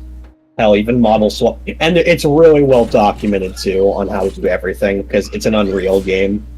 So, even if you don't go to, like, OpenKH for tutorials, you can find almost anything for Unreal. And then moveset editing and all that, it's really simple too. Really easy to use tools. Meanwhile, with KH2, you have a lot of limitations because it's a PlayStation 2 game. So, like, for example, isn't the game like 32? Like, you can't go past 32 megabytes or the game freezes. So, yes, and the base stuff that this game already loads in usually puts you to around 11 megabytes left over. 11 to 13. It depends mostly on the map size at that point. But, yeah, so you've got to worry about the size of your base moveset. And you have to make sure that you have plenty of stuff left over for all the other shit you can do in this game. Like, using drive forms or, you know... Magic. Yeah, or summoning. Because these things, these are all, like, swapping out of the RAM cache so they can make room for the other things. So, like... Ventus is currently in RAM, but now that I've loaded him in, if I go back into Dancer, it takes longer to load that in because it removed it from the RAM cache. If I do this for Ventus, it takes long to load him again. Now, if I do Dancer, and then I revert, and I go Dancer again, you see how fast it loaded there? Because it's still cached. It didn't have to get swapped out. So that's how this game gets away with doing all this this crazy shit, is that it's swapping out the extra stuff that doesn't always have to be loaded in on the fly, as soon as you're requesting something else to be loaded in, basically. But you still have to worry about the RAM limitations that come with that, which is why making sure your base moveset and all that is a decently small size, or at least workable size, is very important, because it's going... The more you put on this base moveset, the less room you're going to have for all this shit.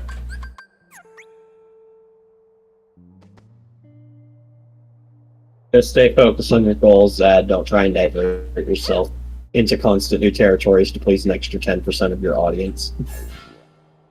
Well, I think I've done a pretty good job of that so far. Yeah, believe it or not, a lot of the things he adds to this mod is not to just please random people, it's because he wants to do it.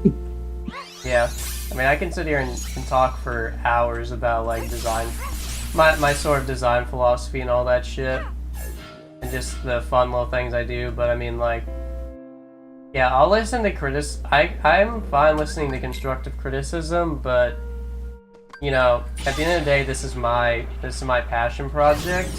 And if I don't want to do something, then I'm simply not going to do it. And I have no issue telling people. I have no issue, like, explaining to people, like, hey, you know, that's an interesting idea, but it just doesn't match what I personally find fun in the game. Yeah. Or it's too tedious to implement to the point where it's not worth it. I mean, he'll change something if he thinks it's worthwhile. He's changed a few things or added some things from my playthrough. Particularly for balance. And also added item usage in the air because KH3 spoiled me. Yeah, like I didn't even try doing items in the air until he mentioned it to me, and then like once he my brain's weird because once he mentioned that to me, it kind of clicked in my head like, wait a minute, I could do that.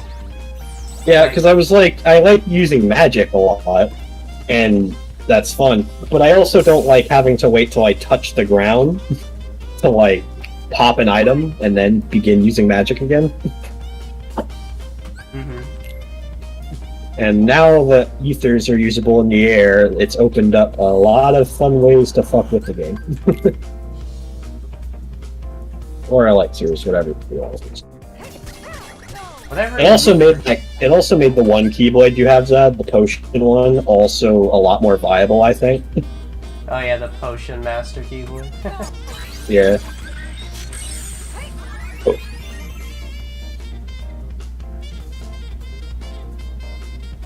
guys like that mini game? Yeah, it's great. I'm sure it was great.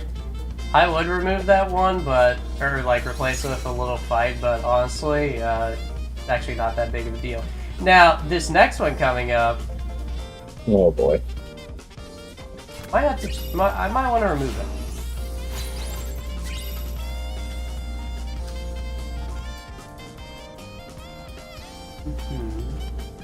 Also, the hard part with me giving constructive criticism is I'm a very emotional person when I'm getting my shit kicked in. So I had to mention to Zad that I'm gonna say some shit. It's not true. The amount of times I've said this mod is trash while playing it is pretty high. Like, I'll say some shit in the heat of the moment that I don't mean. Yeah, I cried, well. My tears hit the floor. Them shits were hitting the floor, bro. Dude, when he had to fight Lingering Will. Dude, I'm not gonna lie, when you guys missed the most anime thing that you would have ever seen in this series. So there was one mix-up Lingering Will did on this man where he like opened Ultima Cannon and then text blocked it, and then Lingering Will ran through the explosion to try and punch him. Well, he succeeded because I didn't see it coming. Yeah, he was was completely obscured by the smoke, and then he just ran through it and clocked this man. And it's like some shit you'd see out of a Hollywood movie, except he's not walking out of the smoke. He's fucking running at your ass, and you only see him at the last second. I actually screamed. I was afraid, dude. He caught me lacking hard. That was fucking cool, though. He was doing some shit, like, he would, like... I remember he would shoot an Ultima Cannon, jump all the way towards me, fire another one, then run at me to punch me while I'm already dealing with two Ultima. I'm like, Jesus Christ, Lingering. Yeah.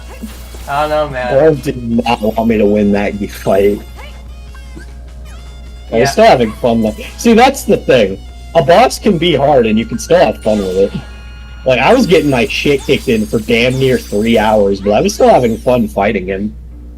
Yeah, fighting him is just fucking hilarious when he just does, he has all these mix-ups, man. Thank God he never hit me with the ceiling one at all. I made sure that would never hit me. God. By the way, and also, it makes it more satisfying when I finally beat him, because I ended up getting to a point where I could beat him up pretty consistently to Phase 3, but his DM was the problem for me, and when I figured out how to, like, properly block and dodge it, and then I got the kill, I genuinely turned into Moist Critical for a second. Yeah, you warned me too you were gonna turn into him. I'm like, I'm gonna turn into Moist Critical the moment I kill this guy, and then I did. It was great. And my reward was very worth.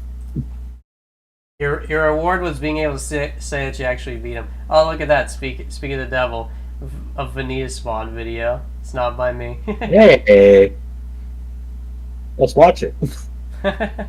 I'm taking my break because I need some food. But I'll put on videos that I know are good, which are the good old boss versus boss videos. The good old reliable. Good old El Clasicos. You should get like a picture of SpongeBob going all reliable and put it in the top left. You know what? Let's see.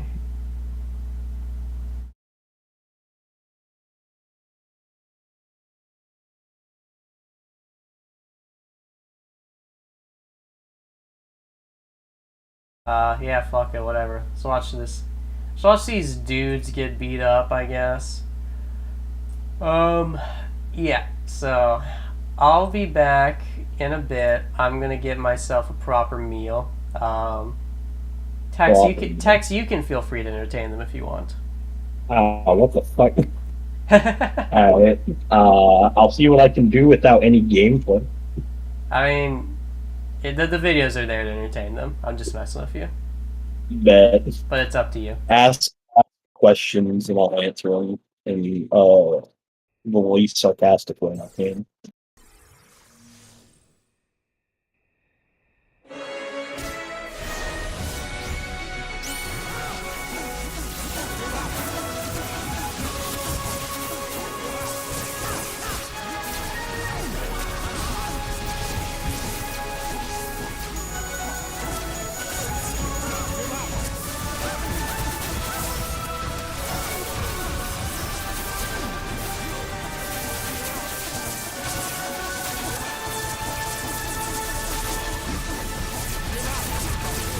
Rant more about Mortal Kombat. I don't know, man. Give me something to work with. I need something to bounce off of here.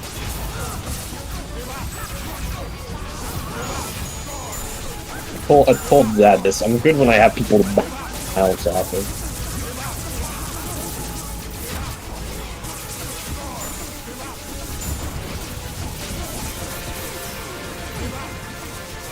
About to turn this into a Mortal Kombat stream. Rant about MK Ultra. Yeah, MK Ultra was pretty wild, but Americans really decided to brainwash people, or the Russians. I don't remember. I think it was America. That was my favorite Mortal Kombat game. Brainwashed Americans.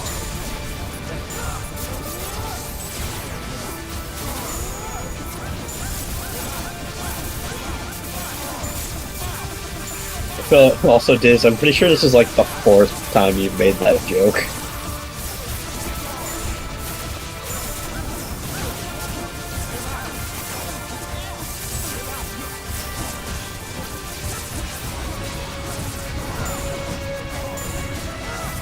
I don't know, bro. I feel like you've said that like multiple times. I don't know. I acknowledged it in my mind. I just didn't care to mention it. You just want to be seen? Well, now you're being seen, brother. I acknowledge you. I've given you what you want. I have given you what your father couldn't. Acknowledgement.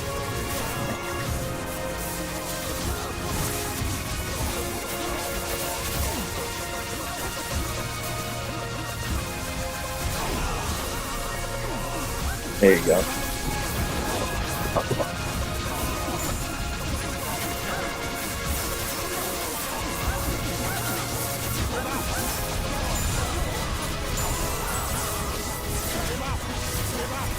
Remind me when Zad gets back to ask how the fuck the game is handling all of this.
Yeah, honestly, same. Disguster, I couldn't tell you what's going on. I'm kind of mesmerized. It's mesmerizing. It's fucking hypnotic. It's like MK Ultra. Damn, we moved it back. What's one MK character you hate? Fuck. I got a few. I don't like Devora. I think Devora's fucking ass. And it's not just because she kills characters, but it's more so she doesn't earn them. Like, I feel like they had her kill Scorpion. Like, Baraka, I don't care. Baraka's fodder. Like, I never understood the love for Baraka, if I'm being honest. But, like, she killed Scorpion. Like, that's the literal, like, poster child of MK. Like that's literally Ed Boon's favorite character. Like, I don't know how that made it past the writing. And the worst part is that if she died and, like, the past version of Scorpion got to kill her, like, immediately after, that would have been fine. But no, she gets away with it. Like, every time, she just gets away with it. And it makes me wonder how she continuously, like, isn't killed or, like, made, like, a target by the heroes in story. But that's probably just because NetherRealm's not that great at writing stories, if I'm being honest. I don't care much for the combat kids as a whole. I don't really hate them. Just I don't feel like they've done much with them. I like Cassie and I like Takeda. That's about it. Kung Jin's okay, I guess. But Jackie is literally just Jax, but female and younger. So I don't know what they were going for there. I also don't care much for Baraka. I just already said that, but I don't get the hype. Like, I remember a lot of people were really upset when he died, and I'm just over here like, he's fodder. I don't understand why they care. Remember when they tried to copy Marvel vs. Capcom and tried to do DC vs. Mortal Kombat with all graphic? Yeah, I don't get why. It's not like DC isn't gory in its own right. Like, there's a lot of dark fucking DC comics. Like, it's weird.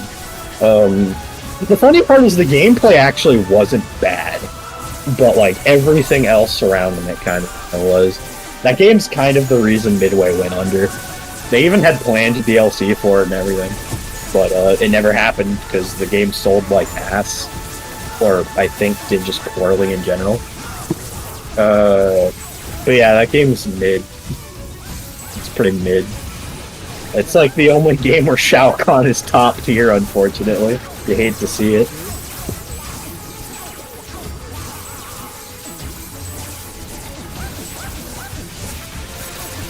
And, like, are you asking what I think of MKX? Yeah, no, they're talking. He was talking about MK versus DC. That's what I'm talking about. Mortal Kombat versus DC Universe. That game is like the only time where Shao Kahn was ever like top tier ever. Shao Kahn wasn't even in MKX, unfortunately. He was dead. They had Kotal Khan instead. Oh yeah, there you go. Kotal Khan. Kotal Khan sucks. He's the like dumbest character. Like unironically, bro consistently shows up to get bodied. Bro ended up in a wheelchair. Shout out if you get that right. But yeah, I don't fucking know. Kotal Khan's pathetic. Like in general.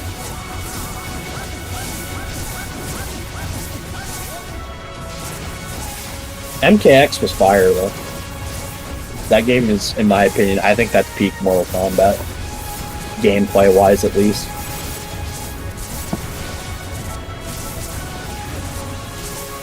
Who would win in a fight, Shere Khan or Shao Kahn? I don't know, man. Shere Khan's got shears, though. That might be an easy clap for Shere Khan.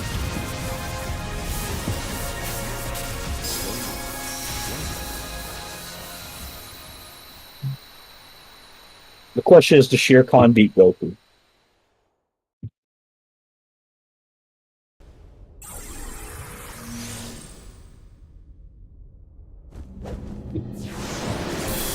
What about the movies? The first movie was really good. I love that movie. It's really fun. It's not like phenomenal, but like as a like Considering it's working with just Mortal Kombat 1's story, I think it does a really good job. The second movie is garbage. The only redeeming thing about it is that Cyber Smoke is in it, but even then, he just kind of gets blown up by like a pipe bomb or some shit. I don't remember. That movie's just I don't care about that movie. And the new movie I actually haven't seen yet, but because of I don't know, I'm bad at watching movies. I need to watch it. I own the fucking movie. It's on my shelf. I could watch it whenever I want. I'm just really bad at doing that. ADHD is a bitch. But I've seen the trailers, and the trailers look cool. At least what Sub-Zero did. I don't know why the hell they created a new character, Coral Young, I think he was called, when they already have Johnny Cage, but whatever. Also, the fact that they excluded Johnny Cage, that's an L. I haven't even seen the movie, but that's just an L.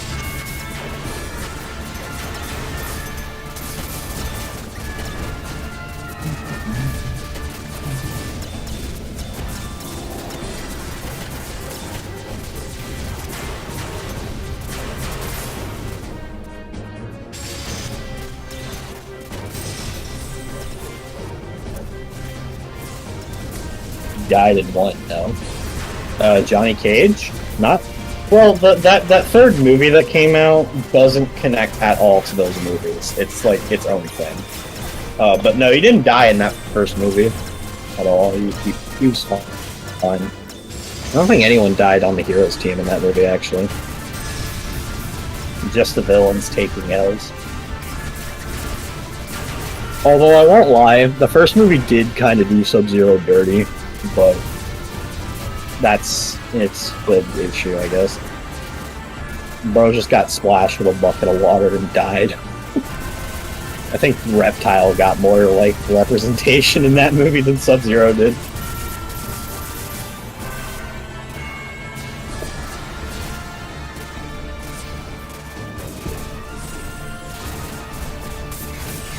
Another character. You might be thinking, like, the only character that died in, like, the first Mortal Kombat movie was, like, Liu Kang's brother or some shit, like, younger brother, like, that's the start of the movie. Like, Shang Tsung kills him. But outside of that, I can't think of anyone else. I don't know, there was that one guy who was, like, with the heroes, the black dude. It wasn't Jax, it was just some random guy. I don't remember his name. And, like, Goro kills him, but that's about it. No one with that, like, is important died.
Oh, someone might have returned.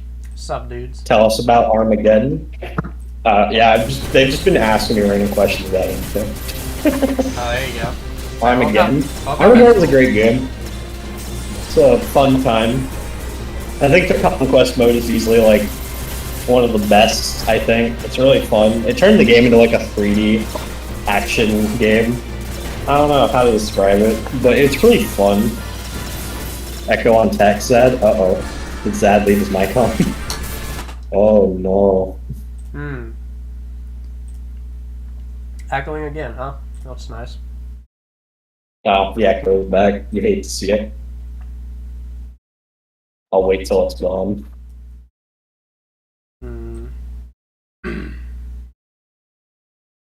Speak now?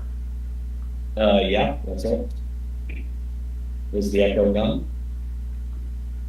Doesn't look that way. Why does this happen every time I... Alright. Still there. What the hell? Why did it drain on the channel? I fucking hate this microphone. I don't know why it does this. Like, it'll just fix itself and then it'll break again. You'll love to see it, I guess. Probably. I got like the Razer microphone that's alright. Definitely gonna need a better one at some point, but it works, so. Alright. Fuck.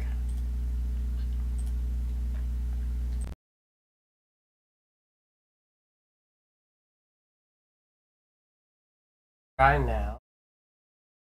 Echo. It's the echo here. Jesus Christ. I'm waiting for one of them to say something so I can tell. Well, I can tell based on how the bar is going that it's picking up now. Well, You know what? Maybe I just restart OBS. Okay. What now? alright. Can you hear me now? Are we good? Maybe I have to turn you down. I don't know. Maybe. I don't know. Oh, it's fixed? Really? Apparently, I mean, he said X, but forgot the F, so I'm gonna assume that means fixed. Yep, alright, we're good. I don't understand, but okay. Me neither, but we'll roll with it. Anyways, videos. Woohoo! It goes back and forth. Not really. It's not fixed. Okay, maybe not. Oh. Well, we were lied to. Ooh, how It- can you do this? And this wasn't happening earlier in the stream, so. Hmm.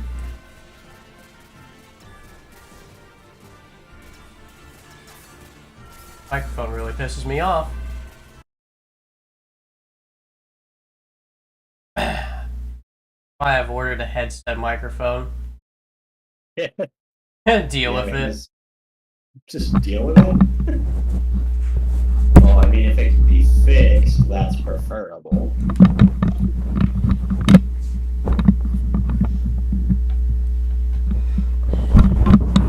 The bars have spoken. Maybe if I just...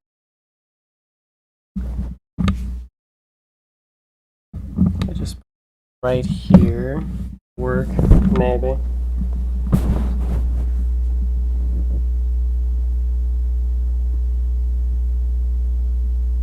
Look like it happened when I swapped the OBS scene. Maybe. The bar's still the same now. Am I being picked up by it still? The stream is like delayed for me, so I can't tell.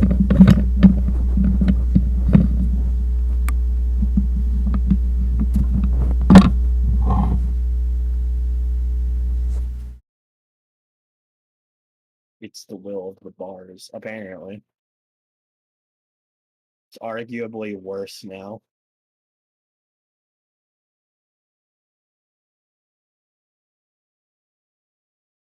I don't know what to say. OBS sucks. Now it's good. No, it's better. Good on here. Praise the bars. What? Right when you said that it's better. What?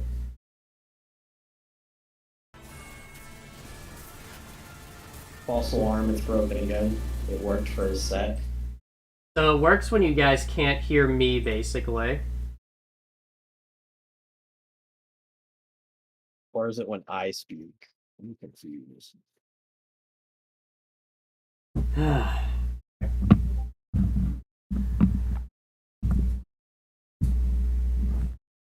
Streaming sucks. It does, doesn't it? It'll hear an echo, but only when Ted speaks. Isn't my. I don't see how it can be echoing to it. No, because Are you're. you? What, do you have the stream unmuted? Yeah, I have the stream muted. No, I haven't muted. I've had it muted the whole time. Okay. And even if it did, it would be playing through my headphones, not my computer.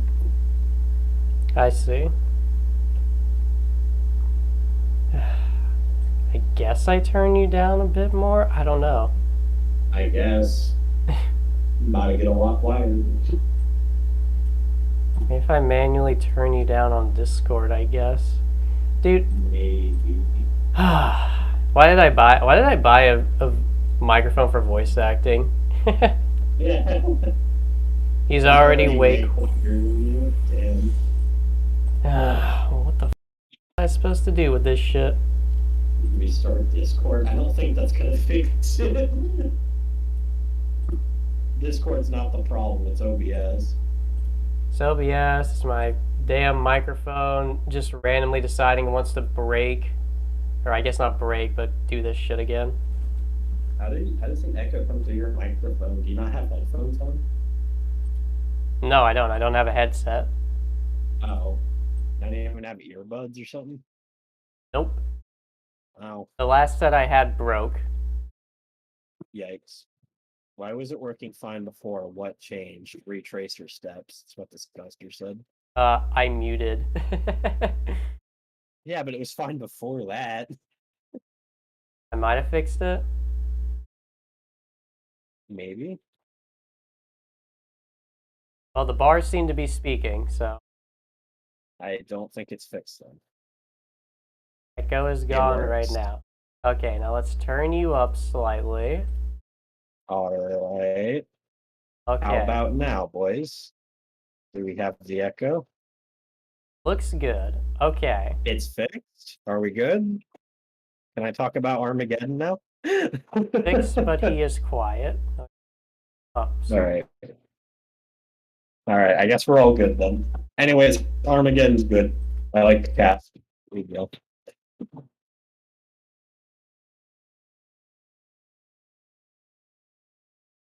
Okay.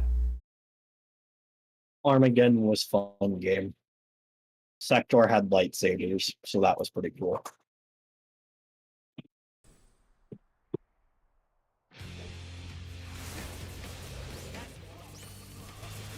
By the way, how the fuck can the game handle half of this shit? Well, certain Like, I was stuff. watching this, I'm just like, what the fuck? The certain stuff with this game, it did crash often, but I would intelligently video edit it in ways where you could not notice.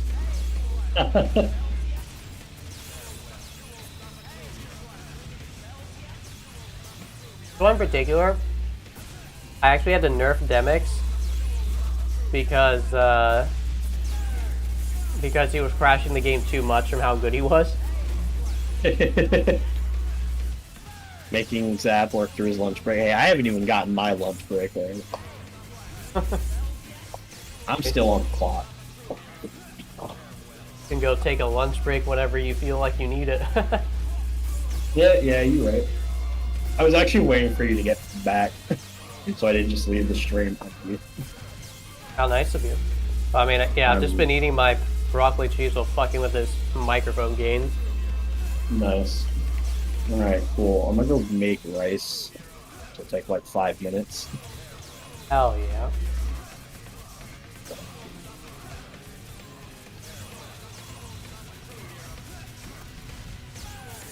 Demix has those juggle combos with those water pillars.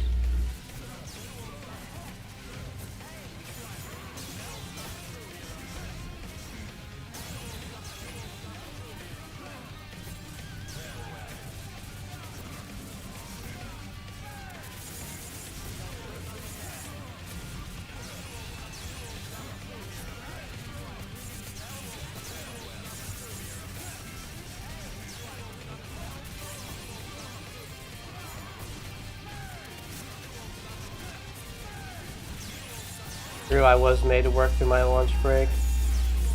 Honestly, OBS just finds a way to fuck up every time I go for a break.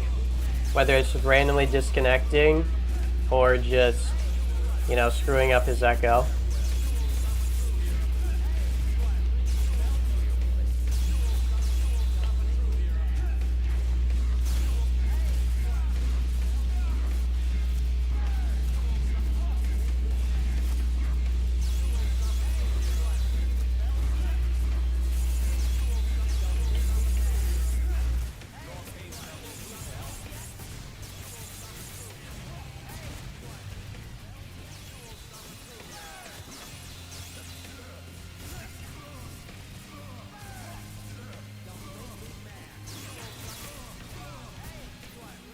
Fun fact a buddy of mine brought up to me.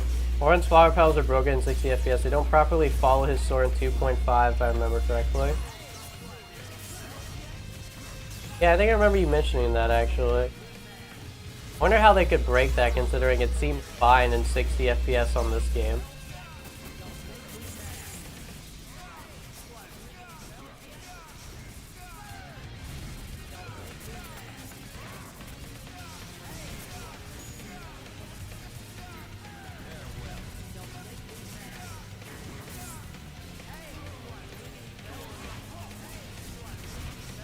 Yeah.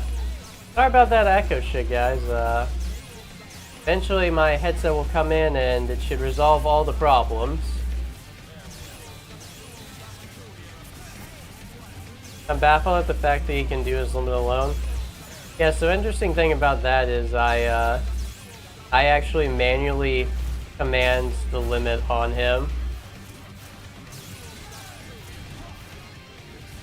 Fire members are kind of weird in that if Sora isn't there, you can still call the limit and you'll be able to activate what they do and they'll have no delays between the attacks, so you can make them loop stuff as quickly as you want them to. So what I'm doing here is I actually have it active as a pop-up, or no, I have it in the shortcut menu. Like I have Bushido in the shortcuts, and then I have like all the different, couple of different commands you can execute between Sora and Oren on the shortcut menu, and I just open that, but you never see that because of the movie mode code.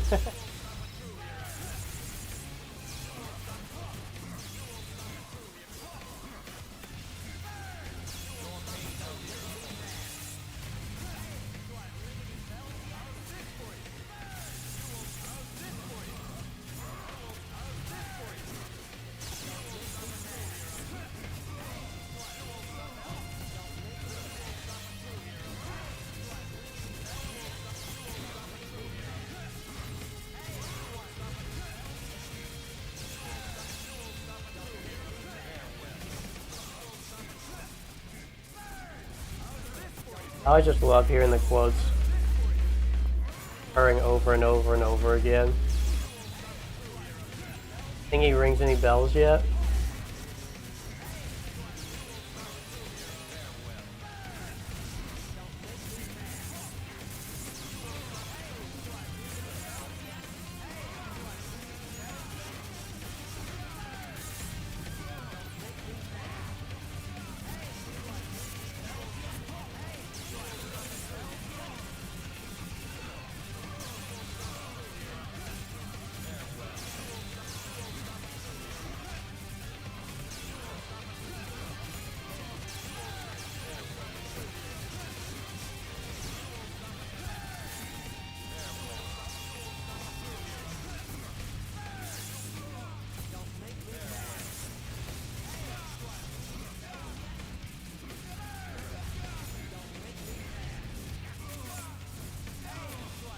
That'd be removed for the release. Will what be removed for the release?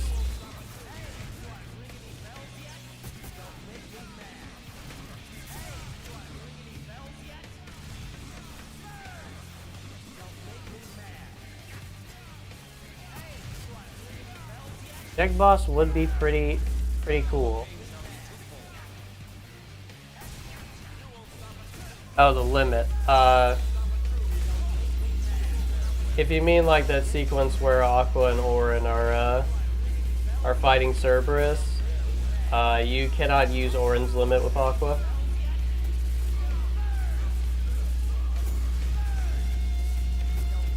How does he fight disregarding the Dissidia? Pulls out a really big weapon and just punch the shit out of you. That would be how I'd see it. Alright, I'm back. Welcome back. Got my microwave rice and chicken.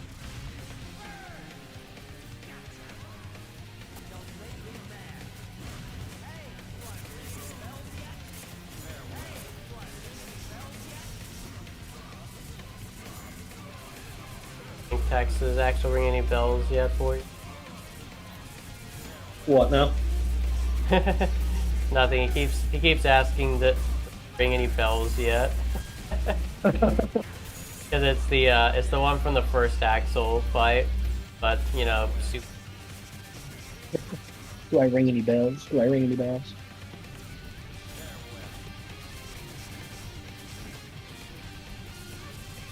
I'm guessing when they freeze like that, that means they're dead.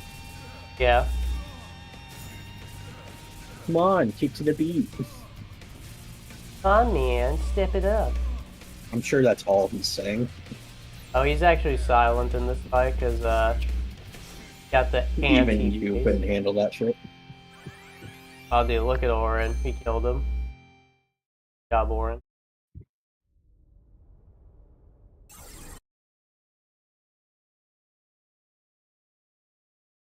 Oh, here you go. Final Sora boss video. Oh boy.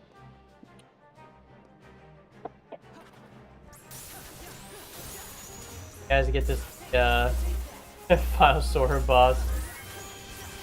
The shit out of You should make a video comp of Final Sora bodying every boss in the game. Funny because I probably could. This version of him is coded to where he'll work against any boss in a one.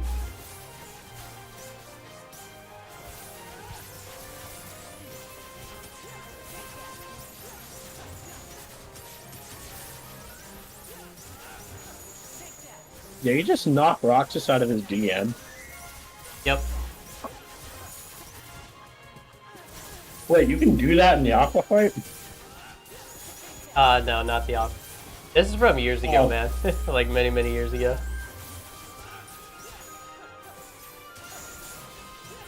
Well, for a second I was like, there was hidden tech and I didn't know about it. That's actually something I let bosses do manually back in the day, was knock Roxas out of his DM, because if you do that, the AI doesn't dispel the skybox, so you get to see all that cool backdrop for the entirety of the fight.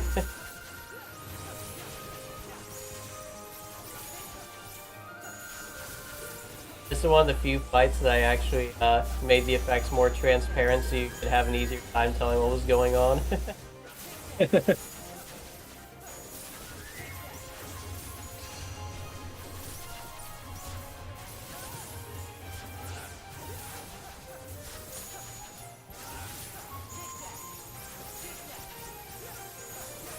It's not ground revenge, but he can most certainly attack in the air.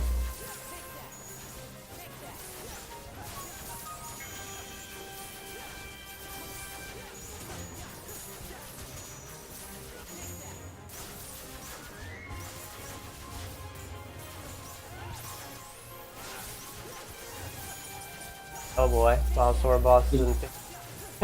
Just chicken fried rice be hitting different. Oh. Making a combo video out of Roxas. Well, Roxas's days of putting up a fight are over.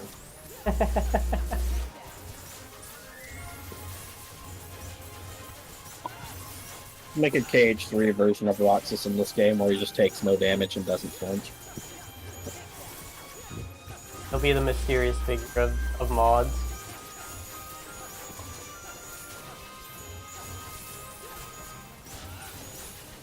That's how he is in the Xaddgx fight. When you're not controlling him, of course. Oh, fucking...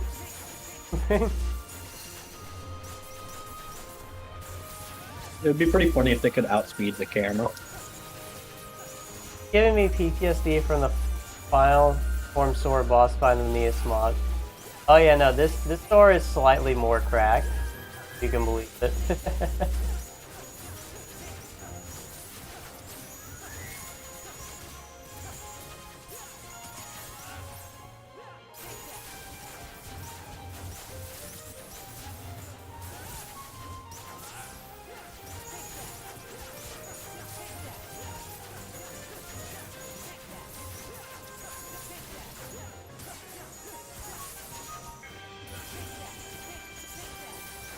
Fox actually got his combo off on Fate Sword.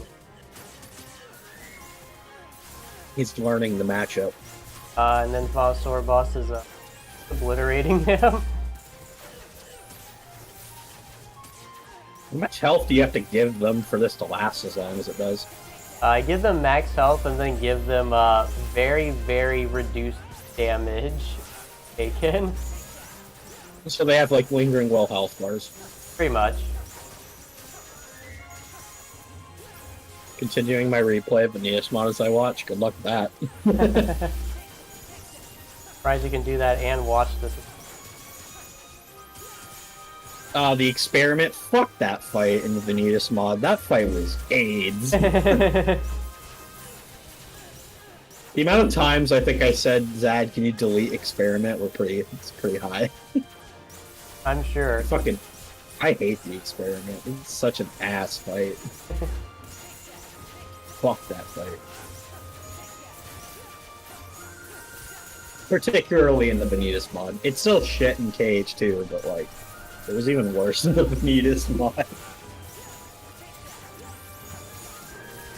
And then I got then Brad slipped me the version 1 Ursats and I bodied him. It was great.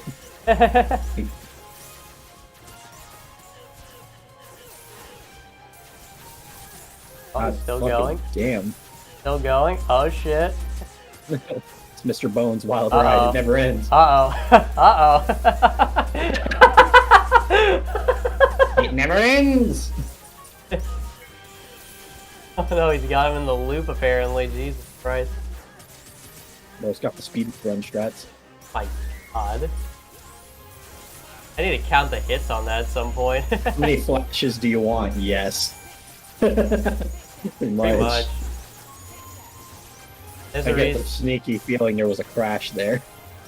No, what? A crash? No way, dude. These two are completely stable when fighting each other. Yeah, of course. Actually, funny enough, it's not even Final Sword Boss that's the problem, it's entirely Roxas. Roxas is so fucking cracked out of his mind, but Final Sword Boss is just a god at comboing. Was Ursat's V1 that cracked? I don't quite remember the original showcase. Okay, so V1 was kind of cracked. Okay, so in version 2, which is basically the version that's in the game right now, the fireballs that Ursat shoots out consistently only happens in the air. In the original release, all attacks gave you the fireballs. All of them.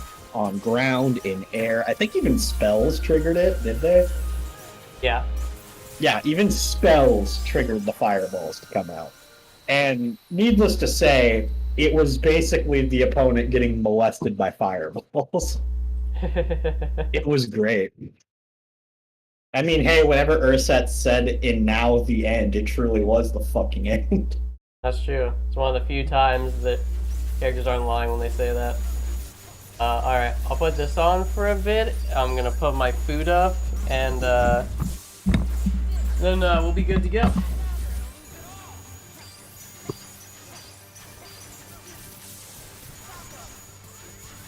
But yeah, Ursat's version was fucking cracked. It was great.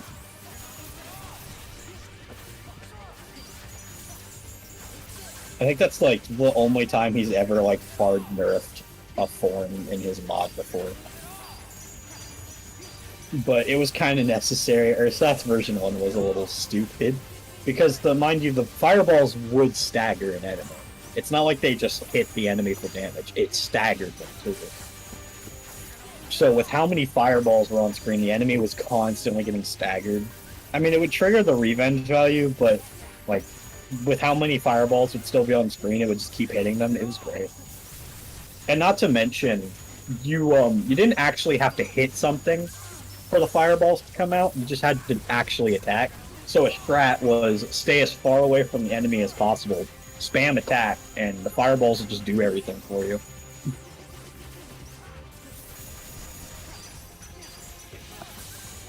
It was wild, but it was fun.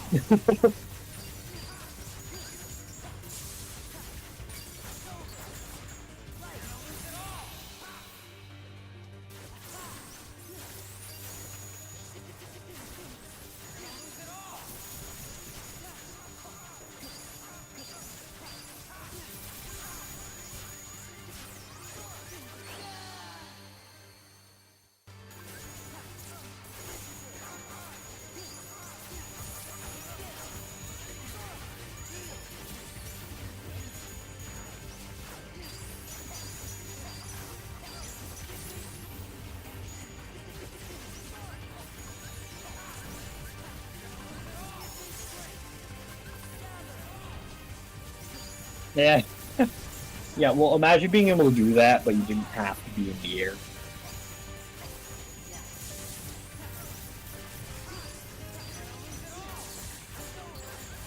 Honestly, that is like the one bonus boss I really liked from Xadd. I don't dislike his fights. They're pretty good and well designed, but they're a bit too difficult for my monkey brain. And the Riku one was really fun. I liked that one a lot.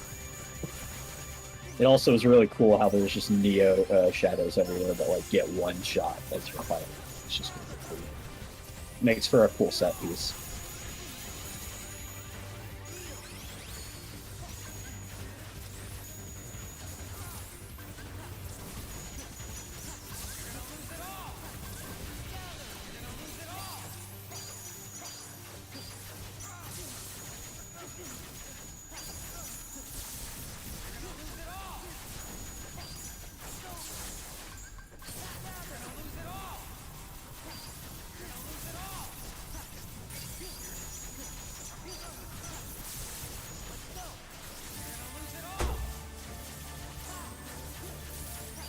Yeah, I mean, that's fine to me, honestly. If the boss is gonna one-shot my ass consistently, or damn well near one-shot me consistently, then I'm okay with the boss having some shit HP. Why were those bosses behind this technical limitation? Well, I don't know all the technical aspects of it, but what Remnant Gear was, it was basically a Keyblade with a bunch of codes loaded into it that spawned the stuff. So like, having the Keyblade was basically like holding a code that spawned everything. So like if you walked into that room with a normal Keyblade, nothing would happen. The Remnant Gear had codes loaded into it, so that the moment you walk into that room, it would load the boss. Or at least that's how I interpreted it. Sad's here, he could probably explain it better than I can. What's up, dude? I was explaining how Remnant Gear worked from my monkey brain perspective. Like he was asking like why the bosses were locked behind Void Gear, and yeah.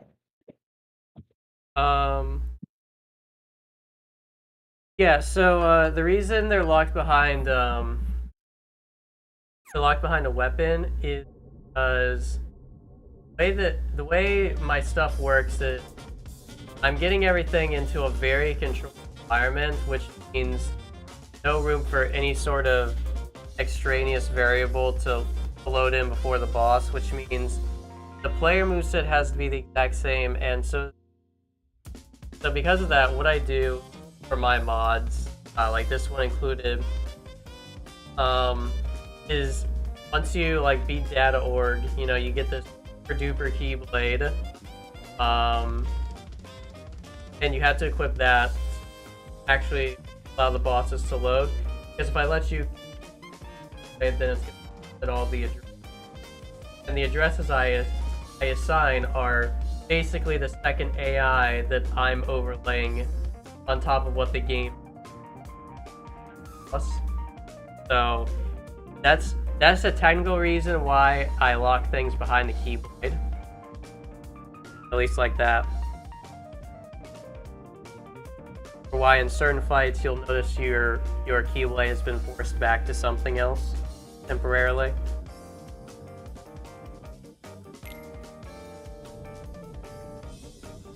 He also asked why a Keyblade and not like an armor and accessory, and well, he answered his own question. The Keyblade is just cooler. The Keyblade's cooler, and again, I can't let the player have a different Keyblade because Keyblade movesets, player loads in first, and then like bosses and enemies and party members. So if the player were to swap to say Stormfall before the fight, then because Stormfall is a different model size than the Master Defender, for instance, then Anti-Aqua boss.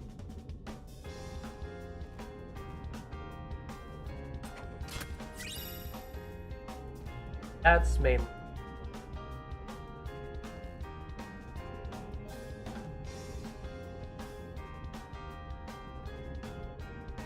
My voice is coming through. You're cutting out a lot, apparently. You're fine on my end, but I can't hear the streams. Oh, good. Well, they are saying you're cutting out quite a bit in the stream. God, here we go with the echo again. Oh, Lord. Here it Go comes. killing again. Alright, well, it seems fine. Okay, so like I was... So, I'll re-explain. So... Well, no, they're saying that you're cutting in and out. There's not an echo. Oh, okay. Well, I'll re-explain what I was saying. So, yeah, the fucking bards. What I was getting at before was that the reason it's locked behind the Keyblade is because the player and the weapon, they load in before the boss and, like, enemies and party members and all that. Now, because of this, I had to ensure that the size of the Keyblade is the exact same, like the file size of both the model or the moveset combined, are the exact same as when I originally coded the boss. So that's why I locked the player into one Keyblade for these fights, because then I can ensure that nothing is getting offset.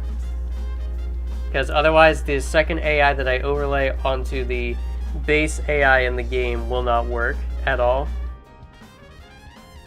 Or if you want a monkey brain explanation, variable there, it break. No variable, it work. There you go. That makes sense. Is the same thing going to happen for Aqua? Yep. That's how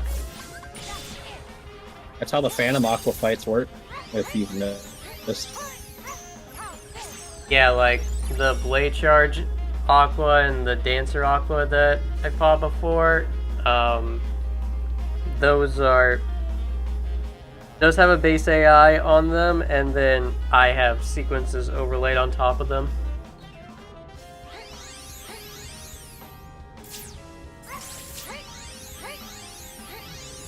Alright, how do I want to do this with this minigame?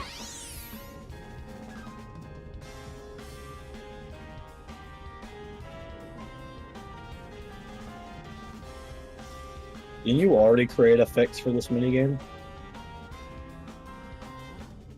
Fix? Not a fix, but like a way around it so you don't have to do it. No, I never bothered with it because it's a fairly fast minigame, but figure what the hell, I should probably do that now. Weird. I remember you already having something for this one.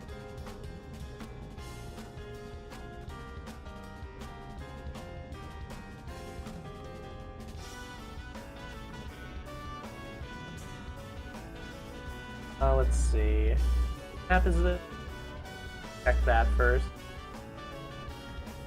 No, fuck that. We're back from break. We're gonna just do entertaining stuff now. I'm not doing another 8-hour development stream. You guys, I gotta entertain you guys. Yeah, I can't do all the work. Fuck that. I'm gonna actually follow methods I have laid out for myself.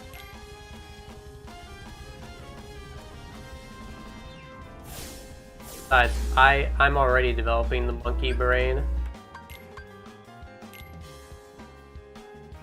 He is the start of the monkey brain, if you think about it. I am returning to monkey right now. He enables me to be monkey brained by including blade form, so. It's really my fault. Yeah. Speaking of monkey, I'm about to load up MK11 to play on the side. Why not? You're loading up monkeybrain.exe. Time for Shao Kahn to return.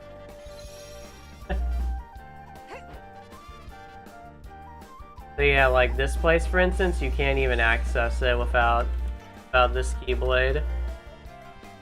I'm choosing to not look for the most part because I don't want to spoil it myself. That's a good idea. I just gotta beat Xemnas and then I'll be here. True. Watches anyway. No, you Because I should do. can't help myself. No, you should do text. Is you should I have level 9. No, you should do text is What? put up. You should put up the Aqua right now and try to beat Xemnas. Try Do to that. beat Xemnas. Bro, if my internet could, I would. Stream Xemnas. Or, actually, the most cancer way around me having to stream is you streaming my Discord stream. Oh my god. I mean, we could So do that it. look. We could do it. I don't know how good your Discord stream would be, but I don't know either. I mean, I could try. fuck it. Is that something? Fuck it. We'll just turn off the internet on anything that isn't necessary. And not see them. We're gonna do a text live stream. Oh, y'all are gonna watch a player eat shit for hours if this actually works, so bear in mind. I need to load this shit up.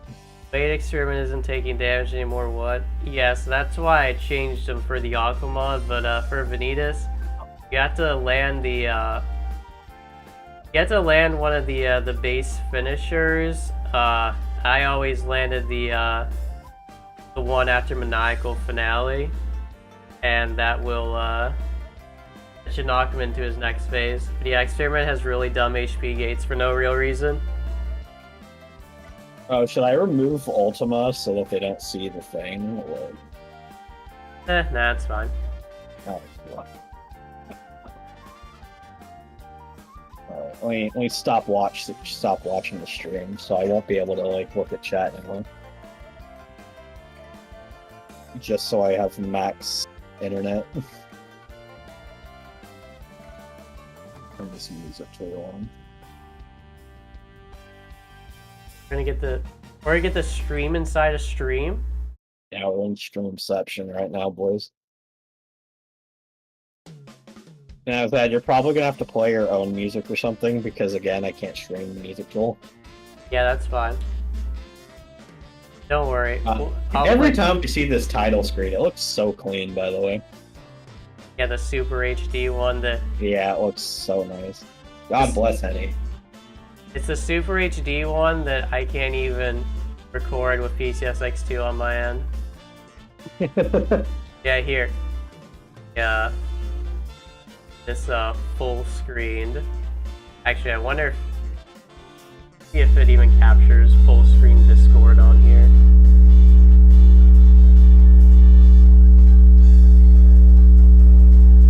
Yeah, it does. Okay. Fallen. Yeah, that's the title screen, you guys. Loud buzzing. Oh god. I'm not.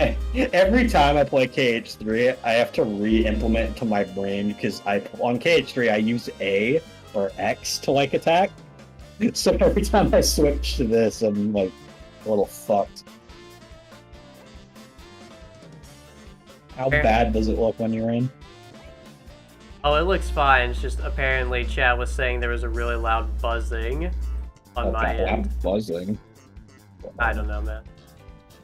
Alright, so yeah, I should be correct in saying I've beaten everything. Yeah, I just need to beat Xemnas. Oh, dude, let's go. The fucking pick massive. I can't help it. Oh, this is great. I hope you guys like 240p. Oh god, I've not played this in a while. I'm gonna get my shit rocked. Oh man, it's gonna be fine. Show these. Yeah. You love to see it. The issue too is my Xbox controller has a drifting stick, so that's also a challenge. Oh right, I forgot about that. Yeah, it's gonna make my life a bit difficult, but it's fine. It's gonna be great, man. Also, I forgot to save state. We're already at a great start here, folks. Hell yeah. I hope you guys are enjoying this high quality stream. I hope you guys are enjoying high quality gameplay. Yeah, this guy's got the right idea. Gibbs said just be a board player like me.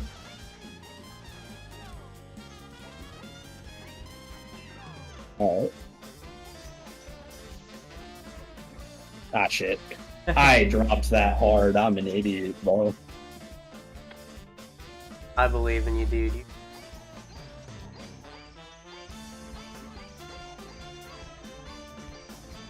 guys are seeing firsthand what it's like for a casual player play on level 1 Aqua. Oh.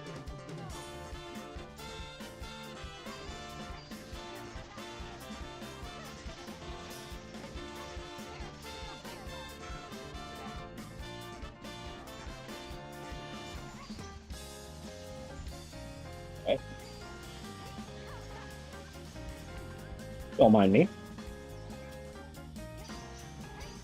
Days that actually use break salute. Yeah, honestly. What now? They're saying the day I actually use a controller is when all hell breaks loose. I How do mean, y'all play with keyboard? Y'all are fucking weird. I don't get that, bro. That's fucking wild. hey man, the tech I perform in these videos. I fucking guess.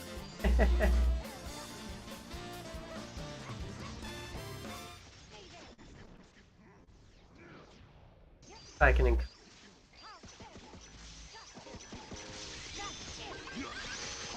There we go. Now you guys should be able to hear him. There we go. I've been allowed one save state for when I beat the first phase. Yeah, I'm gonna try and add in an actual checkpoint between the two anyways, so. If I can do that now. Oh, I fucked up. F in the chat. Mind you, I haven't played this mod in like almost a month. I'm just defending myself because I'm dog water. That's cool, man. I'm sure everyone's rooting for you right now. Luke gave you an F. God, I hate my life. There we go. You cleaned it up eventually. Now we're cooking with Crisco. I wouldn't even try to use the keyboards as just. You guys don't know why I use a keyboard? It's because back in ye olden days, my PlayStation 2 controller wasn't actually gonna work on PSX2. But I still wanted to emulate this game, so I just went with what I had, which was a keyboard, and What am I doing in my life? and turns out keyboard's actually just pretty good. I refuse to acknowledge. You know what? You got a ball. Oh dude, look at that, level 6 Blake. Tech. Not really.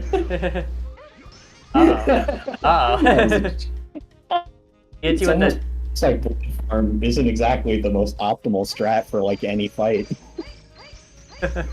Got you with the double smack at the end too.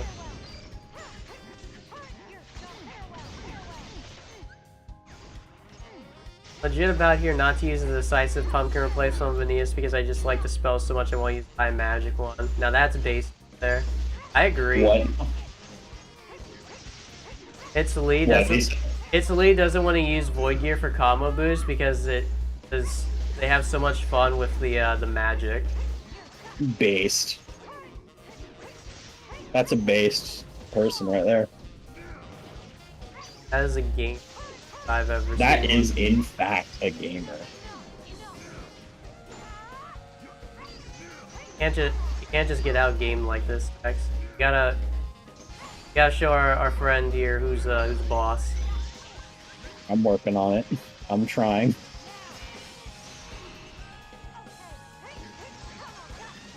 After doing Turbo Armored form against Data Zaldin and Data. I just like watching an actual 1v1. God damn it. Got you with the tech. Yeah. The DM is what keeps following me. I thought I could be cheeky there. I love the speed boost from the X-Blade. Don't care it has Gar's damage output compared to other.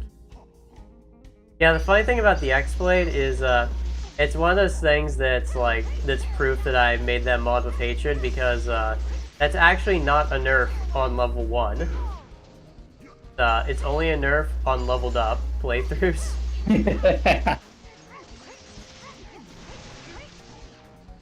I'm just gonna get away from that.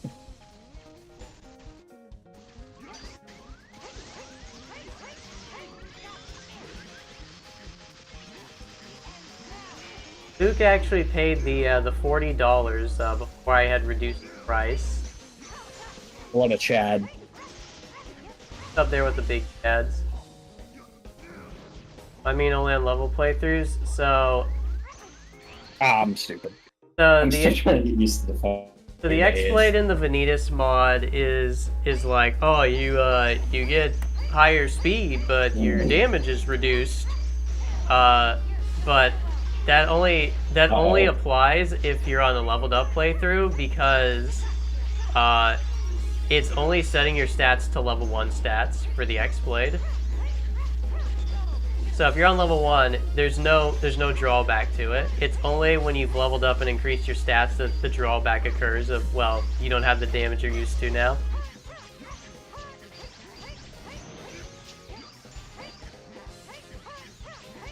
Can't see anything, but it's fine. I'm gaming. Hey, don't worry, buddy. We're right there with you. We're watching the pixels.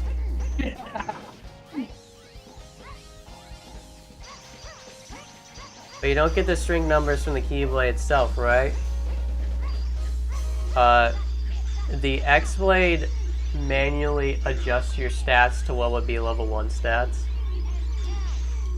What I'm saying is, like, let's say you're on a level 50 file instead of playing on level 1.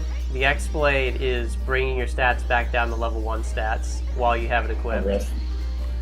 So the level 50 player is going to be like, wow, what the fuck, my damage is super low now.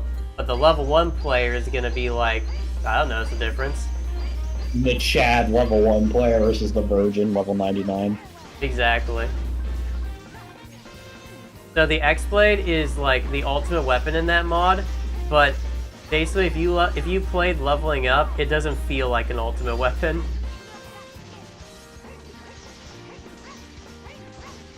I saw string of magic stats with 0, so you know. Level 6 playthrough. Yeah, the only reason the X-Blade stats display strength of magic as 0 is because that's being manually adjusted based on, you know, again, what your current stats are. And there's no real way to display that. Like, there's no real way to display adaptive strength and magic. Even on level 1, the combo boost Keyblade is strong, at least from what I remember. Well, yeah, it's combo boost. It's broken. But, like, if you've seen how fast you move with the X-Blade in that mod, it's pretty crazy. God damn it.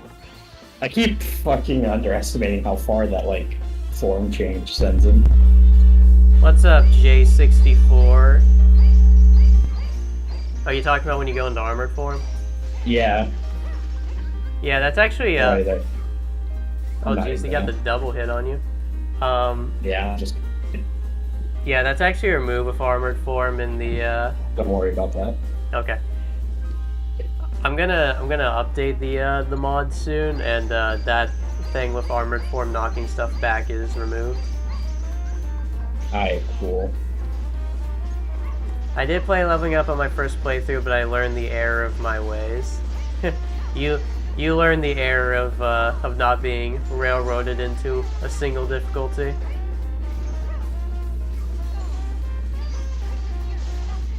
Yeah, I was an angry person when I made that mod. It's funny because I didn't even I didn't even care for Vanitas. It's just that back then we didn't have custom mods and all that shit when it began, at least. So it started off as just like this vertex edited version of Sora. So That's Sorrento made. yeah, because it's basically like a palette swap at the end of the day, and then he just adjusted some of the look of stuff. So that was all we really had back then, so I was just like, okay, well, I'll make a Vanitas moveset mod then.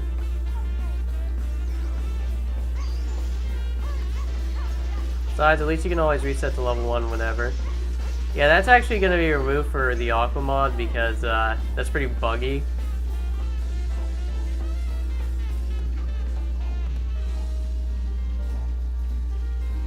You got the dodge. Let's go. Look at that damage. Ooh, look at that damage. Ooh. Big damage. Monkey brain activate.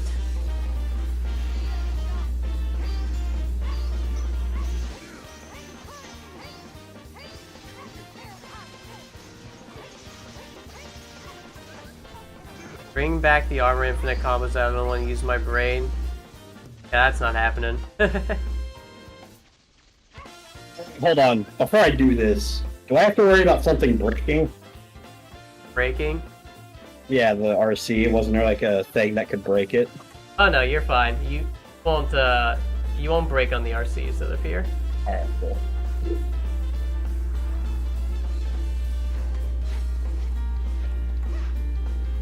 I was a little afraid.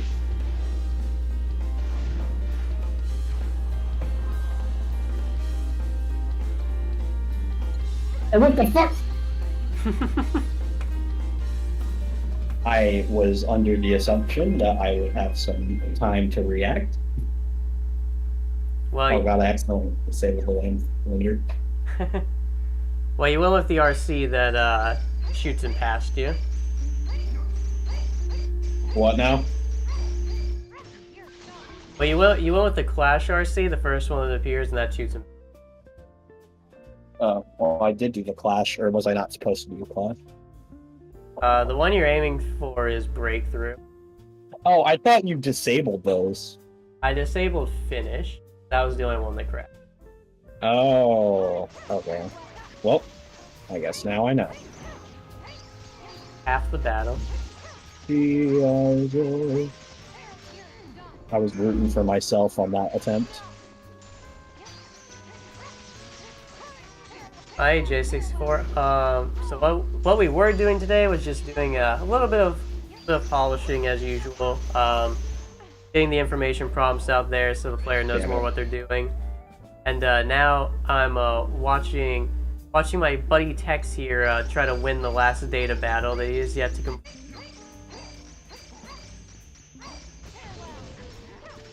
So he's doing it. We know you won't do it, but with the knowledge you have now, how crazy would a Vanitas remake get? Well, I'm not nearly as passionate about this, about Vanitas as I was with this project. But under the hype, we'll treat this hypothetical as if, you know, Vanitas is something I can have any amount of attachment to. For starters, any of his effects would no longer be palette swapped Sora effects. As you can see, probably from Armored Form, there's a lot more shit you can get away with doing on the visual side of things. Damn it. Oh, the I thought I had more reflex in me than I did. once the reflect finisher comes out, you gotta be careful. Yep.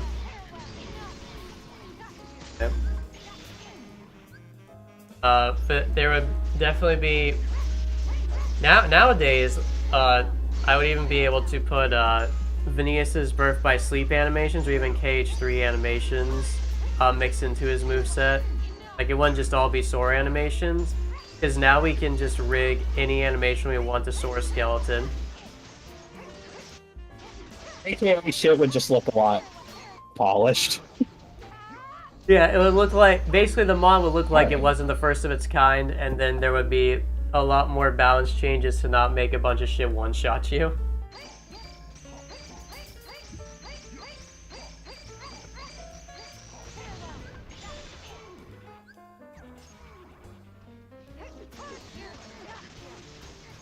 Here's a little tip. Armored form absolutely bullies Xaddgx and Xigbar.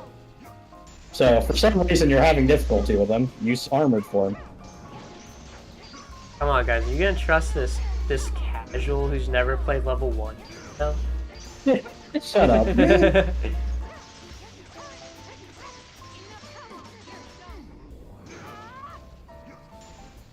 X, would you say armored form is your favorite form because you can unga bunga? Yeah, kinda. I respect it. Oh no, he's gonna get me with that. GG voice. Oh, you're alive. I need this. Thank you. Second chance. God is great. Oh yeah, next update, Tax, you'll probably be sad that you don't have this currently, but next update there is a Moogle in here that will sell turbo ethers and elixirs. Woo! Woohoo! Woo! Yeah, Baby! Come on, do your DM. I know you fucking want to. Welcome back, Aurelius. I know you want a DM. Do it.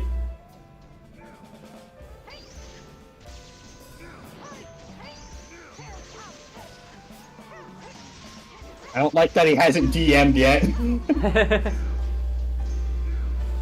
Alright. I just don't like that he's DM'd. I'm scared. I'm afraid. It struck fear into my heart. I'm tired. Dude, I always feel that after class. Wait, which one am I waiting for? A breakthrough? Yep.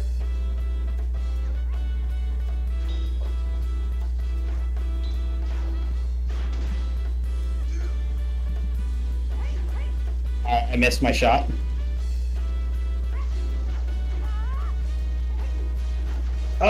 You know what happened there? My KH3 reflexes keep kicking in. I keep fucking B to jump.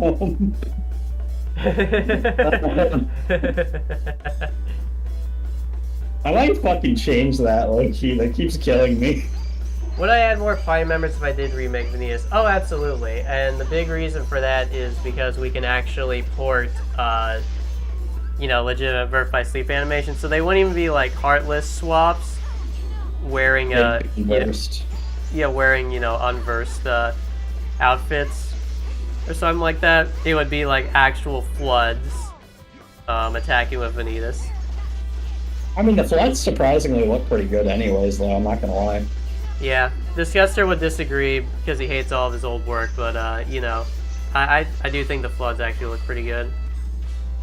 Scrapper was fine too, honestly, but yeah, like things like, say, the Crescendo Heartless or whatever, like they would just be the falsetto now. Zed, please assure me I don't have to help PG. Anyways, please assure me that when I get to Final Zemnis, we're not gonna have that issue again. I'm pretty sure we won't have that issue. I'm gonna hope, because that shit was annoying. I mean, you saw Pete T-posing before anything's possible with this game. Yeah, this map's flawless. I can polish this game as much as I want, but it's always gonna find a way to add in a new You can issue. polish a turd, but a turd is still a turd. So if text can do it, anyone can do it. That's correct. Yeah. I mean, you If I see, can do it, anyone can. I'm a fucking brain dead dumbass. Do you see how I'm fighting Zen this? he is basically just holding forward right now. Not entirely true. Well, mostly true. I said not entirely for a reason. It's half true. Playing Vanitas mode right now can confirm Flood look good. Yeah.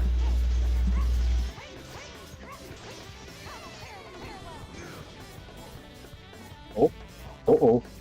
Uh-oh. Uh-oh. He's Huh? gaming. Like Sling Scoob. He's gaming.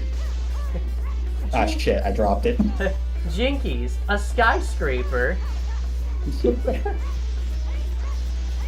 Like I sure hope nothing happens. Oh, there it is. Like Scoob. That is scary. Like Scoob, I sure hope I don't break the universe with the reaction command, man. Like Scoob, those were some moves. God, the timing on that is so tight, but I love it. Let's go. I love getting a combo off of heal and ether. It's great. Would you say this mod makes you feel like a badass? Yeah. There you go. My This big entire farm makes me feel like a fucking badass. One of my biggest goals with this mod, unlike the Vanitas mod, was to make Visit 2s to Worlds not complete cancer. Yeah, no, that was where the mod fell apart for me, low-key. Yeah, because unfortunately most of it is like base KH2 shit. But like, with Aqua, I mean, a lot of the Visit 2 shit that's really bad was overhauled or changed in some way. Oh, did he do the skyscraper again? Okay, weird. I don't think I've seen him do that twice in a row like that. They said I mean, this yeah. kind of likes doing it. I mean, hey, I'll take the free combo. I ain't complaining. I still think it's very impressive how you handled the Flood and Heartless allies with being able to switch to which one you want by equipping stuff to them. Yeah, you know, for how limited things were back No. then. I cry. That's unfortunate. That's tragic. With how much was not really possible back then, I am shocked that I managed to get that system working. Oh, I'm an idiot. Unfortunately, I just got it, so I got so annoyed by the end of it that I wound up not adding a lot of the allies that I had planned. But yeah, that system, I mean, I can carry that over. The thing that I would mostly have to change with Vanitas now, that I would want to change, is the forced party menu screens, because those were some of the buggiest with the unversed allies, but there were also just rooms where the game was just massively screwing up. And like, I had to take so many precautions with certain shit. That was probably the most frustrating part about Vanitas, was that I did get those allies working, but the game was desperately trying to hold it together for a lot of the playthrough and just failing to do so. So I had to have a lot of minor little changes in there. God, I love being able to cancel out of an animation slide. It's great. Makes my life very nice. Very good against this boss too. Ah, he double DM'd. I would have never expected it. Damn, he double dipped you. He double dipped. What an asshole. How am I gonna eat the queso if you double dipped? Claude really makes you you think game critics would call this the Dark Souls of Kingdom Hearts games? Nah, that'd be Vanitas. This is like Elden Ring. True. Oh, so you're saying is I need to add in stealth backstabbers? Nah, you just need to add Radon to the game and it would be pretty hardcore, not gonna lie.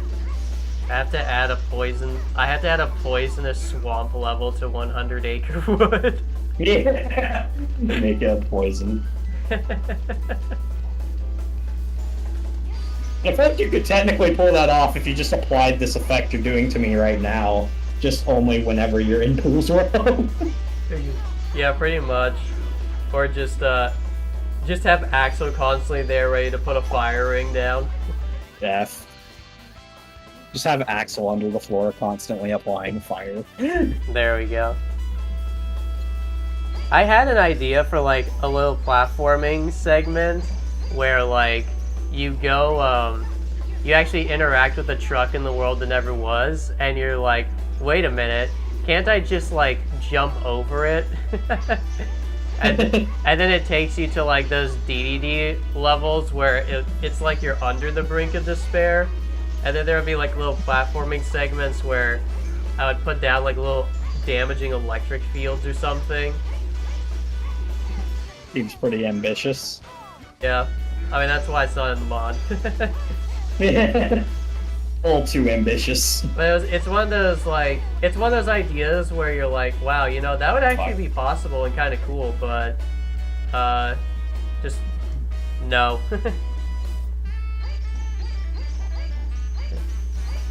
Not gonna lie, one thing Dream Drop Distance did really well, I actually really liked all the extensions to the world that never was. Yeah, those were cool. So the most unfortunate part about Dream Drop Distance is that porting maps from that game would be a major pain in the ass because we can't port the vertex coloring that currently exists in the maps. So it would just be that level, but it would look very horrible because there wouldn't be any proper shading. I'm gaming. He's gaming. Xaddgx is dying right now. I didn't mean to do that, but it's all part of the plan. It's calculated. See, this is calculated. Yeah, you were up there for so long you couldn't hit you. Yeah, exactly. See, I got him in the corner trap, and then into ether. Uh-oh. Uh-oh. Uh-oh. Oh, no. Oh, no. He knew the counterplay. Look at He's got better frame data than me. What can I do, bro? Yeah, man's got like 460 frames of attack. I don't have once more and second chance. What do you want from me? Look at the truck in the world that never was to find Mew. You know, maybe I should do something like that. Is that a pink cat? You should just say something like that. Yeah, do that, and then it gives you like, and then it gives you an item that swaps out one of your summons for Mew. Hell yeah, I want a Mew. My voice cracked.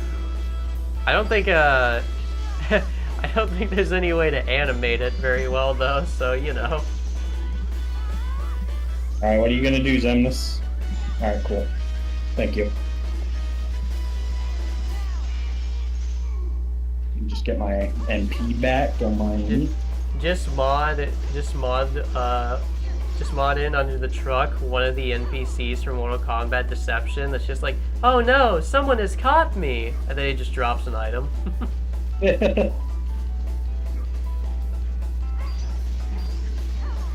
Alright, Tex, you got it.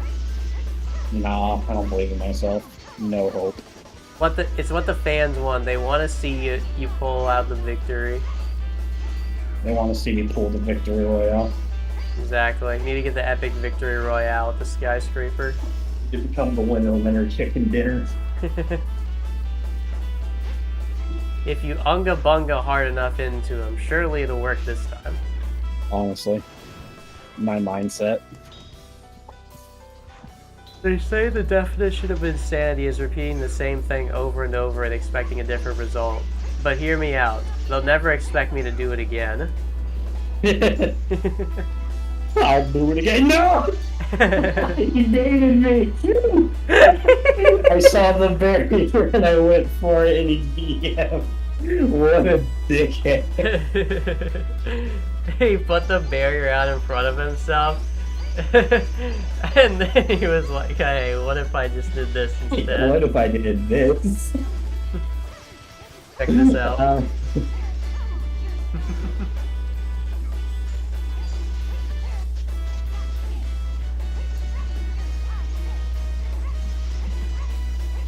Now I thought I'd see you get mixed by Xemnas1. Damn. Damn, how far I've fallen. Come on, Tex. You've been Lingering Will before. You can do I knew Lingering Will a lot more than I knew your Xemnas.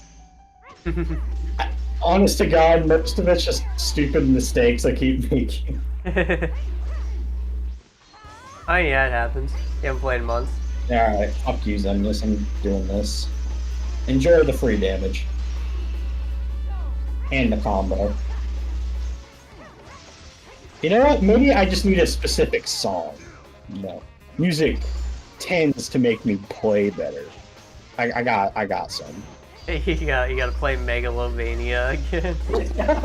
I was thinking Ultra Drip Stinct, but yeah, that'll work too.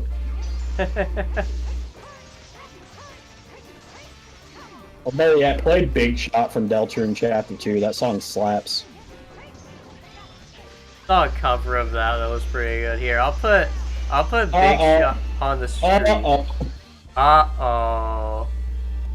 No, it's fine. We'll put the Family Jewels Big Shot cover.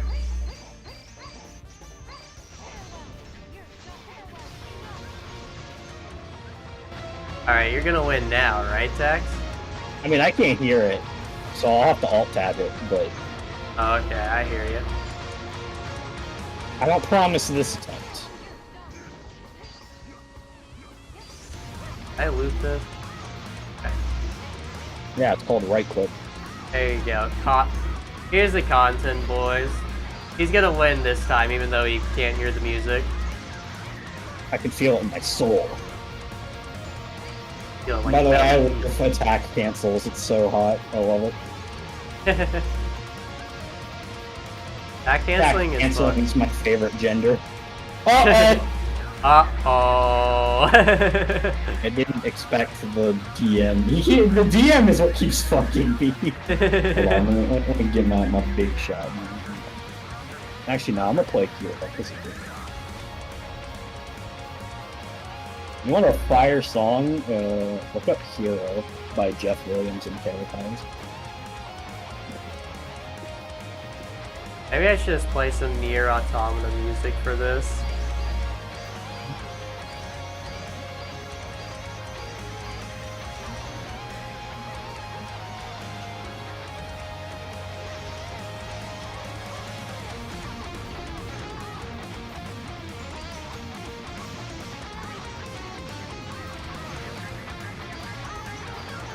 Listen, Tex. Loris Andrioli wants to see you lose against Finals, and not Xemnas1. You gotta step it up. I'm trying. I'm trying. You must ungo harder than you've ever bungued. I'm bungoing my hardest. Oh, I fucked up. He's gonna DM. Oh, he's not. Let's go. We ball. Fuck it, we ball. I was never afraid. Fear was never in my heart. Fear is in my heart. Fear is in my heart.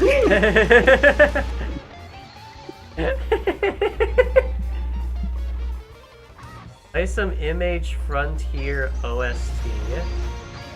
I don't even know what that is. Image Frontier Final I Boss. picked it for him. No, I didn't. Oh, I don't even know it. I don't know this game, so we're just gonna go with here, Frank Crimson Fatalis out.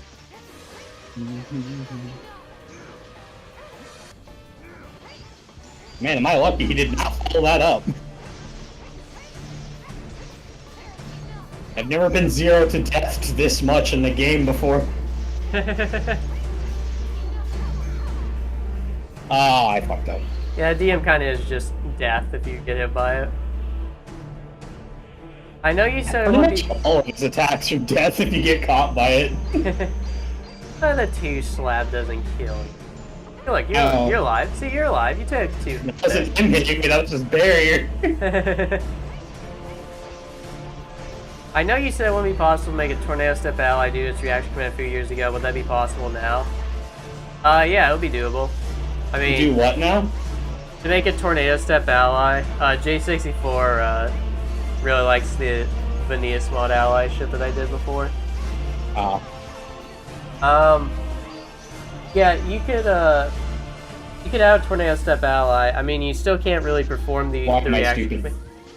Oh, you're alive? Yeah, you can't really perform the tornado step reaction command with the ally, but you could still have a tornado step ally.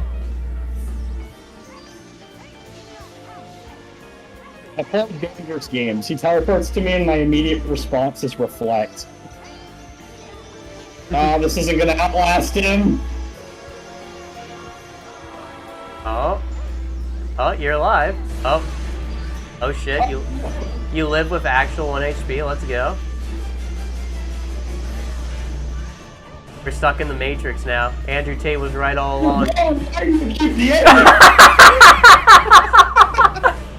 Bro would not stop. Damn, dude, maybe Andrew Tate was right. We are stuck in the Matrix because you just got looped, Fucking- my man. I fucking did. He looped my ass.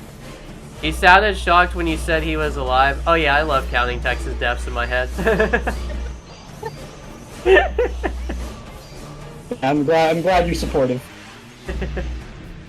I really wish there was a visual indication that the boss is about to hit you with revenge attacks in DM. Yeah, a revenge meter would be nice. DM. Yeah, I would mention that. It really would help a lot. I don't know about giving like a DM indicator though. That seems like a little much. Yeah, I guess. But like a revenge counter would be nice. Yeah. DMs wouldn't be nearly as scary if I knew when they were coming, now would they? If I was intelligent enough, I would do it. Yeah, the whole point of a DM is to scare the ever-loving shit out of you anyways. From the sounds of it, Xemnas is doing his job. No. Again, I attacked when I meant to jump. I'm swapping the shit. Hold on.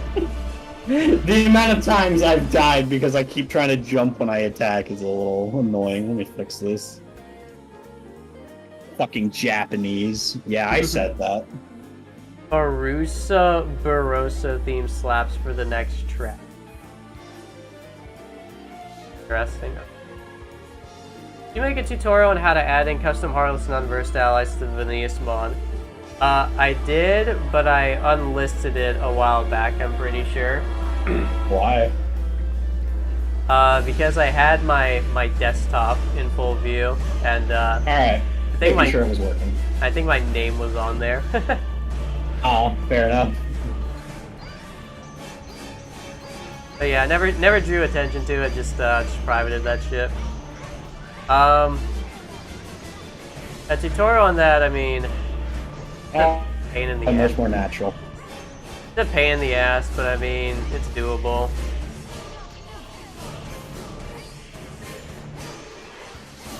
I mean, it doesn't have to be an on-screen UI counter. It can be having the boss glowing an aura. That is true. I'm not quite sure how to track where their revenge is currently at. The only problem. If I did, I would probably make something akin to that. But even then, that runs into the problem of, you know, again, the bosses aren't exactly, what's the word? They wouldn't be in the same address location for the bosses that, you know, you get to swap your Keyblade on, which is the other issue. Oh, I'm dead here. Well, GG, boys. Or not. I'm a gamer.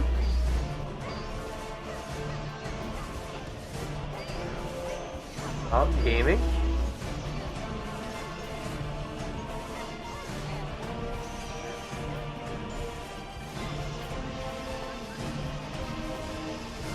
Swapping the buttons is so much better. That is the nice thing about PC. Like, you always swap the buttons. Good, gaming.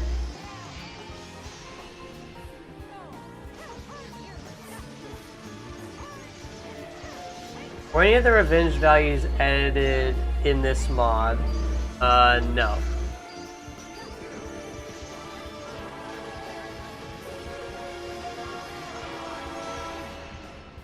At some point, at some point I might go and figure out like the direct AI editing shit, cause we can do that a bit, or we can do that a bit easier now, but I just haven't had the energy to go learn something new. GG. I think I have him.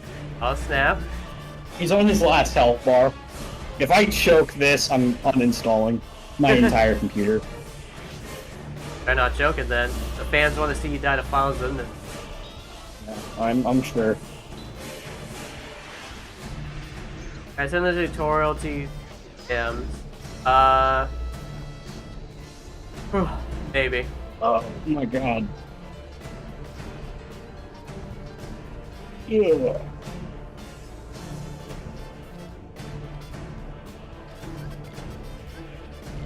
Alright. Attacks. Alright, now make sure you Make save. sure I'm stopped. Yeah, I'm good. Yeah, I'm safe steading. Alright. Got items. We're good on that. Alright. Actually, real quick, I'm gonna do this. Because currently I just swapped my buttons. So right now, they're a little fucked. Like B was my reflect. So this should fix it so that it's back to normal. Alright. It's a VAR.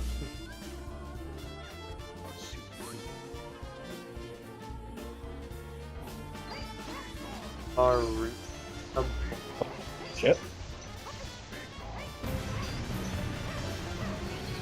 God, I hate the electro orbs. Alright. Alright. Now this, I haven't fought finals in this in a minute, so expect a lot of death. I don't know why I did that, but it'll do. No attacks, I'll let you in on a little secret. I still die to this boss a lot too, so There you go, boys. We're gonna be for a minute. Hey, you probably. That's the unknown firm he's bringing out. Before the guide's even released. Alright, I need to figure out how this fight works. Oh, this is- God damn it. Alright.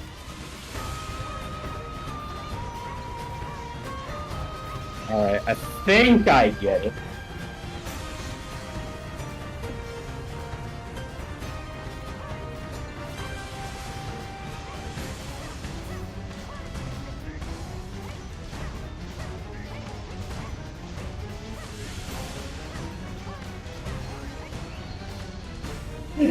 Just ate shit to the line. Alright.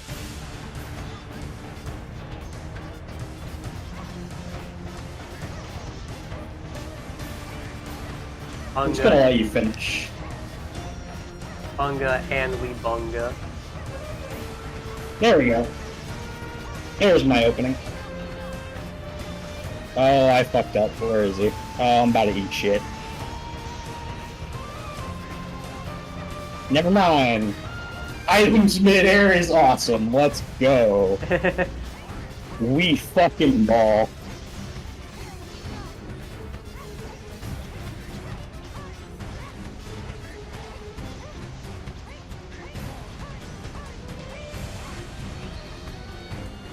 Okay. I think Face Aqua might actually be the play here. Doesn't want a bunga or bunga. Nah, you right. Fast swapping is hard.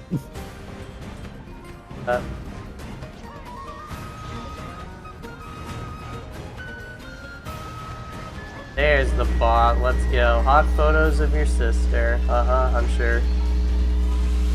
Wait a minute. Robots don't have sisters. You know what? I'm about to go with the most based. Oh shit, Anti.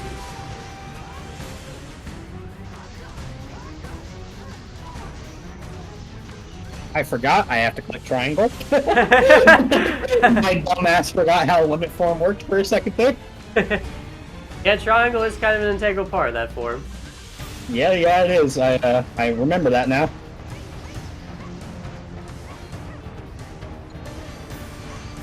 Bunga, you Bunga. Return to Bunga.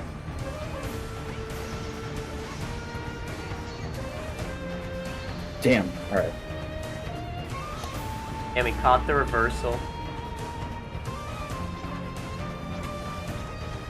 Ah.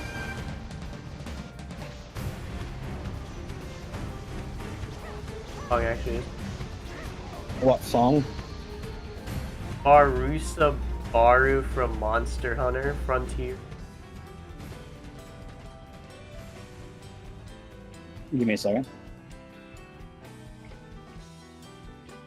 All you see is my PCSX2, right? Yeah. Alright.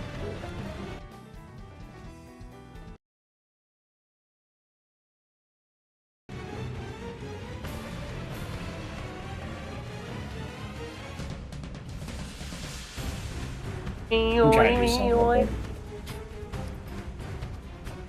And that SpongeBob thing really is the definition of Unga and Bunga. He really is.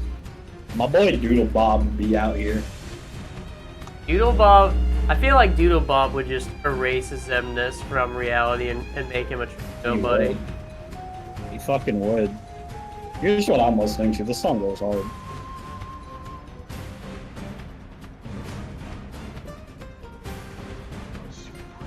Alright, let's see.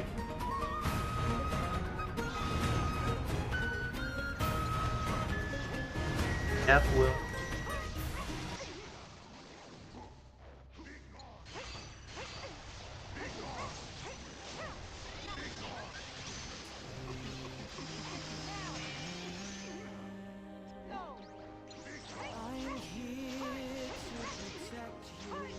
Wait, what?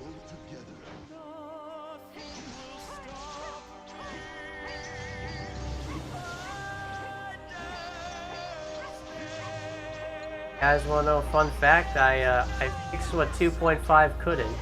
The reversal stuff actually worked. Yeah, that was not reverse failing. That was me trying to punish and it not working because that's not a punish. I'm an idiot. What's new? We're gonna be here for a while. Well, it wouldn't be the final day of the battle if it didn't take a while.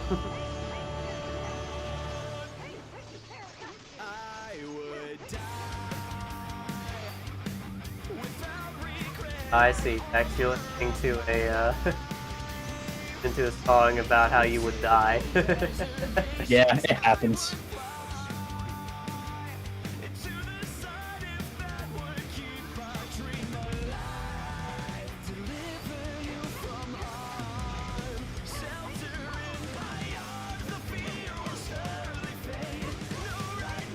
Alright, so is revenge value responses a vine? Generally? Or they'll just chuck electro orbs at me. God, phase 2 is going to be a nightmare. I can already see it.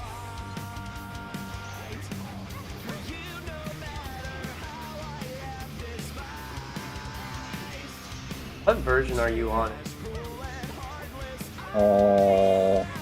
Of the mod?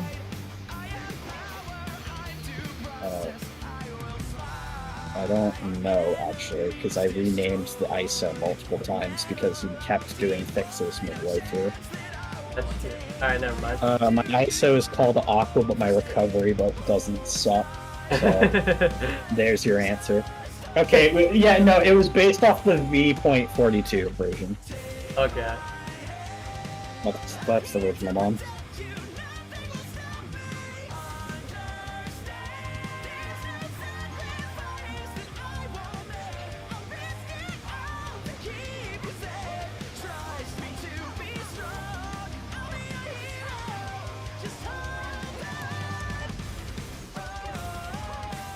God, I hate the fucking electrical orbs. Is he norm? Is that like his normal AI, or did you do that? Oh no, Data follows them. This loves the orbs. Mo lives and dies by the orb, I swear.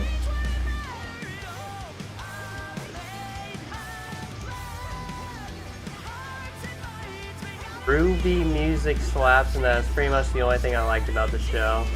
Yeah, I didn't watch the Honestly, show. yeah, no, the show's very mid, but the OST for all the volumes fucking slaps. This is my favorite song, by the way. Yeah, this is pretty good actually. It's kind of funny how consistently higher quality music is for games and anime than like the stories or like the gameplay of modern shit now. God damn it, I saw it coming, but I couldn't react. It's Lee says, as someone who has practiced it a lot for my level 1 save, he just spams orbs. Yeah. He loves orbs. You gotta learn to play around them, dude. I am working on it. He won't let you unga or bungas that easily. Yeah, these orbs really are the hard counter. The hard counter to unga and bunga. Just remember, dude, if you beat Lingering Will, you can beat this guy. I don't fucking know, man. I also figured that I could unga. These fucking orbs are so big, why? Who designed this fight? Someone who really likes big circular objects. Actually, no, this fight's fine when you're not getting one-shot by everything, aka level 1. Getting a one-shot there, dude. Reversal doesn't do anything. Just makes the pain less immediate. I clicked triangle, but again. So is that first hit still a toss-up, or? Yeah, that first hit comes out in like frame 2 when he decides to do the attack, so I increased the attack delay so you have time to like do some kind of dodge or reflect against it, because that hit is just kind of bullshit.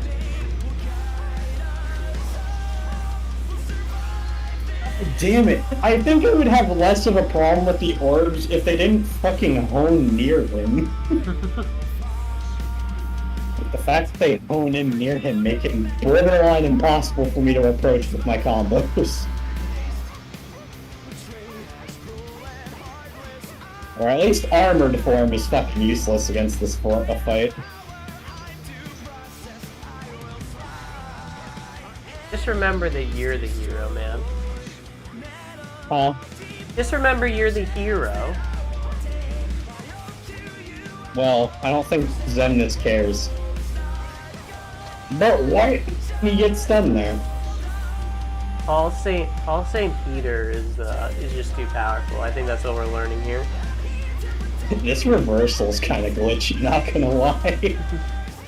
That's because the clone and him can give it, so Oh, boy. it's basically giving you iframes though. Iframes I can't really do much with.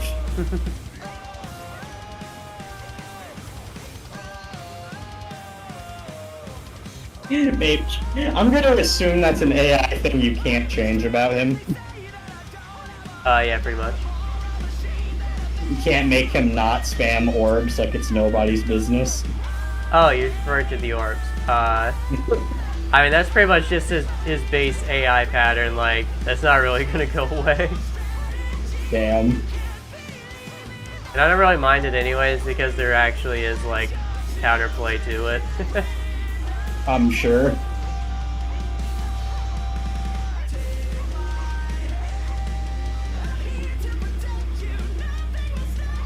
Alright.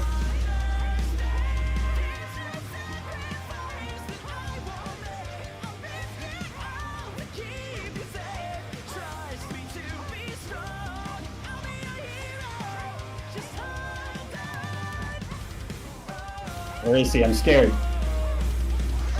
Ah. Okay, sure, game. I saw him flinch for like a frame, and then he just decided, nah.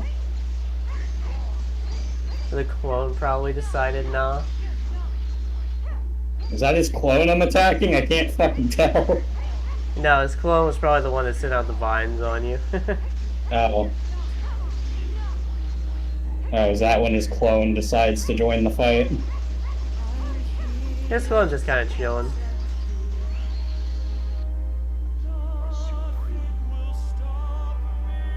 Dude, like, anger and hate are kind of supreme, bro.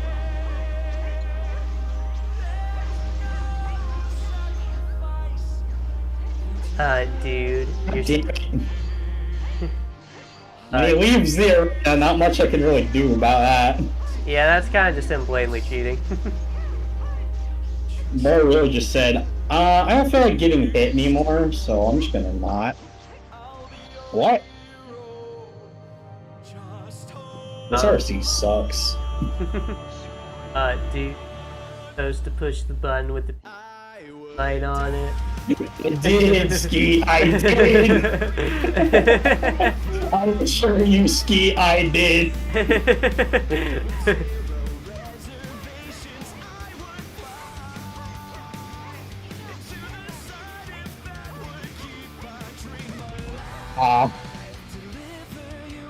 He kinda hard read me there.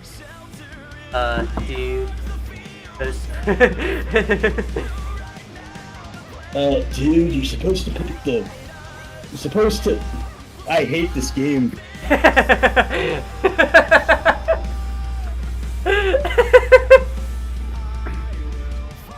Dude, the McSpanky's restaurant would never have customers like this within its vicinity.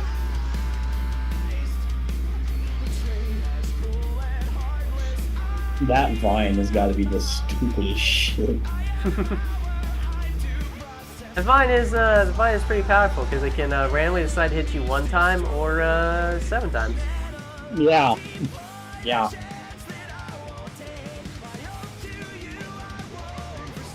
I wish you didn't super armor during that animation. That would be very nice. Dude. Supposed to push the button. I'm trying to see. The triangle button is faded.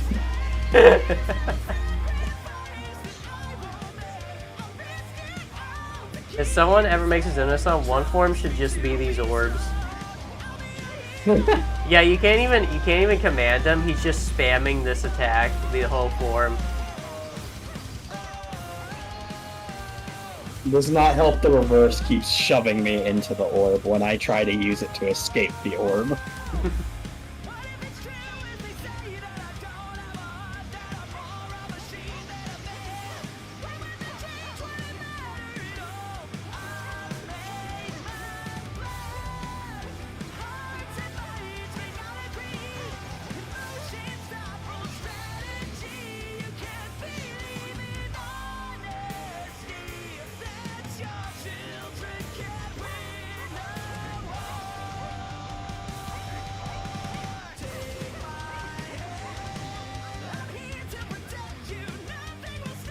I swear that pause trick is so inconsistent. Yeah, you have to do it as a soul.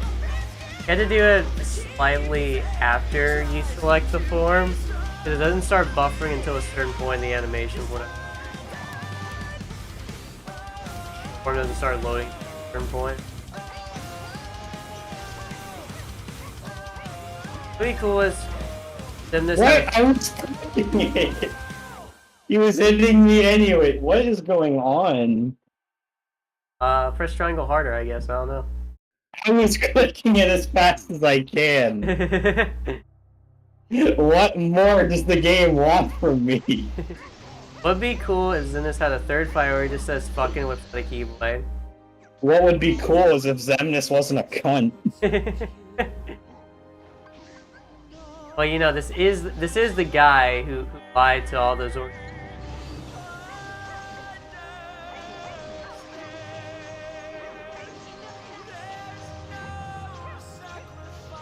can never read him. He either binds me or he just doesn't. There's like no in between. I'm starting to think armored form just doesn't work with that RC, Zach.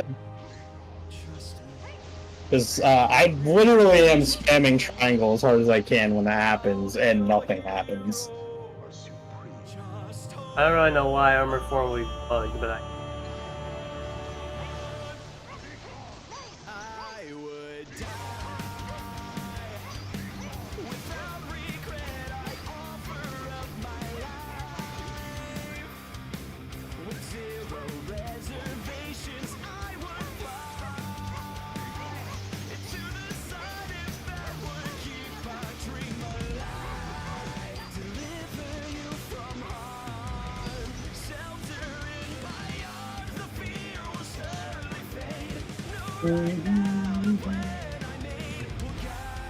a good ass song though. Which one? Bro song. I thought you were listening to somebody else for this point. Yeah, that's what I have on loop right now. Maybe you need Megalovania.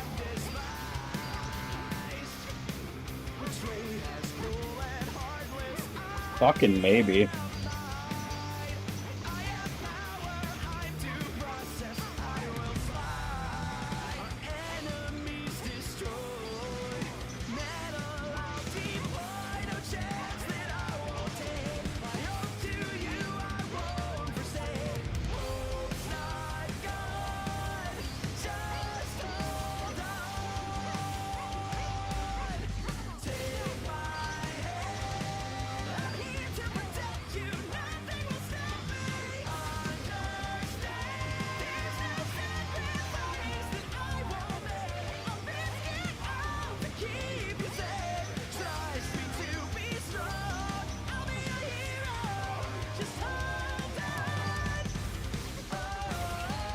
Okay, maybe I don't think armor form's gonna work. I mean, you got him to face. Yeah, but what can I do in phase 2? Like, the moment my reflex become useless, I don't have a guard. That is true. That is one of the drawbacks of armor.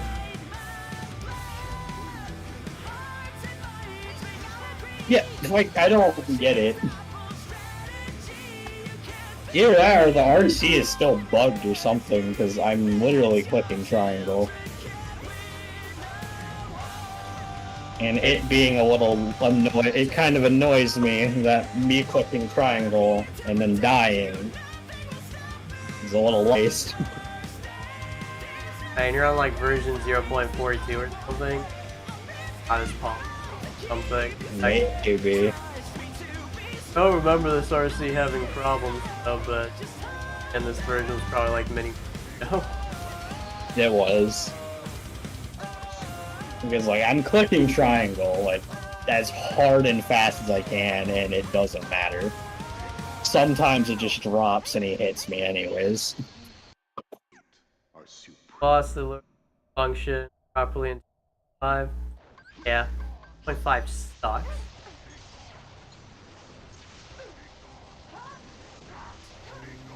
But I'll boot right now.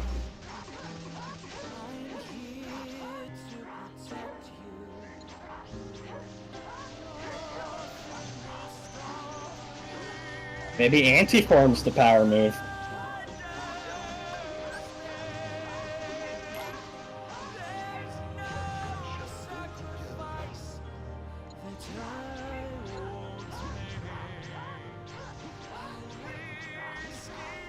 Alright, seems to be working now.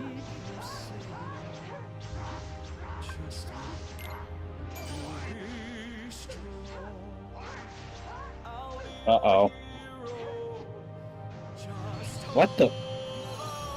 By any chance, did you remove that opening? Or does the data version not have an opening there anymore?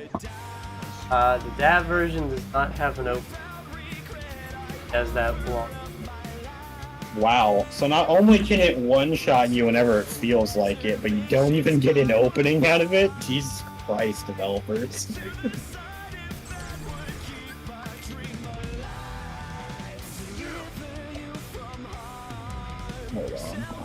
changing my own music.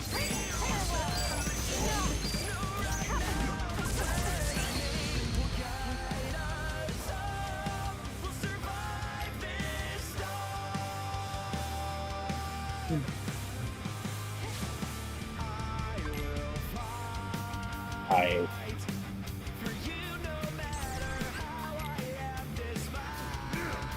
get the right shit.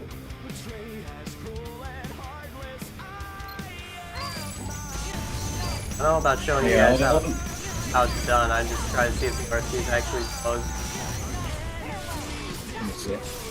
Let me treat you and your audience to fire music. This is what I'm about to switch to. So I'm gonna send it to you in games. By the way, this remix, regardless of the unknown, is robbery. I was made for the mod. Mega Man Zero. Alright, let's see.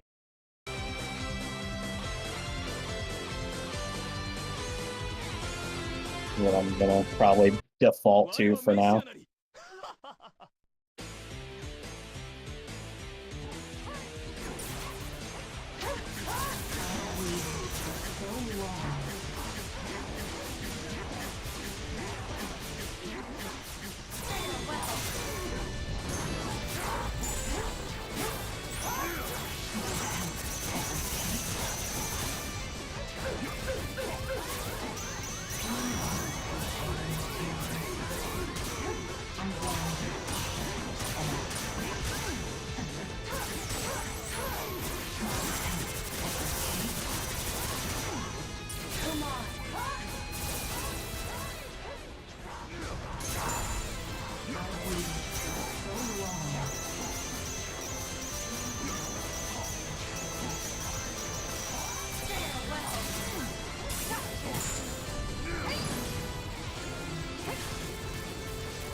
He's outside of the arena. Fuck, I'm a dude.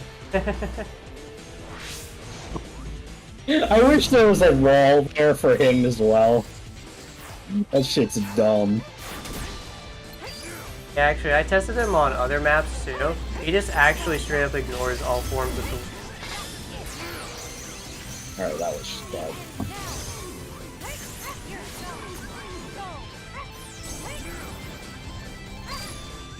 What I don't get is he has physical attacks, so why did they think it was a good idea to just have him spam this the whole time? I don't know.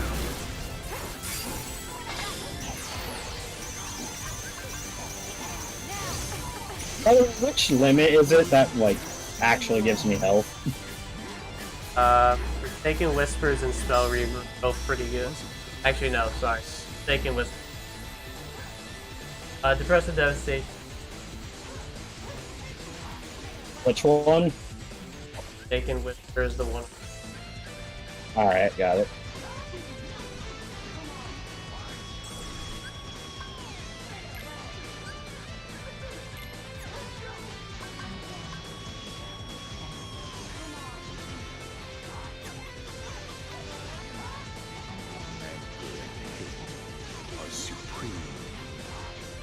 Oh, I'm cutting out again. Let's go.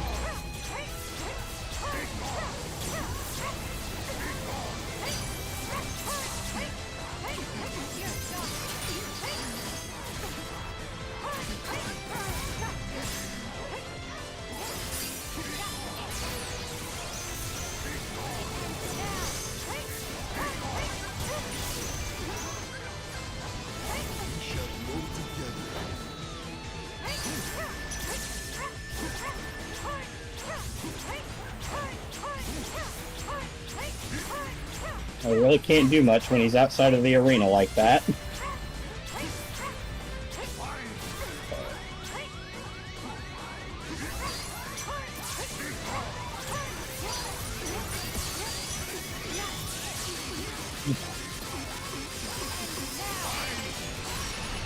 Alright, anti-forms the power play.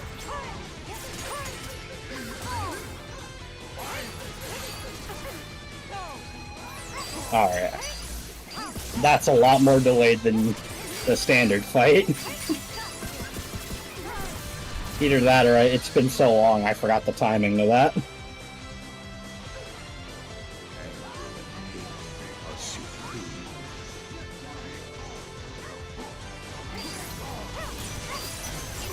And don't worry, you can't actually use the finish command on him in this, so you don't have to worry about like accidentally stumbling upon a crash, but yeah, not having finished this kinda...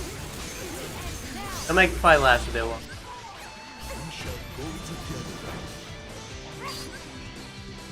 Pixel, or is it just turbo fucked? Just turbo fucked. What it is? The finish RC on Xaddgx 1. For some reason, just having custom models in this game, for some reason, they will just crash on certain animations.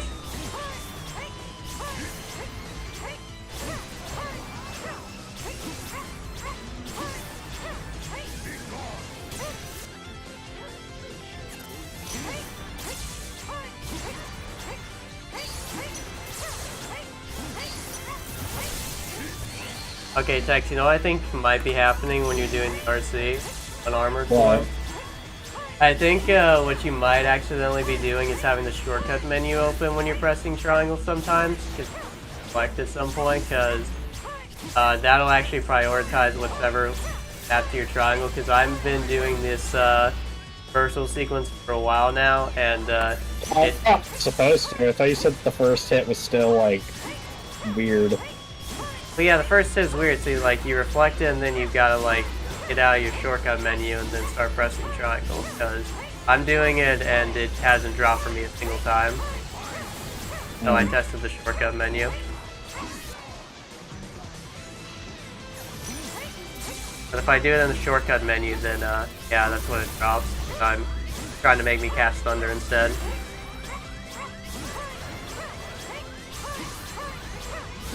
And I'm not even into that one. All right. And I'm not even like super duper matching it either. All right, I guess that might be it then.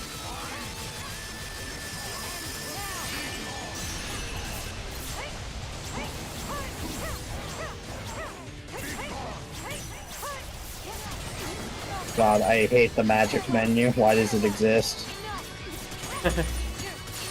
How dare it? That fucking magic out. What? Get that fucking magic out of here. Also, I'm just gonna go ahead and make an assumption that the square RC just cannot be used in the air. Square RC? Not square RC, you know what I meant. Like the square spell, I don't know what the fucking names are. Forsaken Whispers. No, I can't. You can only use Spell Reaver and a little bit of Depressive Devastation here. Aw. Because this is meant to be a ground combat based form, primarily.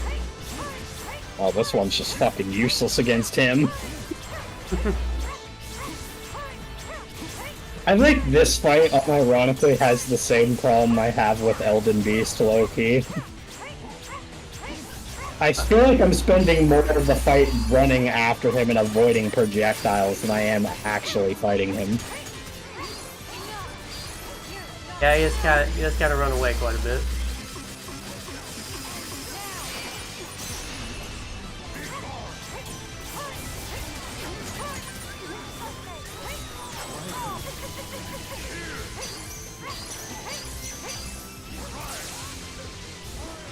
Yeah, see right there. It happened right there, and I didn't even touch the menu. Or the shortcut menu. Hey, maybe it's a version thing, because it has not happened to me. I have tested it like 9 times now. Why did that give me a worse version, SMH?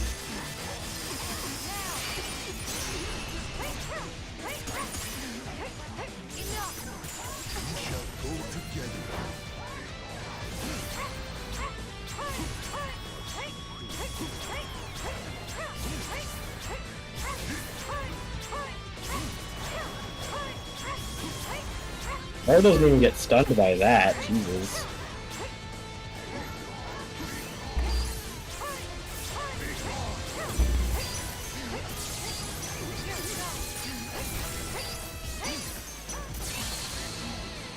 Not my fault.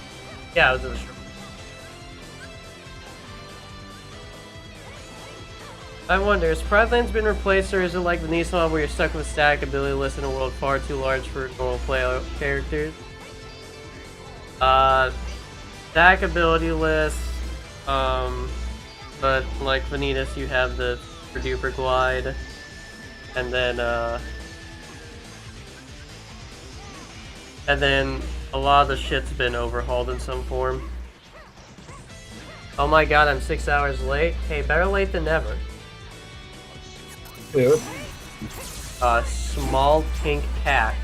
The thing you find under so much. the thing you find under the world that never was struck.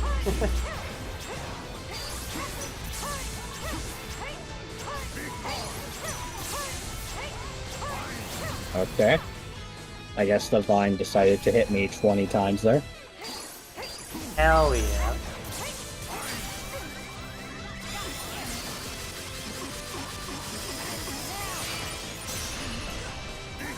I think I'd have less of an issue with the orbs if they didn't linger for as long as they do.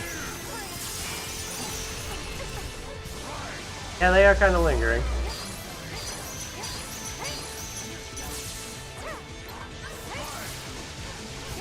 I suck at video.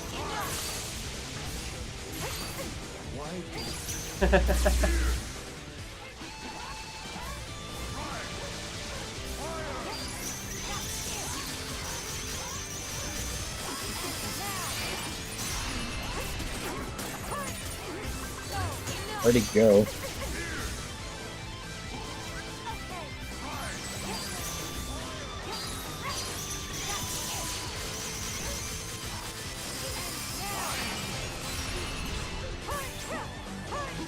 Oh, game?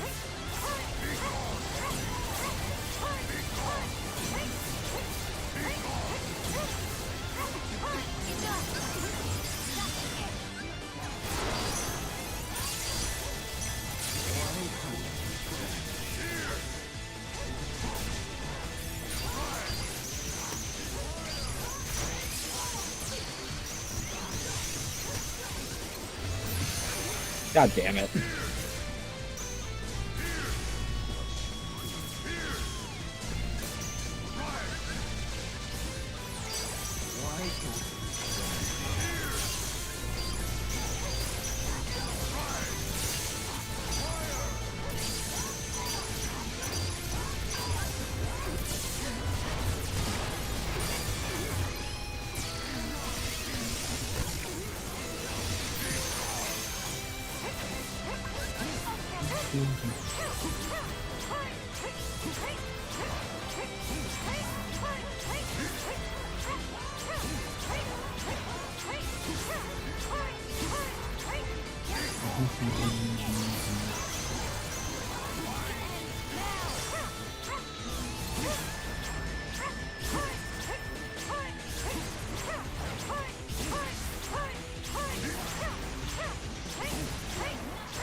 I forget how much I hate this fight on second phase. God damn.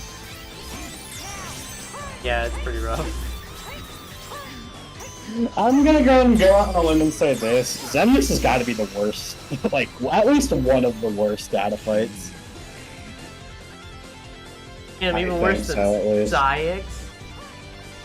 I didn't say it was worse than... Wait, who? Xaddgx. Hold on, give me a second. I'll be right back. Yep.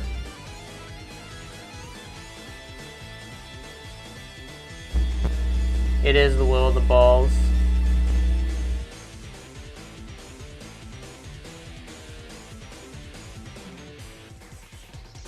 Just realized something important when you're in the areas that need that Keyblade, once you're in one, do you still need it equipped to progress? Certain areas,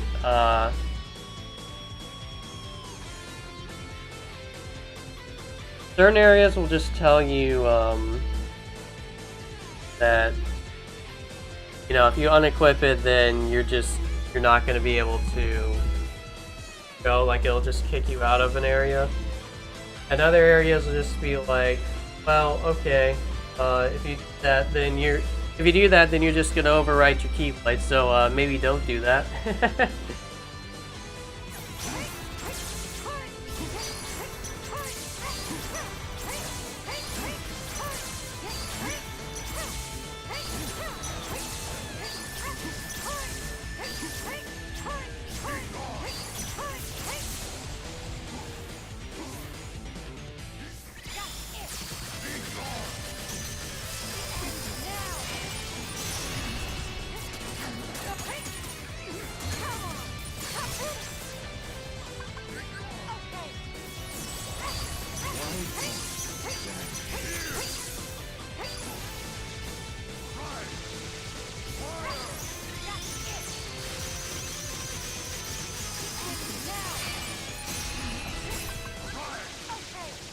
Sorry about that. All good. Ah, crap, where was I?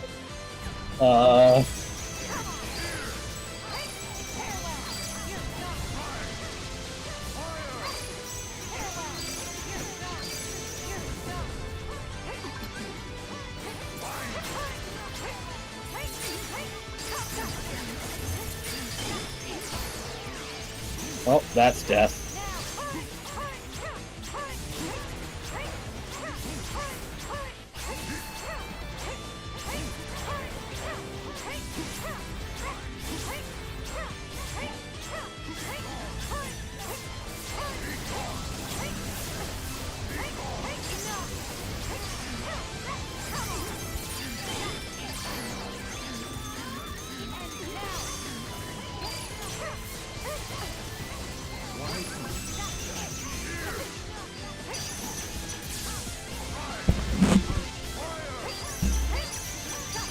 God.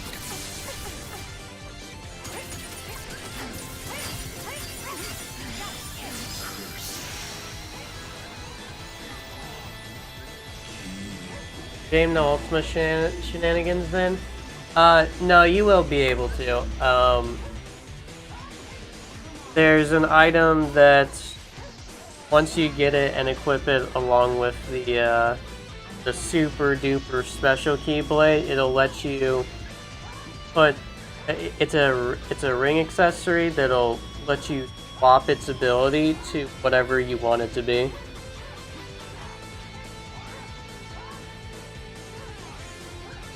I would love to know where he is. What causes that, by the way? Where he's like invisible and shooting attacks at me. Usually just seems to decide to want to do that after, what is it?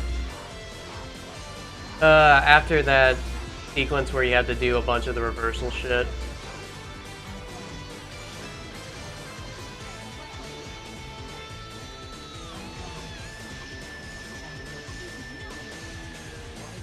Okay.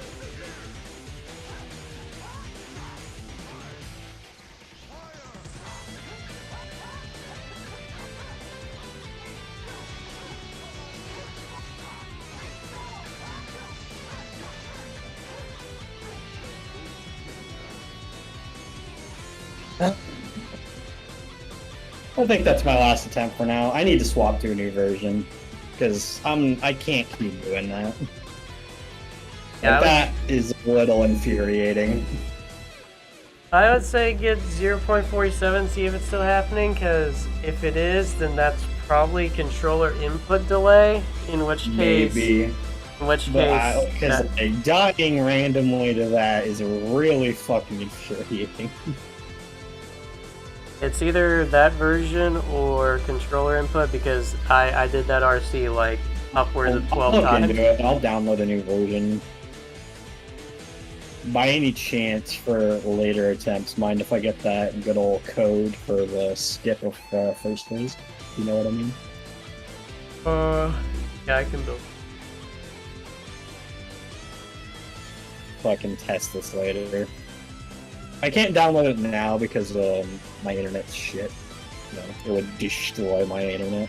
Actually, just let me know when you're gonna attempt it, cause I'll have to write like an actual respec and shit, which takes the time. Yeah, no, that's fine.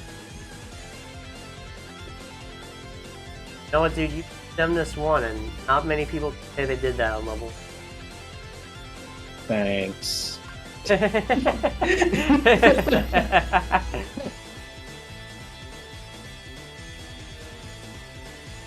Dang. Talk more about Mortal Kombat Armageddon. Maybe I'll stream. What if I just streamed Armageddon? Let's turn this into an Armageddon stream. So we gotta have a Shaolin Monk at some point, though. Fucking dead ass. Install. Go grab an ISO, and then we can try parsecing it while we're offline to see if my internet would allow it, and then we can actually do that if we can. That'd be cool. Yeah, Tex, check out the Garden of Assembly. Yes. Finally. Yeah, I bitched at Zo, not bitched, but I was really confused on why the developers just didn't put a shop here. Well, Shop and a save point. Sure, there's a shop like and a save point. Like, sure, it's like a room away, but like, I don't want to have to go all the way over there every time I want to refill. Oh, that's actually the Moogle that I put in the postern. That's also not there normally. Nice. So I can't even refill there in base game. You'll love to see it. I haven't played base KH2 in so long. I guess the Garden of Assemblage is too mysterious to have a move, you know? I guess. By the way, what do you think of the Cannonball remix? I love that fucking song. Dude, that music was sick. That's a Mega Man track, by the way. I was getting amped up against Xemnas with that one. Thanks, Mike. Cannonball goes hard. It was the OG Megalovania before Megalovania.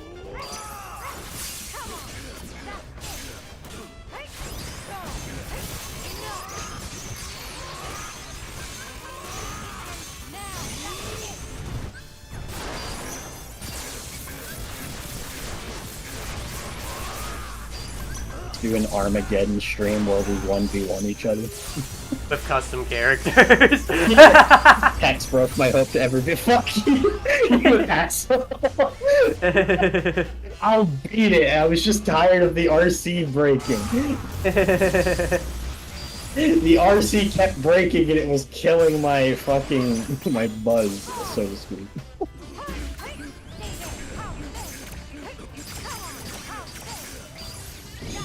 I need to download the new version so that RC fucking doesn't keep breaking.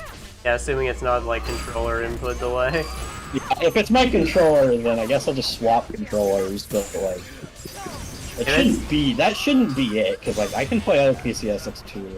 Hey, Tex, check it out. Falcon 4. What? You'll love to see it.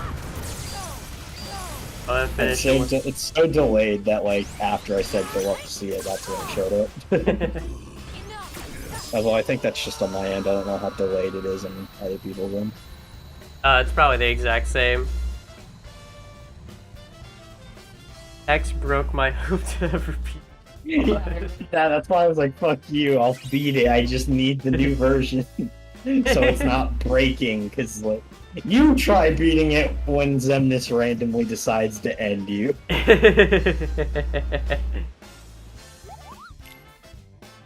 I'll just flat out remove the frame hit. That would be nice, honestly. Because that's when I'm noticing it happens, by the way, Zad, is when that hits you. And then that's when suddenly the RC starts failing. Whenever I don't have an issue with that 2-frame thing, suddenly it works perfectly. Or if I just avoid that first hit entirely. So I don't know. I think something's going on with that first day. I think like when the game hits you with it, you're just fucked. I'm content to remove a 2. I'll just do it even if it's just your controller. Not that I did it in the Vanitas mod. Hey, I actually beat the Vanitas mod on level 1, so we're suck my nut. If you can beat the Vanitas mod on level 1, you can beat the Aqua mod on level 1. Yeah, I know. To be fair, I did have version 1 of Assassin, so. That is true. Cheated. I didn't cheat, you made it. I cheated. Just because I played an inferior version of the mod doesn't mean I'm cheating. That is true.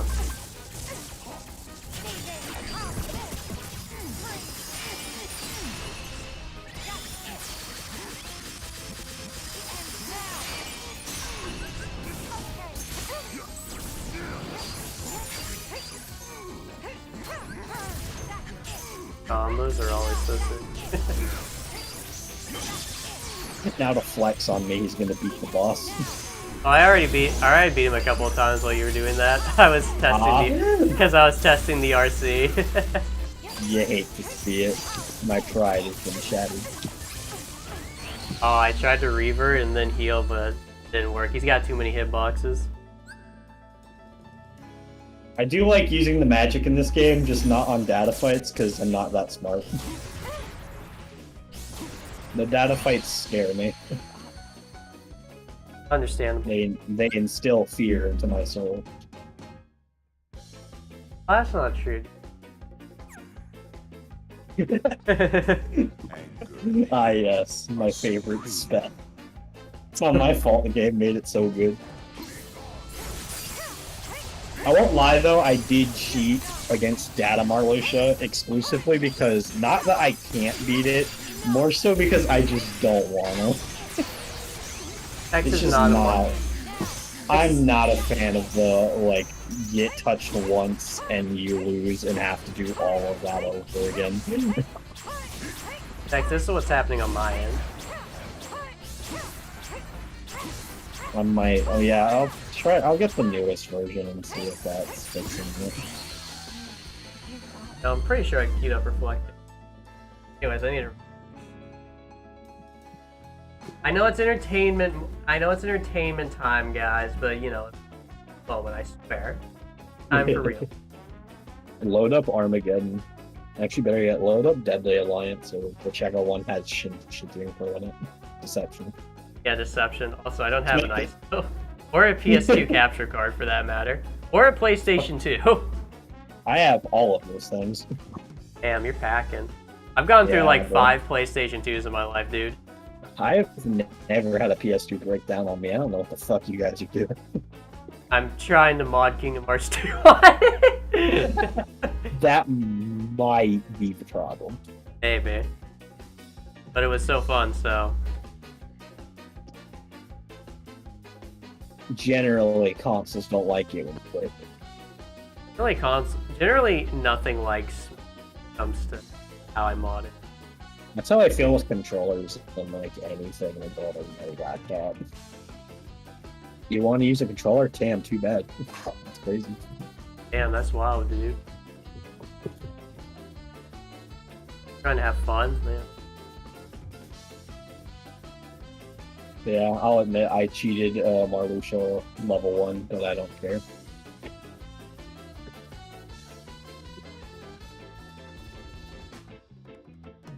Damn, why am I getting roasted by this fuckhead? Disappointments of text or entertainment. That's what I'm saying, man. It's the content. Damn. I'm being assaulted. Hey, would you rather listen to chat insult you, or would you rather hear "Be Gone" from Xemnas for the 500th time? I'm good. Here's what I'm gonna do. I'm just gonna swap the attack itself to an animation that actually. Look, all I'm saying is I beat Cleapatch Pete and none of you did, so show it. Oh, text. That's something. That's something you could do. Actually, you could do the Captain Just. Actually, I don't even know if that's in 0.42. Yeah, it might involve. I'd have to download stuff, and my internet's not good. Probably not. That. I'd get fucked though. Didn't I fight him already? Actually, I don't know if I- you did. don't you fight him on your second visit? No, you fight. You fight the I'm being nice version of him. You fight Captain Light or what? Justice? You don't, or do you fight Captain Dark? It's Captain Joe. And then you Justice. fight Captain Dark. Captain. Dank. I don't really care, Loris. It's whatever. And that change one is oh.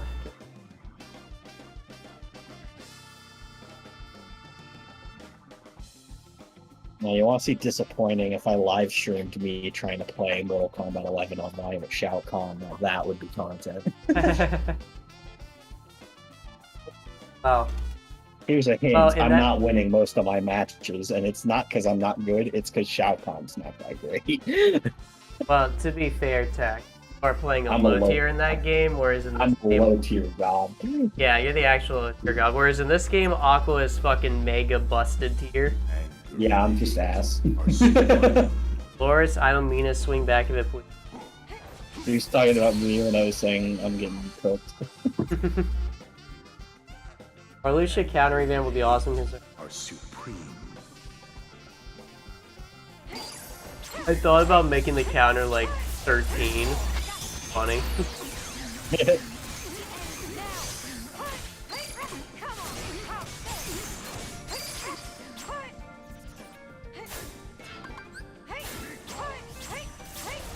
My favorite game of all time, Dragon Ball Z Kakarot's DLC, is coming out in 3 days. I'm excited.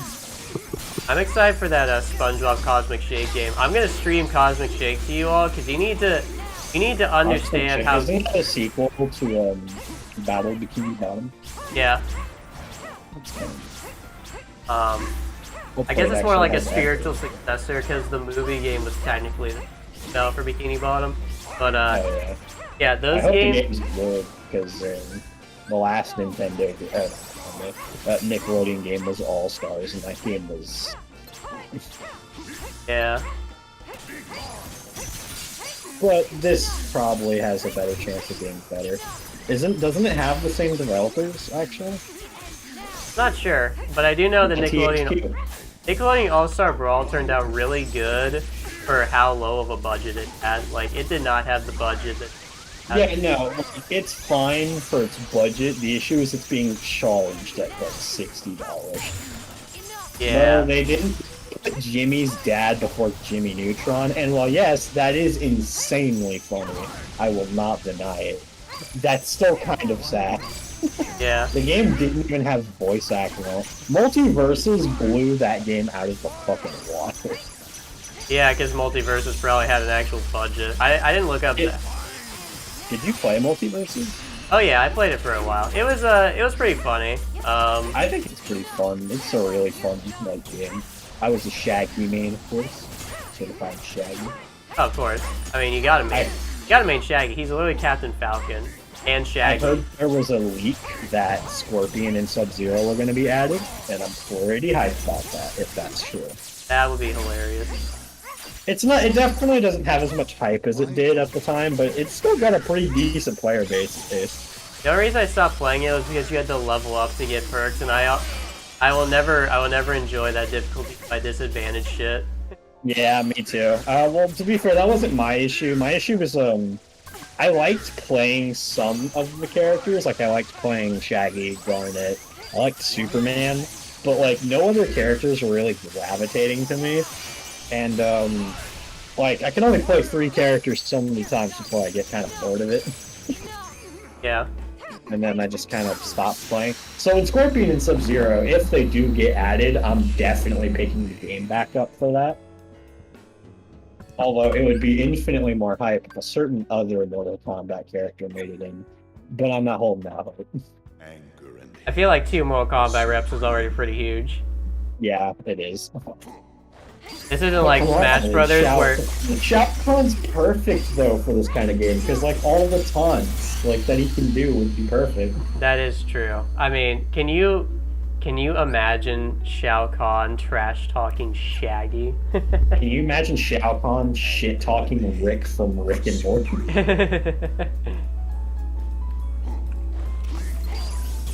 It'd be interesting if they were able to record it like unique taunts for each character. Also, a lot of characters actually have unique interactions, which is neat too. Like that game had effort put into it, like a lot of effort, I think.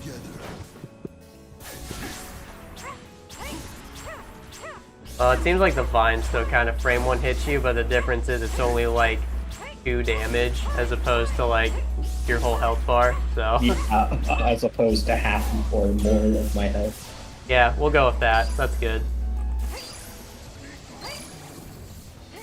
Okay, dude.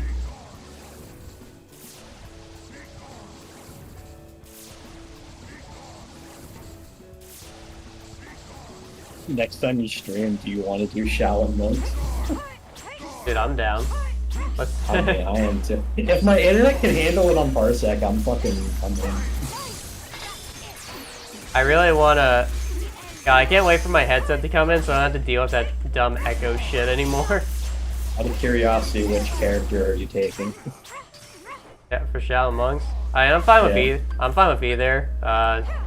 I would probably prefer Liu Kang, but I'm not really attached to either of them. Okay, cool. I'm more of a Kung Lao person myself. There you go.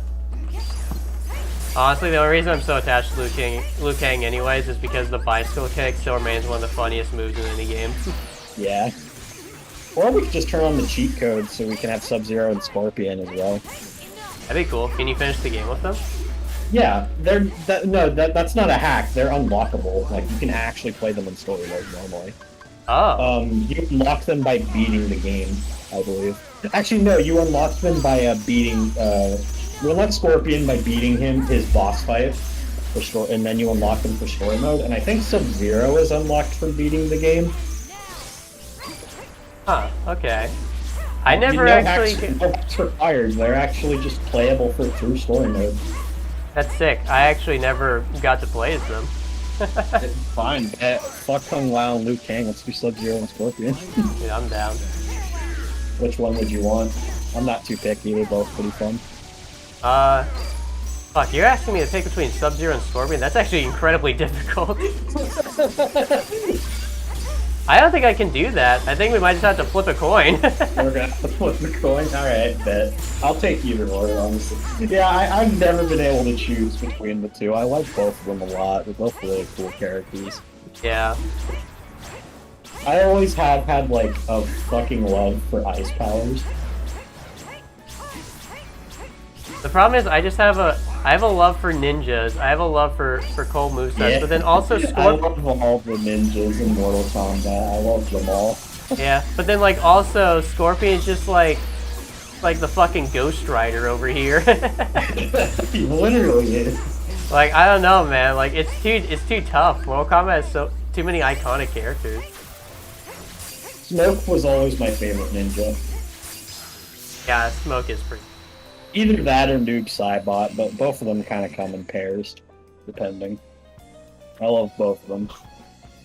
Although MK11 fucking... I hate MK11's Noob Saibot design. It looks so made. I don't think I've seen it before. I think MK11. MK9, in my opinion, was peak design for all the characters, if you ask me.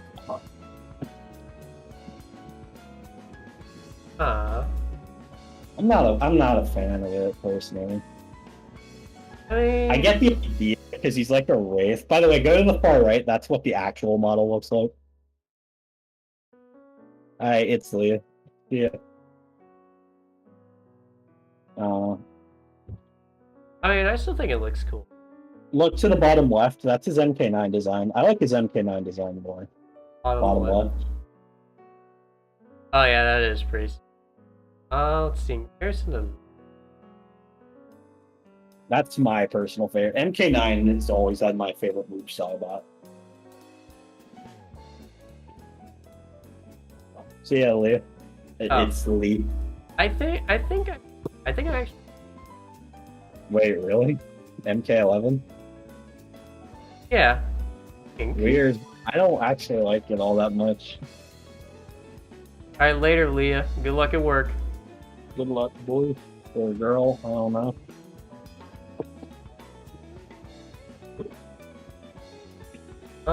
Okay. So, there we go. Fix Final Zimness. Again. What's broke? And He's again. fixed again. And again. He's gonna keep breaking himself. Just out of spite. Honestly.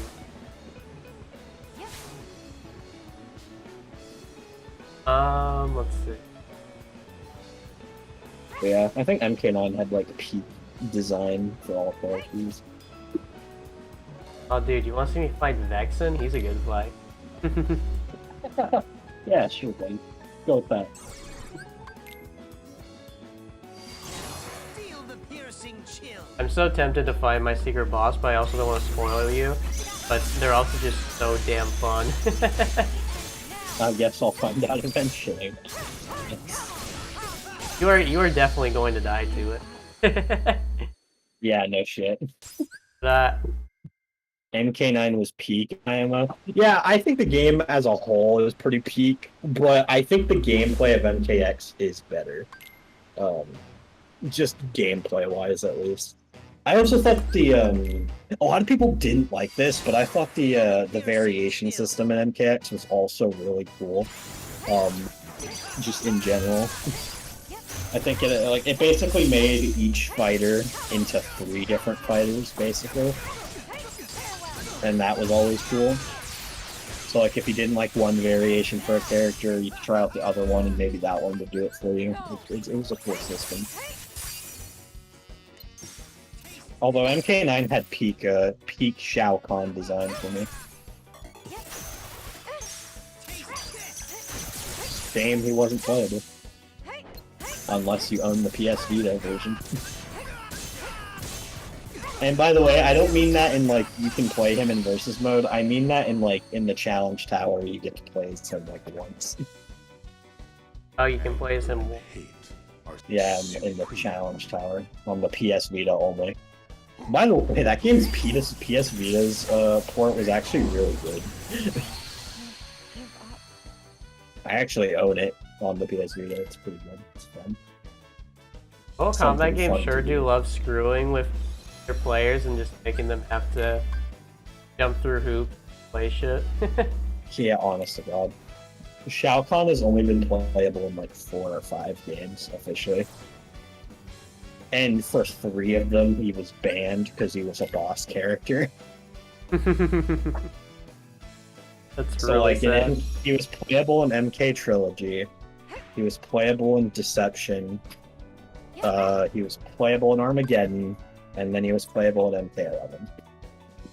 Why do they hate Shao Kahn? I don't know. Oh, yeah, and Marvel vs. DC Universe. Or not Marvel, fucking Mortal Kombat vs. DC. I don't know why I said Marvel. But yeah, outside of that. And he's only allowed to be played in tournaments in 2 of those, or 3 of them. But one of them he's so bad that it's not even worth it, aka Deception. In MK11 he's mid-tier at best. And in MK Mortal Kombat vs. DC, he's top tier, but who the fuck plays that game? And then he's just outright banned in Armageddon, the trilogy. So, you'll love to see it, I guess. I don't know what it was called, but the final boss in Mortal Kombat vs. DC Universe. Dark Khan. Yeah, It was Dark Side and Shao Kahn fused. that boss was ridiculously Yeah, it's bullshit. It is such a bullshit thing. I mean, to be fair, almost all Mortal Kombat bosses are bullshit one way or the other. yeah. Shao Kahn was the progenitor of bullshit.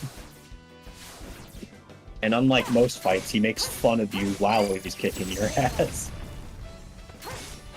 You suck. Fucking bike thing.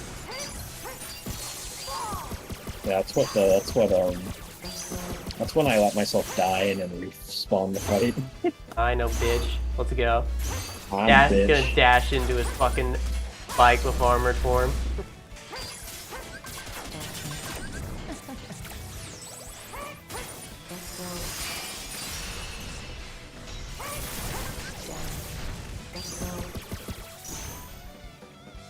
Fucking.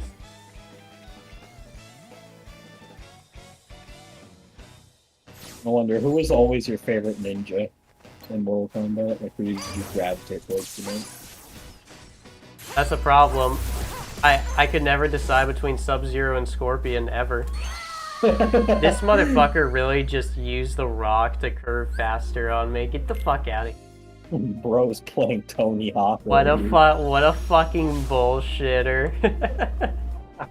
Bro's playing Tony Hawk. This guy is such a fucking cheat.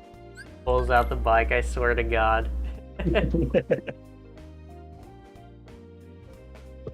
I was always more of a fan, believe it or not, I was always more of a fan of the cyborgs, though, than the ninjas. Although, Really? to be fair, two of the cyborgs that are my favorite were ninjas at one point. I like Sector the most. Cyborg Sub-Zero and Cyber Smoke are awesome. Cyber Sub-Zero was only in MK9, and I guess he was playable in MKX, but he was like a secret character. And Cyber Smoke has only been playable in like 3 games. The cyborgs are not well represented these days. You're getting the Shao Kahn treatment. Kind of, but at least Shao Kahn was fucking playable in MK11. Sector and Cyrax can't even say that much. Oh my god, I intercepted. Hell, Smoke is mostly forgotten these days, honestly. After he died in MK9, they kind of refused to bring him back.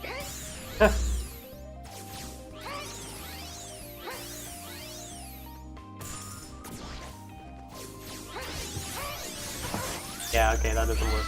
With Dancer. I was curious if you could do the Terra DM dodge with Dancer, but you cannot.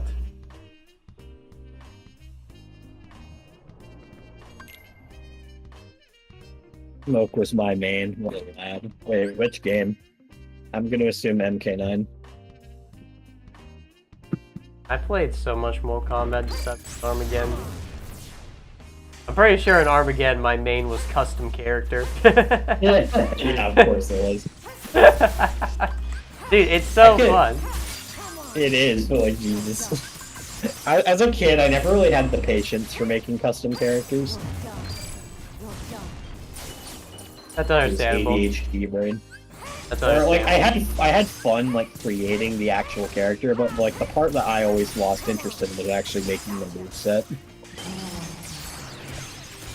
I always love building shit like that from scratch if games let me.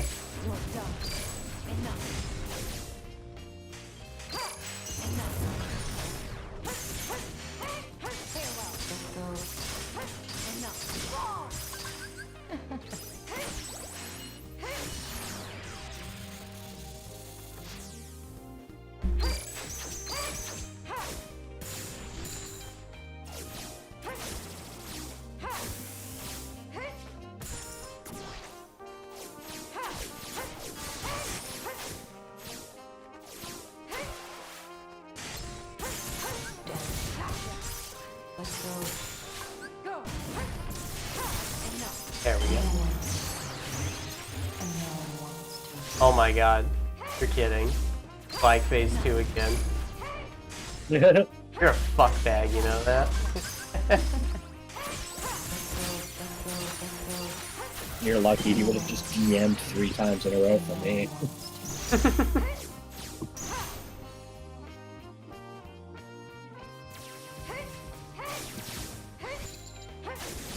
Are you gonna drift on the rock again?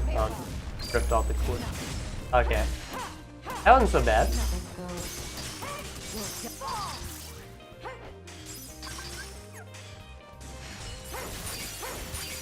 I am gonna hit your arm. 2 lasers. Great. Okay.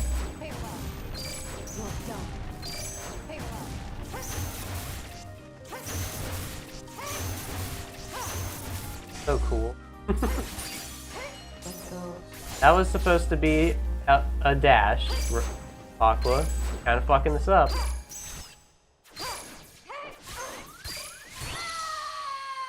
My reflecting go off. That sucks. Fucking. Oh, whoops. Anger and hate are supreme. There we go.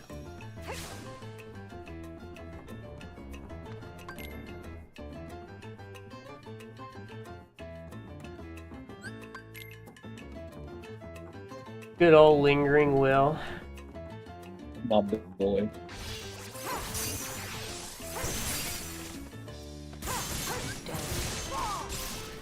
I just scraped him so hard the other day, so now he's gotta just spam bike phase too. He's gotta make you suffer. Much.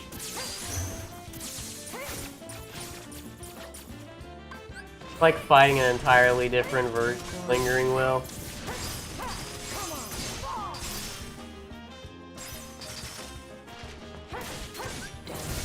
Twenty 2017 was 6 years ago. Yikes.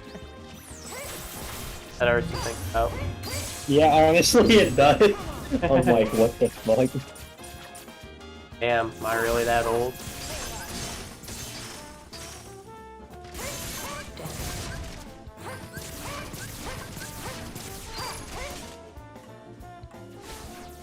Oh, you're not gonna bike phase too?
No fucking way, that's real. Hold on.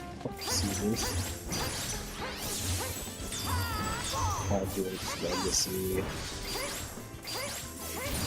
Please tell me this is true. Oh, it's not. Yes, it is. No, it's not. Okay, someone just made a good screenshot.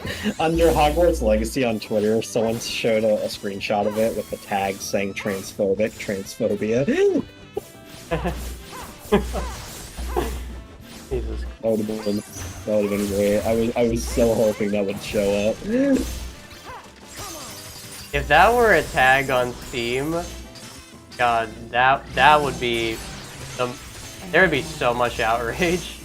I think that's probably showing up because a lot of people were saying don't buy it because of Yeah. When you put all your money into a franchise and then realize the creator's actually a piece of shit. Yep. Who would've thought? Me, being the big celebrity already made in life doesn't.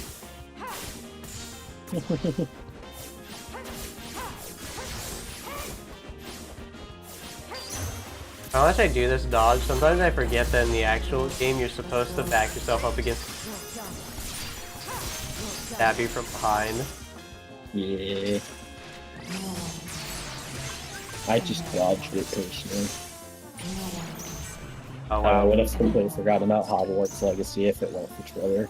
Yeah. I want to get that game. It actually looks like a lot of fun.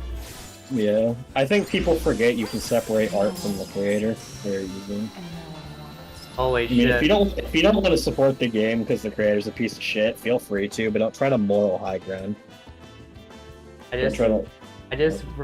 ultimate cannon and then finished him with Spellweaver, so it looked like he died to the fucking ultimate cannon. You love to see it. That was so cool, dude. But yeah, just don't moral high ground players. It's fucking dickhead behavior. Twitter wouldn't be Twitter if they weren't trying to take more ground. Yeah, you're right. Alright, Tex.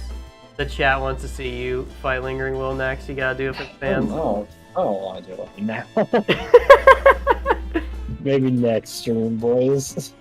Here, I'll do it in Texas place. I'll go Unga Bunga. Go Unga Bunga. Are you more high ground people to attack obviously what you want? Yeah, pretty much.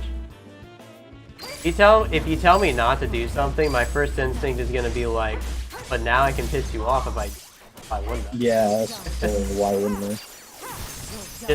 You just gave me a strategy guide on how to annoy you for fun. IGN strategy guide goes hard. Wait, I'm supposed to Unga Bunga. Alright, attack button only. Attack button and like, I don't know. Hey, to be fair, I use fire quite a lot. Alright.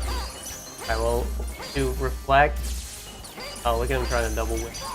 I just don't use spells on bosses because I'm not competent enough to actually do it without getting hit. Or more so, I'm not competent enough to not realize when the revenge value is triggered. That's fair. It really is just a matter. It really is just a matter of practicing, and then like you kind of develop an instinct for it. Yeah, but usually when I do it, they end up just kind of revenge valuing through my spell and killing me. And I'm just kind of like, ah. It happens. Yeah. Did you see what they did to Shaggy, by the way, in that new show? Fucking Norville. I didn't see what they did to him because They like made a race swap black version of Shaggy, and his name is just Norville. And he looks and acts nothing like Shaggy. okay. Why is this hell site still alive? Because he wants to get a return on investment. And he's trying really fucking hard.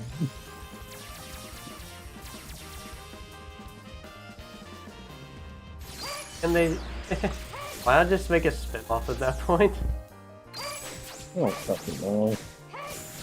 Really, I mean, it is a spin-off series, to be fair. Like they made Daphne Asian, they made Velma black too. Like the only character who wasn't changed, funnily enough, was Fred.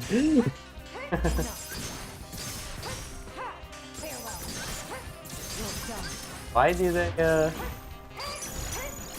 Well, you're asking the wrong person. I don't fucking know. Oh well. I don't watch much plays now. Unless it's got like Nicolas Cage.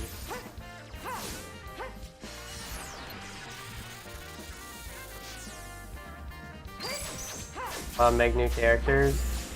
Because Hollywood is it's all about what they know will sell, right? So if they say like new, okay, that didn't work. If they say like new Scooby-Doo series coming out, but it's like all a bunch of different characters, then it's not. Then they are not confident that it's gonna sell. But if it's like old classics everyone loves, like Shaggy, fucking Shaggy, then that's guaranteed to sell better, and all they care about is the number. The race swap thing is just kind of a pandering thing at that point. Like they could easily make original characters, then like nobody would give. But original characters don't sell as easily. The controversy itself gives them what they want. Scooby is gone. Wait, Scooby-Doo isn't in a He's not even Scooby-Doo in it, spinoff? He's not even in the show. You can't even call it Scooby-Doo at that point, then. They're just lying. Yeah, it's called Velma. Are It's, supreme. it's fucking stupid. I don't know. I can tell it's gonna bomb, and then I guarantee the creator is gonna be like, "Oh, y'all are just racist." Or, I'm like, no, you just made a shit product. I'm sorry. That's just how it is. Down, dude. That. How can you call it Scooby-Doo without Scooby-Doo? They took my boy Scooby out back. He attacked the wrong person. It wasn't a. It wasn't just some creep in a mask. It was just like some I'm dude. disappointed you. I'm not the one playing. Nah, dude. I was trying to copy your playstyle, so by extension, you disappointed him. Nah, you just disappointed me because I actually won. What disappoints me? The fact that he's bike phase. Fuck it. Oh wait, wrong form. Well, whatever. Here, we'll play it. Hey Zad, have you seen Puss in Boots 2? You know what? The Puss in Boots 2 movie. Oh yeah, what about it? It went fucking hard. That movie was phenomenal. Like, dead ass. Yeah, I'm gonna have to watch it. It was animated by the people who did Spider-Verse, and it looks really fucking good. That's sick. I mean, I'll watch any. I got caught on the Ultima cannon, dude.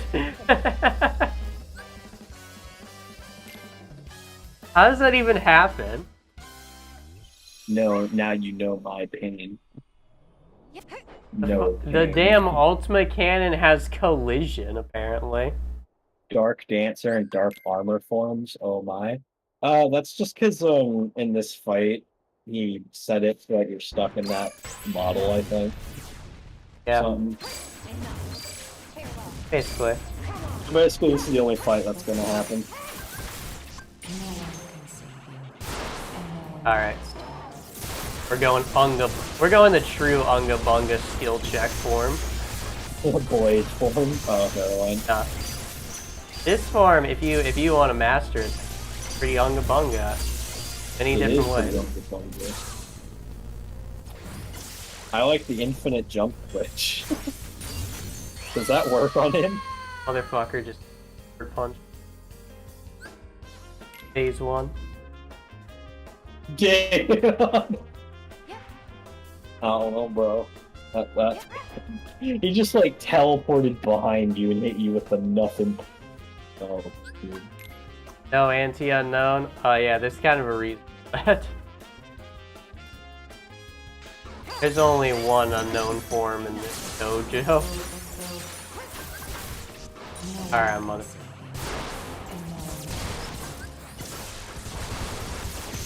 A fucking teleport punched me in phase 1? Let's go.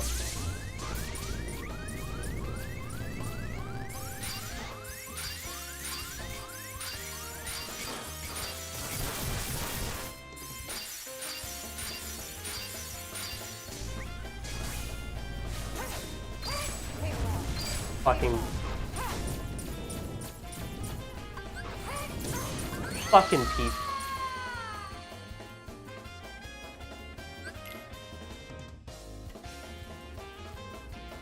Trying to do cool shit now, he won't let me.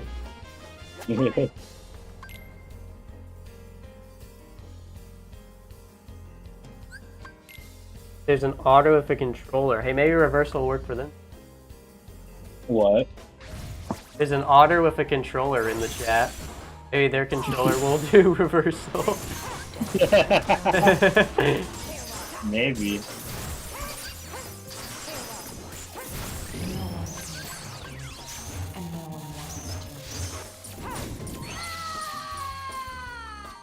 I'm clearly mashed.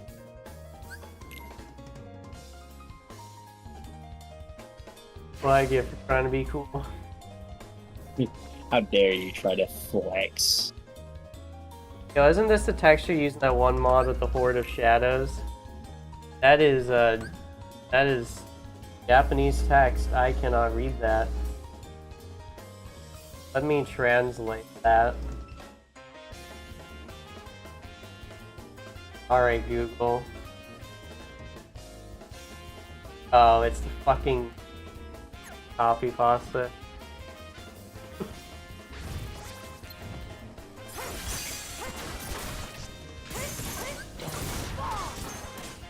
I wonder if stupid me our country or like English countries do. Okay, he didn't even start actually and hit. It's dumbass memes of ours, kind of like Yeah, like, do somehow they- transfer over? Yeah, I've always wondered that. Anyways, Like, yeah. does Latin America find the B movie script nearly as funny as we do?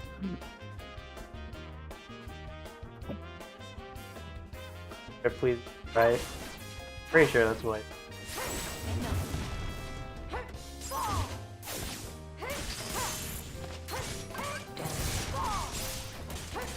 Anyways, yeah, this is the texture using that one mod with all the shadows. It's the B movie script. Please get it right. What do you mean? I said B movie script. This chat will flame me for anything. On God. Maybe he's blaming me because I said beat copy pasta. Oh, okay. I was like, bro, on God, I said script. Bro, just post Asian letters into the chat.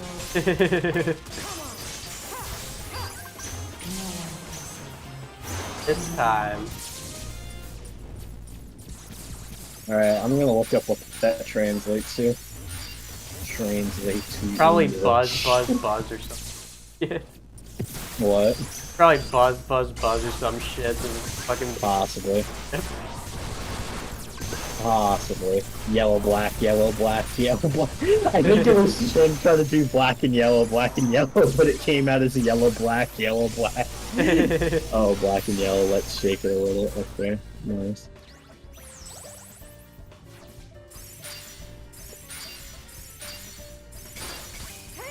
Bro, can you speak English, please? I don't understand those words.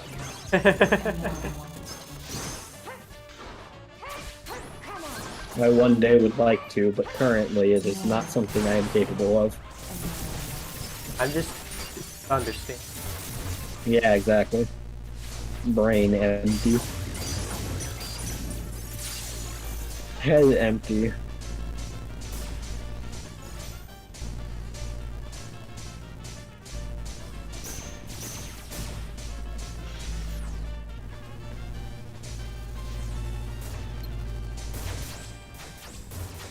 Damn, he was flashing. Kinda cool though.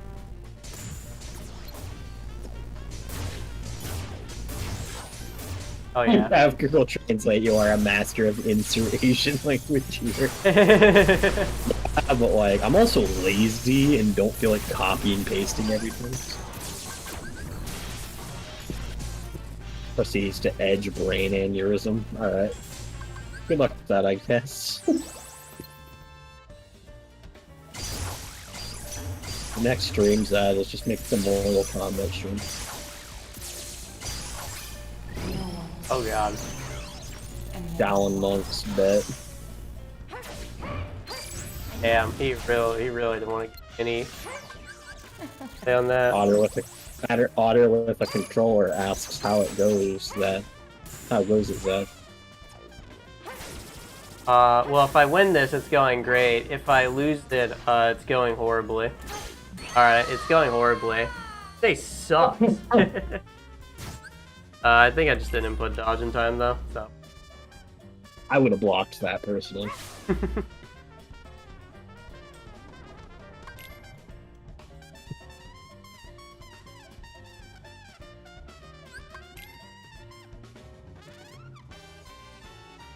Seems Vince's fan is.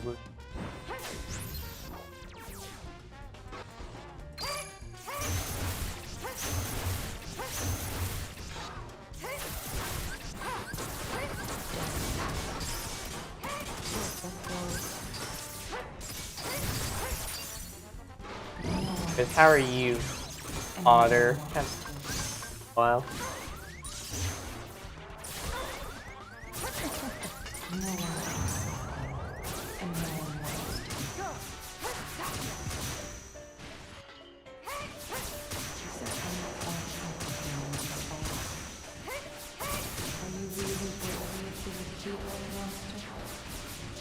Fan of the...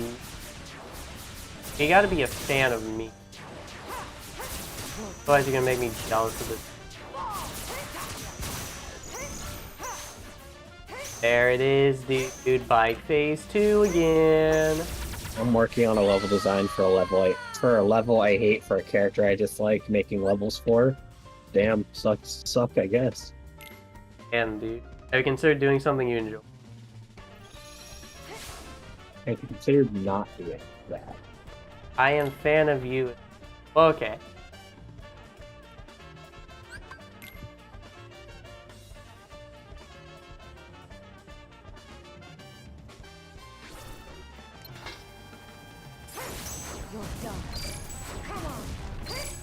Aww.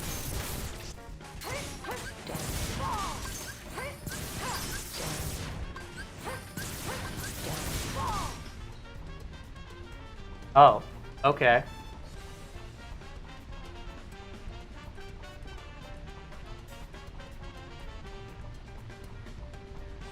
Ah, I see the game couldn't handle it. Cards. X, you crashed my fucking game. What the fuck? What can I say? I'm just built different. Anger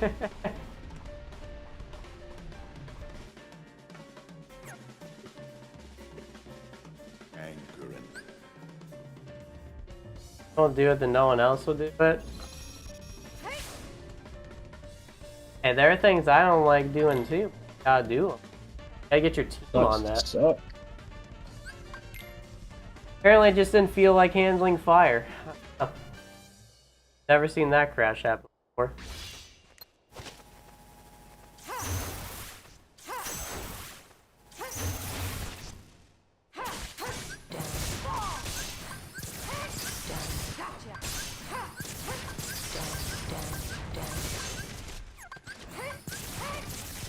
Ow. Sometimes this game just does that. I say. Alright. Wanna do bike fate on me? I do armor or unknown form on you. I'll make the rules. Except I do. I'll make the rules. I just make the rules. Exactly.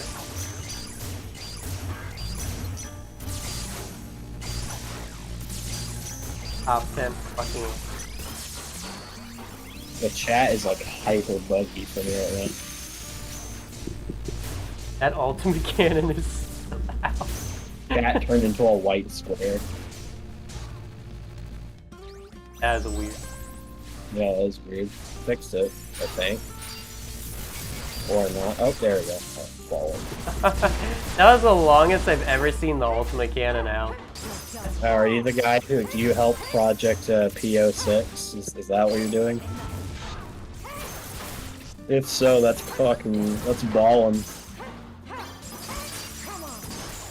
Isn't Tails in that game just really worthless? Like, In the original 06? Yeah, well actually no, that's every like side character. Like all of them. Except for like Blaze. Blaze is like the only like side character who was competently made. Weirdly enough. Which is funny because you only play her like twice. What I saw of that game, Tails just had to like float up to a certain position on the map, and He can go as high as he wants. The issue is like, it's not. He doesn't go very far up. I don't help PO6 sadly, but I know the creator. I worked on the original 06 on the model, but Legacy of Solaris. Oh, I've never actually heard of that. What's that mod about? there's a multiple Sonic 06 mod. I only knew about the Project 06. Well, Project 06 isn't a mod. It's just a literal remake made from the ground up. Which, it's amazing, by the way. If you ever want to play that, go look it up, it's great. Because 06 had, like, a decent, like, base. The issue was the game was rushed out and unfinished. The game had potential.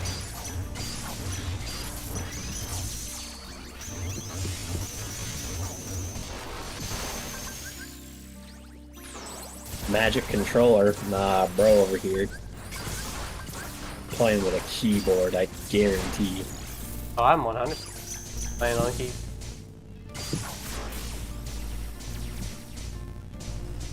I would do all this shit on a controller? Fuck no. It's way more comfortable.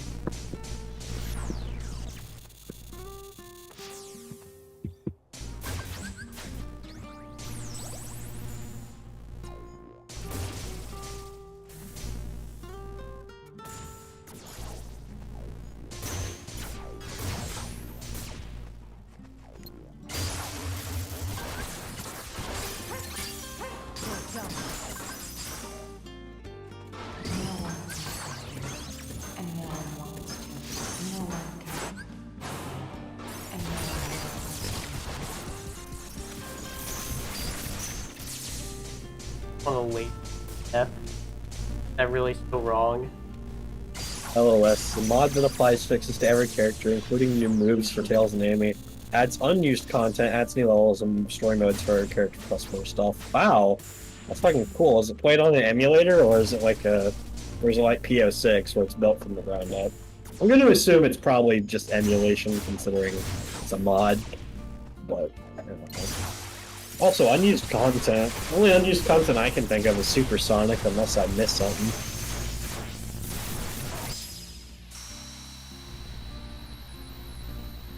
That just looked like I warped it down on top.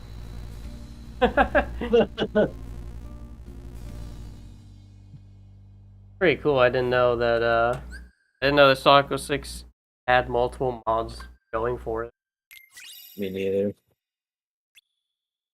To be fair, I don't look into mods for 06. I just play the remake.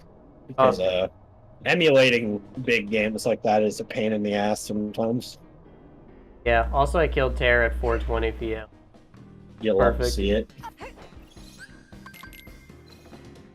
Also, I'm going to assume you guys are modding on RPCS3. Because I cannot imagine you guys doing this on Xenia. I mean, if you guys are, then I don't know how you do it, but good job, I guess. The second PS3. No, Xenia is for the 360. Oh, okay. Ain't good. The one game I wanted to play on it and tried to play on it, which is Naruto the Broken Bonds, did not work, so I'm gonna say no.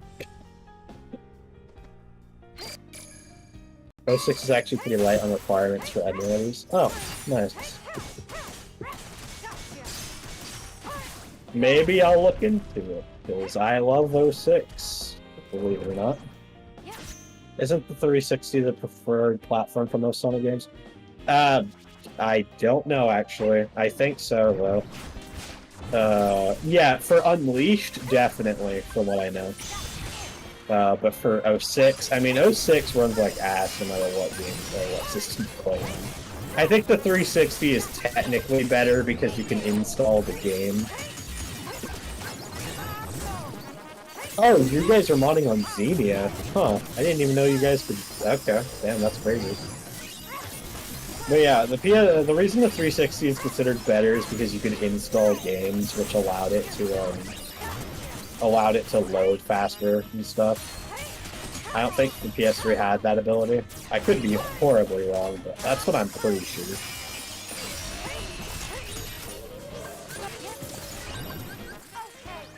I could be wrong.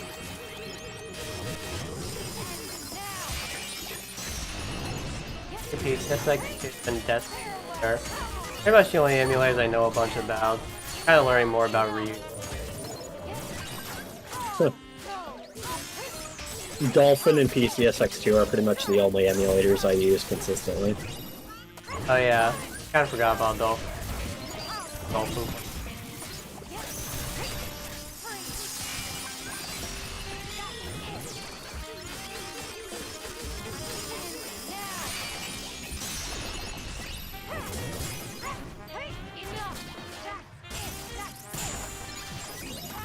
We'll just one up that. I'm a level 1, 358 over 2 days. Did level 1 358. They said let me do that on stream. But would y'all be entertained? Anyways, since you do know 06, I'm making a tropical jungle. Oh lord, I feel bad for you. Yeah, those 2 levels suck. I don't like tropical jungle or flame core all that much. Well, flame core, like once you get inside the volcano, it's okay, I guess. But that intro portion just kind of blows. Isn't that the one where you're supposed to run along the side of the wall with Sonic, but it just doesn't work half the time? Yeah, kinda. Which is, you know what's fucking hilarious about that, Zad? Is that they have boxes and enemies right there, so you can homing attack chain them, almost as if to imply they didn't feel like fixing it and just put enemies there to compensate. Which is funny. But yeah, that level is kind of mid, and Tropical Jungle, I just don't like that level at all. It's boring and slow. The only like version of that stage I like is the Sonic and Elise version, and even then, that's still mid as hell. It looks pretty though. That's like the only compliment I can give it. Silver's Tropical Jungle is like the worst.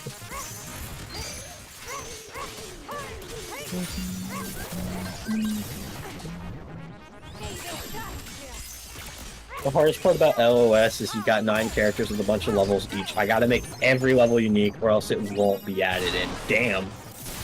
Define unique, like, so are you taking the same stage that's already in the game and modifying it enough to consider it unique? Or are you literally building new stages? Because if you're building new stages, send me a link to this mod. I want to try it. If you're building new stages, it might be time to consider making your own game at that point. Yeah, actually, low-key. I don't know, man. It's pretty neat making new stuff for a game you like. Oh, I mean, I'm not objecting to that. I'm just saying, like, entirely new maps. I mean, if you're gonna do that, make sure you save, like, the foundation and shit, so you can use that for your own game. Honestly. Because what's a mod gonna do? Copyright your work?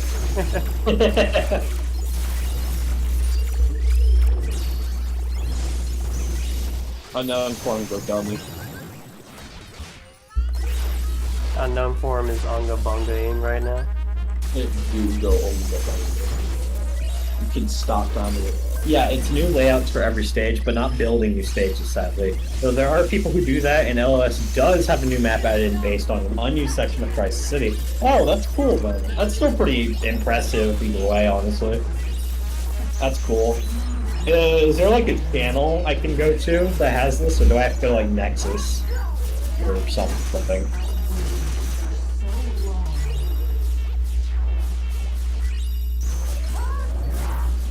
I'm so used to the turbo mode that I tried to do that Terra Roxas battle changed me, man.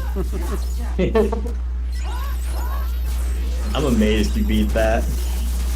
That's wild. Did you see me? Yeah, there's a GitHub link I can post with the Discord server if I have permission to link it. Is that give this person permission to link it? I mean, I can give you permission. I don't know how to make you able to link stuff in YouTube chat, though. Can you not just link stuff normally? Apparently not. Let me see. I mean, I'm able to post a link, so I don't see a problem.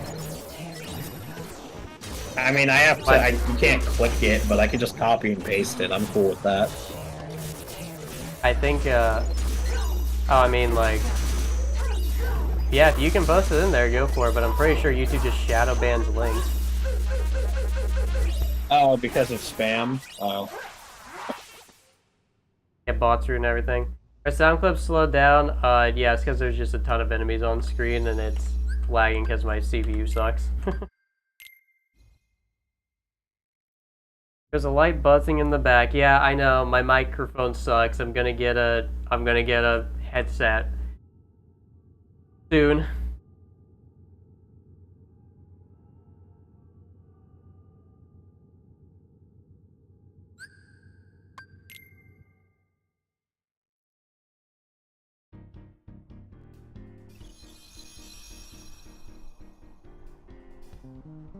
What the fuck? Someone put movie Sonic into Sonic 06? This is cursed.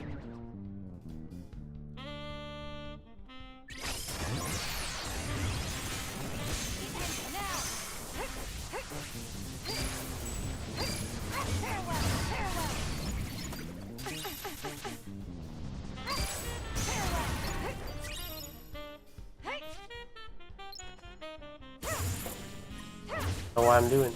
The good movie Sonic, I might add.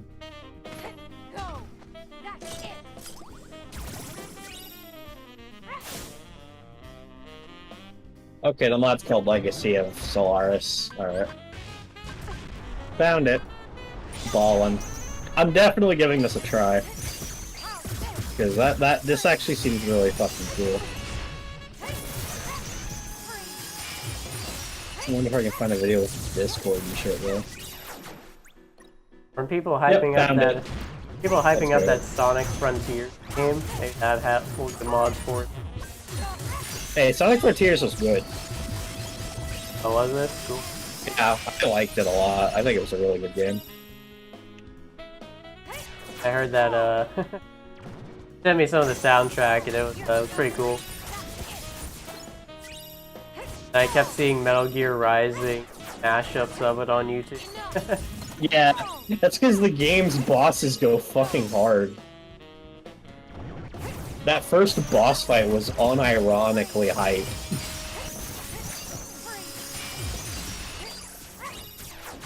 Hey, that's cool. Sonic fans are finally That's pretty getting cool. Sonic fans are finally getting a good game after waiting for so We long. finally got a W. Yeah, Although, they need it. also, extra W, we're getting free DLC that adds playable characters that will be different Holy shit. playstyles. Yeah, Sonic Frontiers W. Anyways, I'm curious, did you guys do anything cool with Omega? Because Omega sucked in fucking the original game, and Project 06 kinda did something with him, but I wasn't that big a fan of it. I don't know, man. Sonic Heroes is peak Omega gameplay. Yeah, we finally ate good, Gib. We finally ate good.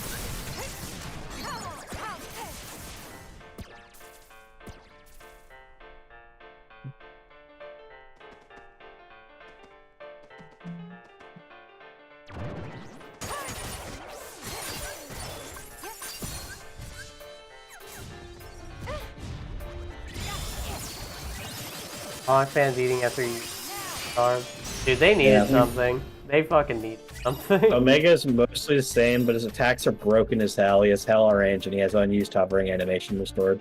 Wait, he had an unused hovering animation? That would explain a lot.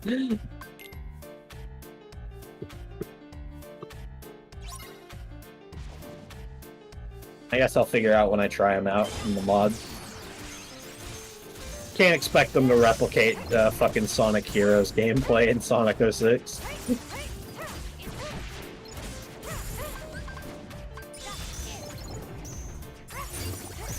Yeah, I forgot you added Dark Balls. Them shits were kind of annoying. They were epic. They are epic games.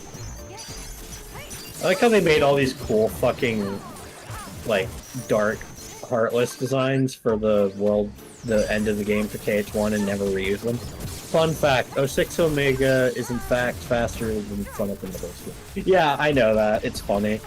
Unless you use the blue gem, Omega's just faster than Sonic.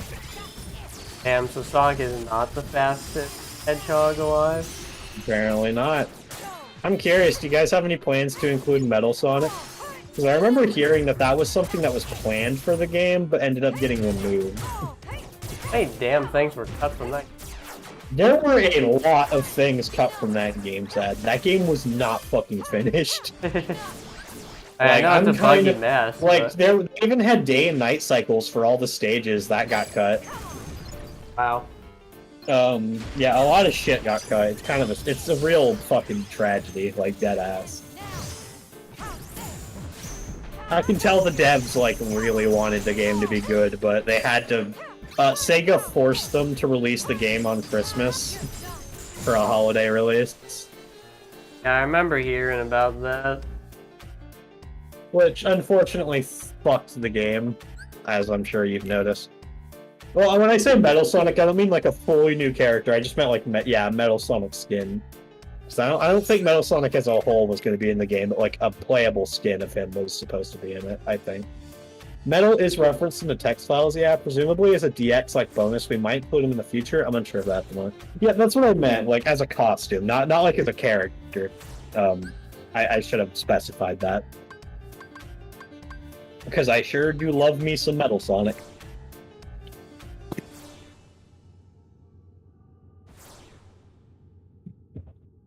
I doubt Metal Sonic would have actually been in the story, considering there's like nowhere for him to be that he plays. Because if I'm correct, I think the story was finished at the very least. Either that or it was on its first draft and they were like, well, we gotta fucking make it. Gotta do. Sega loves holiday releases like Pokemon loves November releases. What's the logic behind that? Why November? Like, are they trying to go for the Black Friday sales? Is that what they're trying to go for? First draft? Ah, that's even worse. I have to imagine their idea is, they make a November release, then kids will have time to tell their parents that they want it for Christmas. I guess that's fair. I don't know, Nintendo knows how to market their shit. And their PR team, so yeah. Whatever they're doing definitely works for them. I can't say I'm not part of the problem because I'm buying Breath of the Wild too. Oh yeah, I'm probably gonna buy Pokemon Scarlet just so I can actually get it running. Not really first draft, since there are some changes made between that and the final. The biggest one being Silver's working name, whose reference is Venice something. Yeah, okay, I figured the game wasn't on first draft, but like... Well, what I meant was, my point is I don't see how Metal could have been put in the game. I feel like he was more than likely either going to be just a costume or a bonus boss at best. I don't think he was ever planned to be a part of the story in any meaningful way. Game too, because like Metal Sonic's cool, but whatever. Yeah, I know a lot about Sonic 06 and Sonic shit in general. I don't really advertise that I'm a Sonic fan because usually I get hooked. Hey man, you know, you guys finally got a good game from the sounds of it. You know, you get to slowly come out of the closet again.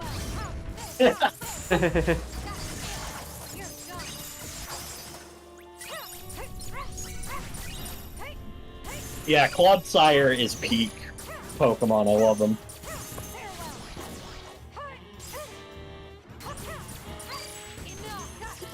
I don't get how Pokemon. Well, I know why. It's because it's Pokemon. But Scarlet and Violet had no excuse releasing in the way it was. Yeah, releasing. Because you know what's sad is that the game's not bad. It's just it runs like garbage. Yeah, I know. I've been trying it on Xaddgx because I always try like I try Pokemon I'm games. not support piracy or anything. Mind hit me with a link at some point. To Yeah, an ISO or something. Yeah, I got you, dude. But the fucking game lags even on Xaddgx. Like you have to have an AMD GPU and be on Vulkan for it to work. Well, and I have an NVIDIA. Oh, it's rough, man. But that game, Legends Arceus didn't have those issues at all. It's probably just that I think these games released like 8 months after Legends Arceus, so they did not have time to polish them. Nice. Honor with the controller. Obviously I'm named Tex in Discord. You'll probably see me. I just joined the Discord. I'd be down to at some point because that does sound cool. I like playing. I like 06, and I like seeing mods for it flourish because the game deserves so much better than what happened to it. Semi-restore the day and night cycle. I think PO6 just straight up said they're not doing it.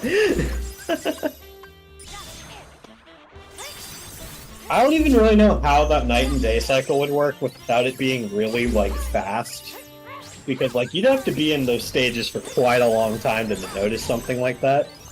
Unless entering the stage during the hub world would also, like, change what time of day the stage is at.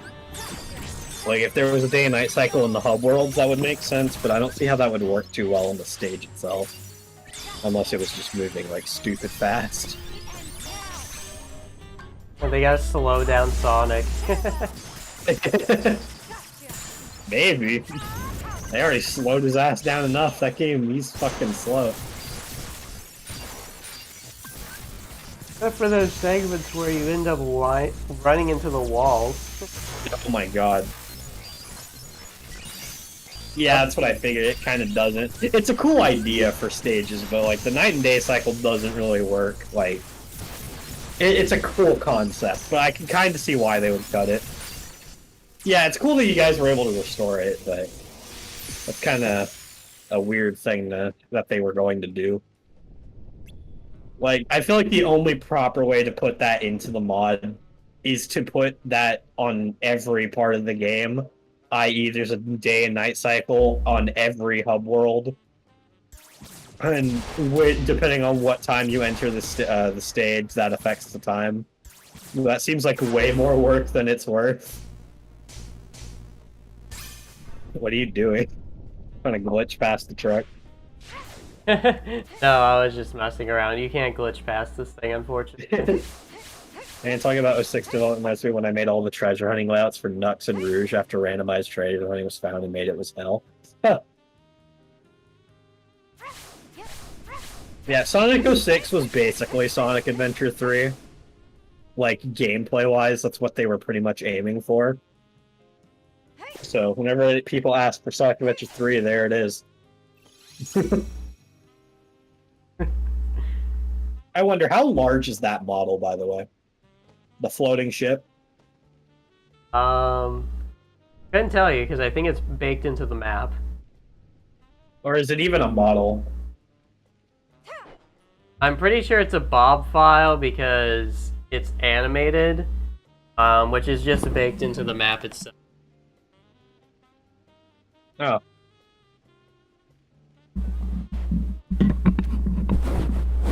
Also, the Kingdom Hearts moon looks so cool. Yeah, it really does when it's damaged like that.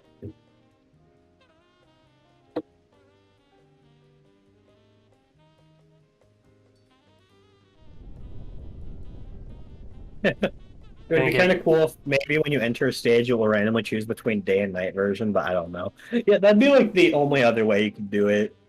But like, I don't know. That's not worth the effort, I don't think, to do. It'll be kind of funny to somehow check if the player has examined the truck specifically. If they have, just have a mute sound play. You could make that, couldn't you make that a sound effect when you click on it? I could if it was a different reaction command that popped up, because already another prompt in this map right here. This thing's of course not gonna let me show it. That's not. Yeah. So I don't really have a way to check which damn prompt is being done. The build watch over. I feel like that's one thing that's never like mentioned or even thought about. Like, what are all these buildings? Like, there looks like there's shops here. Like, yeah. What is this world? It's like evil Twilight Town, maybe. It's like the most interesting world in the entire series because we know nothing about it. Much. It comes and goes. Like, what is this? What is this sign supposed to? Why was there a crashed truck? Almost looks like it. This almost looks like it would be a cafe. Yeah. Look behind the truck. There's another shop behind it, and that store also looks like interesting. Huh. Yeah. They haven't had time to. They haven't had enough time to ruin the world it never was. Clearly. Yeah, apparently.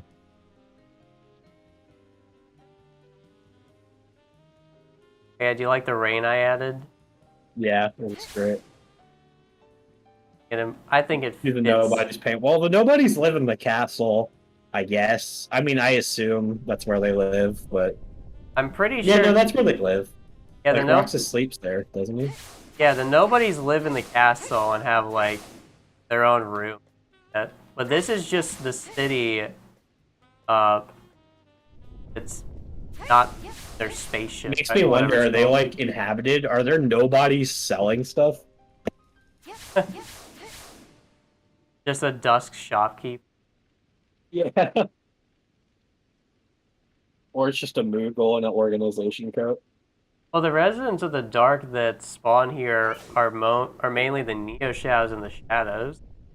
So, is it to imply that maybe the nobodies are keeping watch over the darkness world? I don't know. There's so many questions that will just never be answered. I want to know more about the world that never was, but then again, with the track record, because they'll ruin it. yeah, that's the problem. I want to know more about this world, but I don't want to know about it from the writers of Kingdom Hearts. Problem. Yeah. That's a way to put it.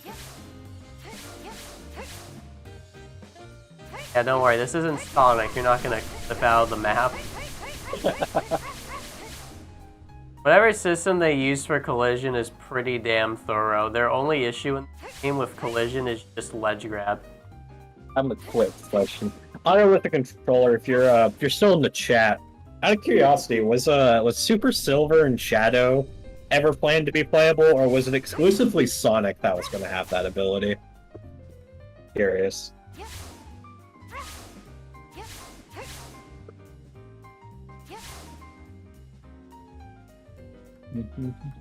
I mean, Dream Drop Distance let us see more of the world, which was cool.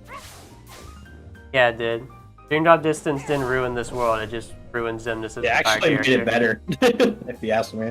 I almost wish we could include some of those parts into this game. Trust me, if we could import the maps with their actual vertex covering, you best believe that truck would be crashed to the side and you would be able to walk through here. Oh my god. If only. But unfortunately, of course, D has to be a shit game, even when trying to rip assets from it. I mean, wasn't that issue also with the Keyblades? Wasn't Tom and them able to figure that out?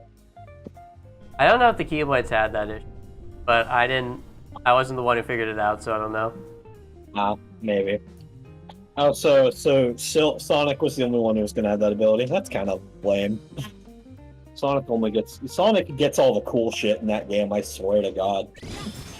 Like, he has the colored gems, he would have been able to go super. Silver gets jack shit. And Shadow gets chaos powers that only work half the time.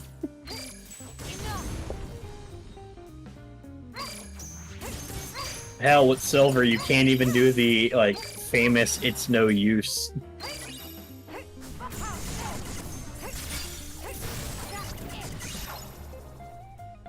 I still can't believe Silver is voice. Yeah. You love Quentin Flynn. He's great. He also voiced Raiden. Yeah, I've heard that one. His Chaos Blast doesn't have the world's tiniest hitbox anymore. Let's fucking go. I mean, Project 06 also fixed that, which I'm happy with. Because, God, in original 06, his Chaos Blast was fucking useless. So, out of curiosity, have you guys done boss fights yet? Because I know P06 hasn't done that at all. In fact, I don't even know if they plan to. I remember them saying they might, or at the very least it's on the table. But I don't remember them confirming it one way or the other. Impossible boss fights in that game. Yeah, kinda. They're not. None of the bosses are necessarily bad. It's just how they're like presented and done in game that makes them bad. Like, for example, Silver would be significantly less shit if the camera would focus on him. That's a good point. I remember doing that fight. I Like, played that. he's not hard to fight at all. Like, it's simple. Just wait for him to pick something up and then attack him. The issue is you can't keep track of him because the camera doesn't focus on him. Can you not manually rotate the camera in that game? I mean, you can, but, like, he's still relatively small. And he's also, like, pure white, so in his first fight, he can kind of blend into the background. Oh, damn. And yeah, if he just catches you, it's like, oh, there he is, but hopefully you didn't get hit in a wall or else you're fucked. I'm pretty sure I remember seeing something with that game where you could just get stuck in an infinite loop where you would keep picking up a coin against the wall. Hold on a second. Most boss fights are unchanged since they're hard-coded to playable meth. Now, excuse me. Did you just say there's a playable methless? It's a playable Dan Green? Yeah. I can play as Dan Green, excuse me? I can play as Yami Yugi. And Blaze has a custom boss with Iblis 3, that's cool.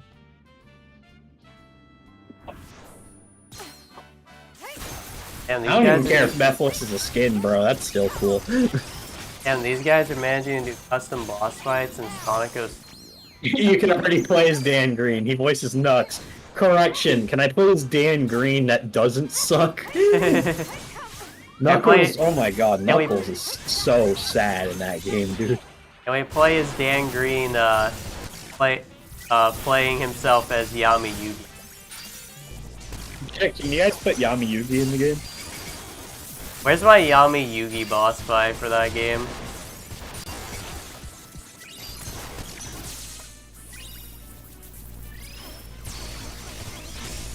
We sort of fixed Knuckles. His shockwave attack actually works. Does his punches actually kill things, or am I still phasing through enemies and taking damage?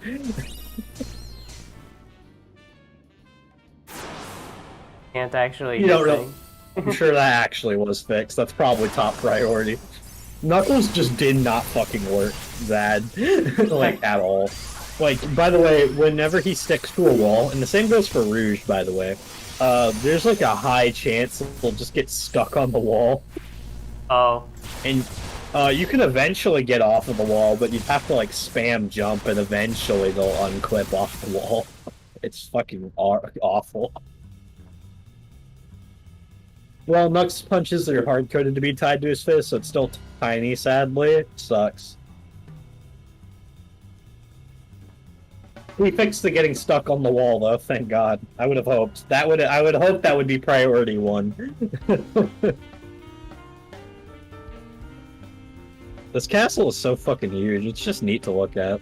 Yeah, I love how big this room is, but they kind of try to wall you off from seeing a lot of it. Elevator. Yeah. But yeah, there's so much architecture down there.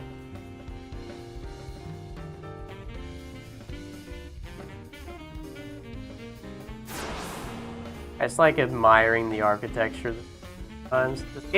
This game looks way too fucking good to be on a plate. Meth is only in 2 levels, 2 of Silver's extra levels, but he used to have his own story, but we cut it because there wasn't anything unique we could do with his levels. Out of curiosity, does he play differently, or is he just a Shadow clone? I'm not really disappointed if he's a Shadow clone, but I'm curious. And also, was that a thing that was planned for the original game, or did you guys just want to do it? If you guys just wanted to do it, hard respect.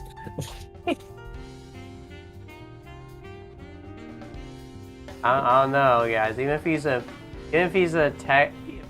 palette swap, I'm just saying, playable Dan Green. Ayo. He's just a Shadow clone with unique particle effects, and Meth was not planned. It was just something we wanted. Nice.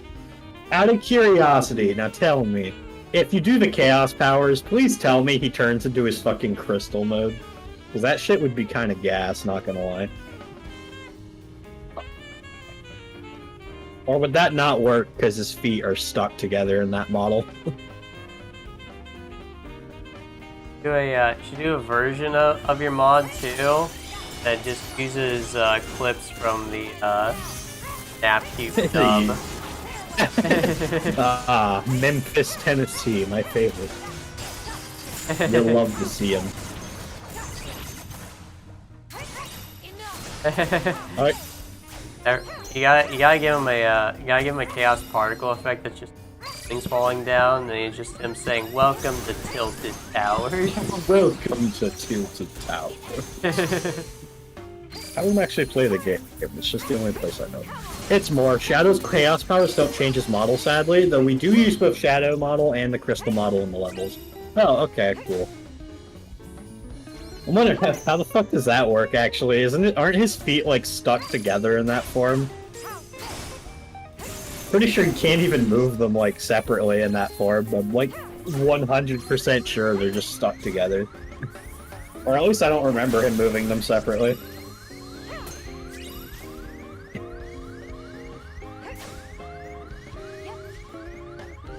That's one way to kill those snipers. I like doing the little slap on there, saying it's so Well, satisfying. he floats either way while moving. That is true. That is fair then. I was say I was just imagining Methless doing Shadow's run animation low-key. I'm just like that would not look right. Well, I mean it would look fine when he's not transformed, but like otherwise.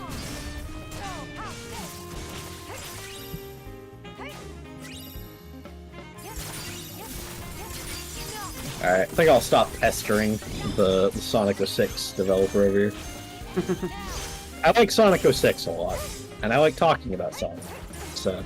I don't know, man. It's not like him and his team have put in more work than the Sonic 06 developers did. I don't blame the developers. They No, tried. I don't either. It's just... So, like, that's unfair, man. They really wanted the game to be good. They should have just boycotted their own company. Lose out on their pay. God, I think like not a boycott, but I swear a walkout occurred not too long after.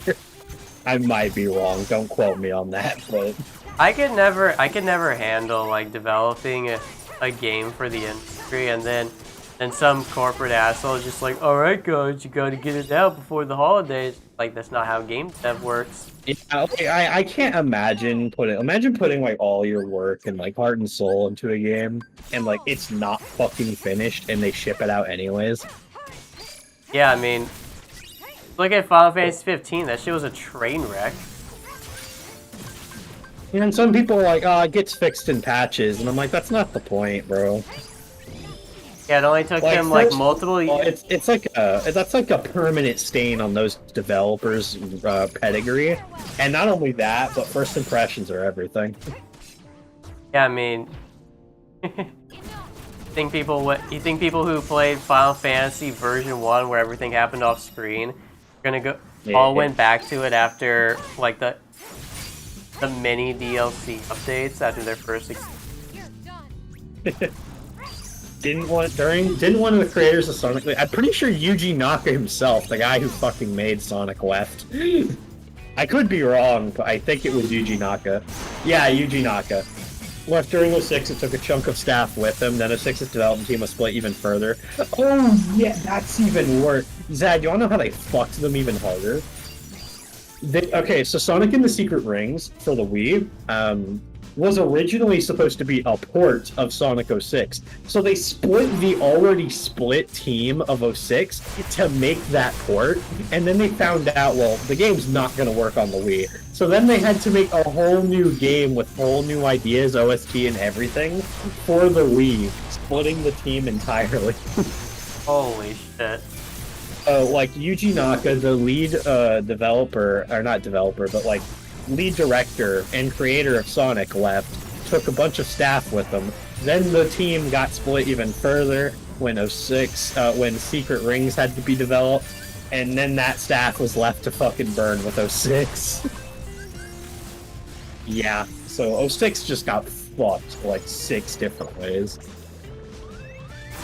Hell, I'm kind of amazed the game is even in a playable state to begin with. Yeah. And Sega has so many problems managing the sounds of it. Thankfully, with Sonic Frontiers, it seems they're getting better, but still. Oh yeah, and somewhere in the middle, Balin Wonderworld happened. Yeah, that game was ass. Let's not talk about it. At least none of the designers almost died again, like with Extreme or Hero. Extreme, I've heard about. People almost died during Heroes? Really? I figured Heroes would be a pretty easy game to develop since they only made like 12 stages. Huh. I don't really know much about the development of Heroes. That's weird.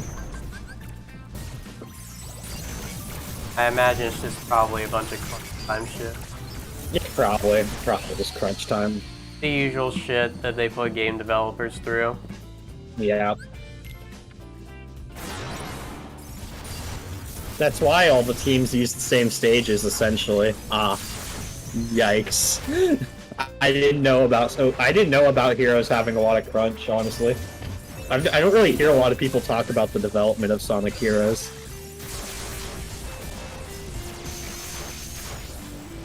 Since I'm aware this map has parts with no collision, making fall off the map was this fixed with this mod. Yeah, there's really you can't fall to the floor on this map.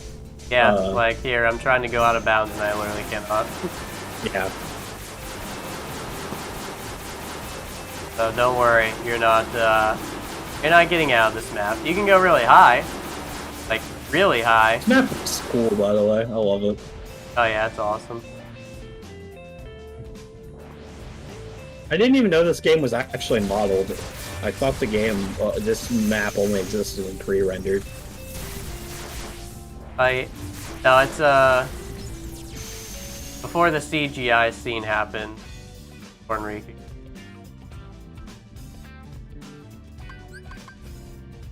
Lucky break for The map looks even more gorgeous in KH3. Yeah, it does.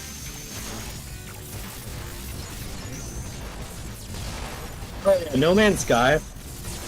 What's interesting about that game is like, I can't be mad at the developers because what happened really, I think, was that the lead guy ended up making promises that they weren't able to fulfill.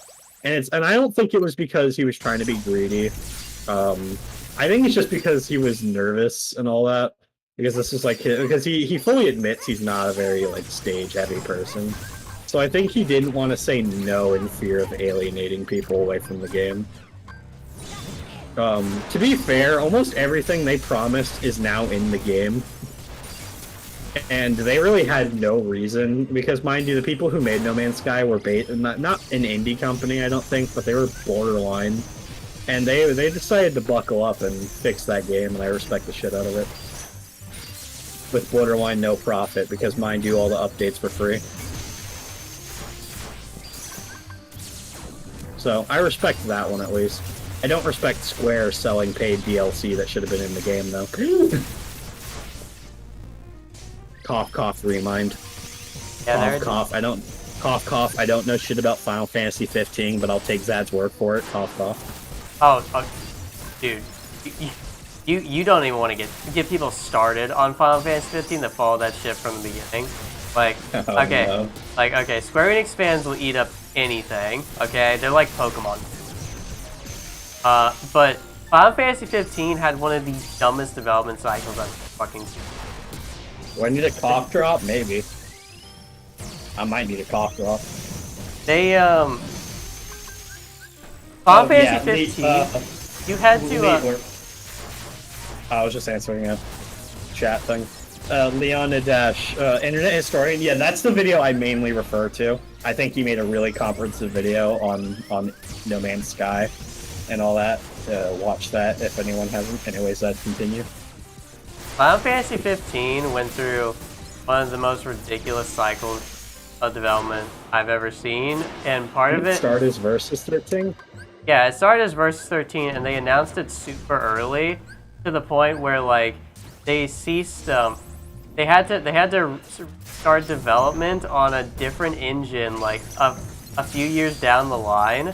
Mind you, this game was in development hell for like 8 years, I believe, before they like swapped out Nomura and like had the guy called, I think it was Hajime Tabata, work on it. Because Nomura just wasn't finishing the fucking game because they already had him on like 2 other projects as well. So this thing, they had to first swap engines after some time in development. Then they were in development hell for a while, and then they come out with like this anime, this very short like cartoonish anime thing you had to watch, get I guess some backstory on the characters, and then there was a movie that you had to watch to even figure out what the hell happened in the city of Insomnia, which is like your starting area that you almost immediately leave. And mind you, all the trailers for this game were super misleading because they showed you doing a bunch of crazy shit in Insomnia that just never made it to the base game.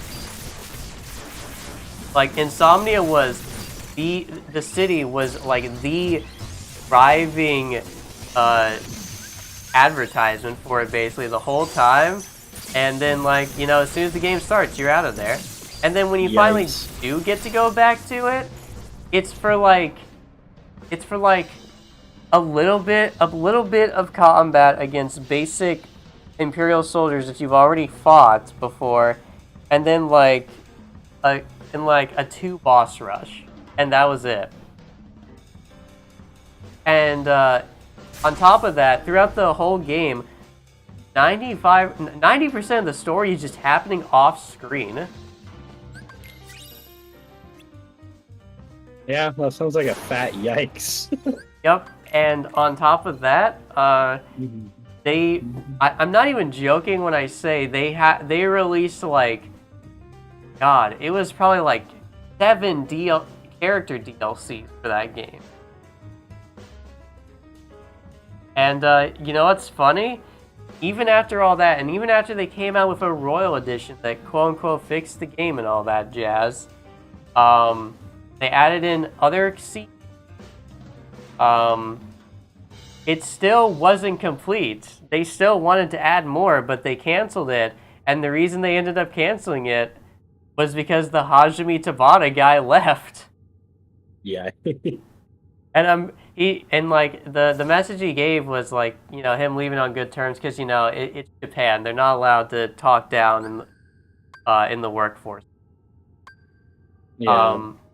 But the big issue I found was that, you know, that was going on for a while, and people were blaming that guy for how the game turned out. But he was basically handed like Nomura's pet project of the previous 8 years, and was just told to like, and basically just had to make something out of it. Like, more than half of that game was cut. I'm not even joking. That's how I feel about 06, like Sonic 06. Whenever people shit talk to developers, I'm like, don't. Like, that's not fair. Like, they not only did their lead director leave along with a lot of staff with him, but then their team got cut in half even more by the development of a fucking Wii title that sucked, by the way. Like, that no one even liked, by the way. Yeah. So, like, damn. It's just like, you can't blame developers that get handed shit sandwiches. Oh, right. Kyle Garrison makes a good point. The last DLC they canceled was turned into a fucking book. Yikes. Oh my god, that's bad. Tabata directed the original Crisis Core and Square erased them from the credits. Wait, are you serious? Wait, are you for real? That's fucked up. Yikes. They put this guy on this project and just had him try and flail about and make it into something even slightly cohesive. Because God only fucking Nomura knows what Nomura is thinking at the end of the day. And yeah. And like people always blamed him for how a lot of people blamed him for how this game turned out, despite it being more that kept in development hell. And I'm pretty sure he just got fed up with it. But like he can't really say that because it's not Japan's culture.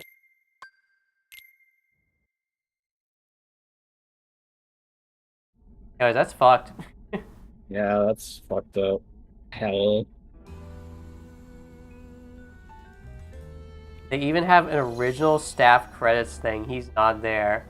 Wow.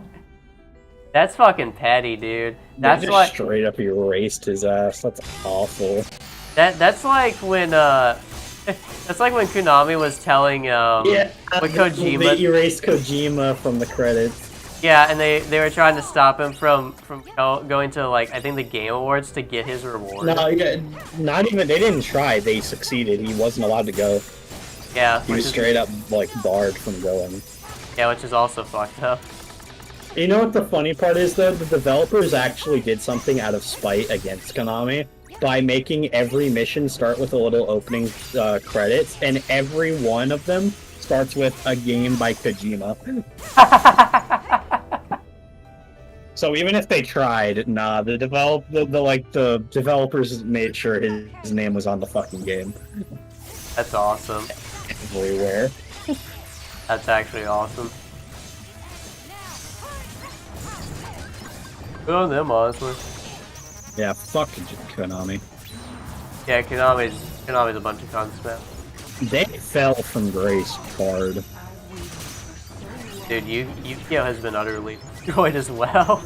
Yeah, Yu-Gi-Oh's not even fun anymore, deadass. Yeah. Although I do thank them for giving the God cards some support finally. Well, besides Raw. And it was actually good. The God cards aren't garbage now. I mean, they're not meta or anything. That game is just in a constant feedback loop of whatever the next new archetype is gonna be. It's probably gonna be incredibly overpowered in comparison to all the other cards. It sucks.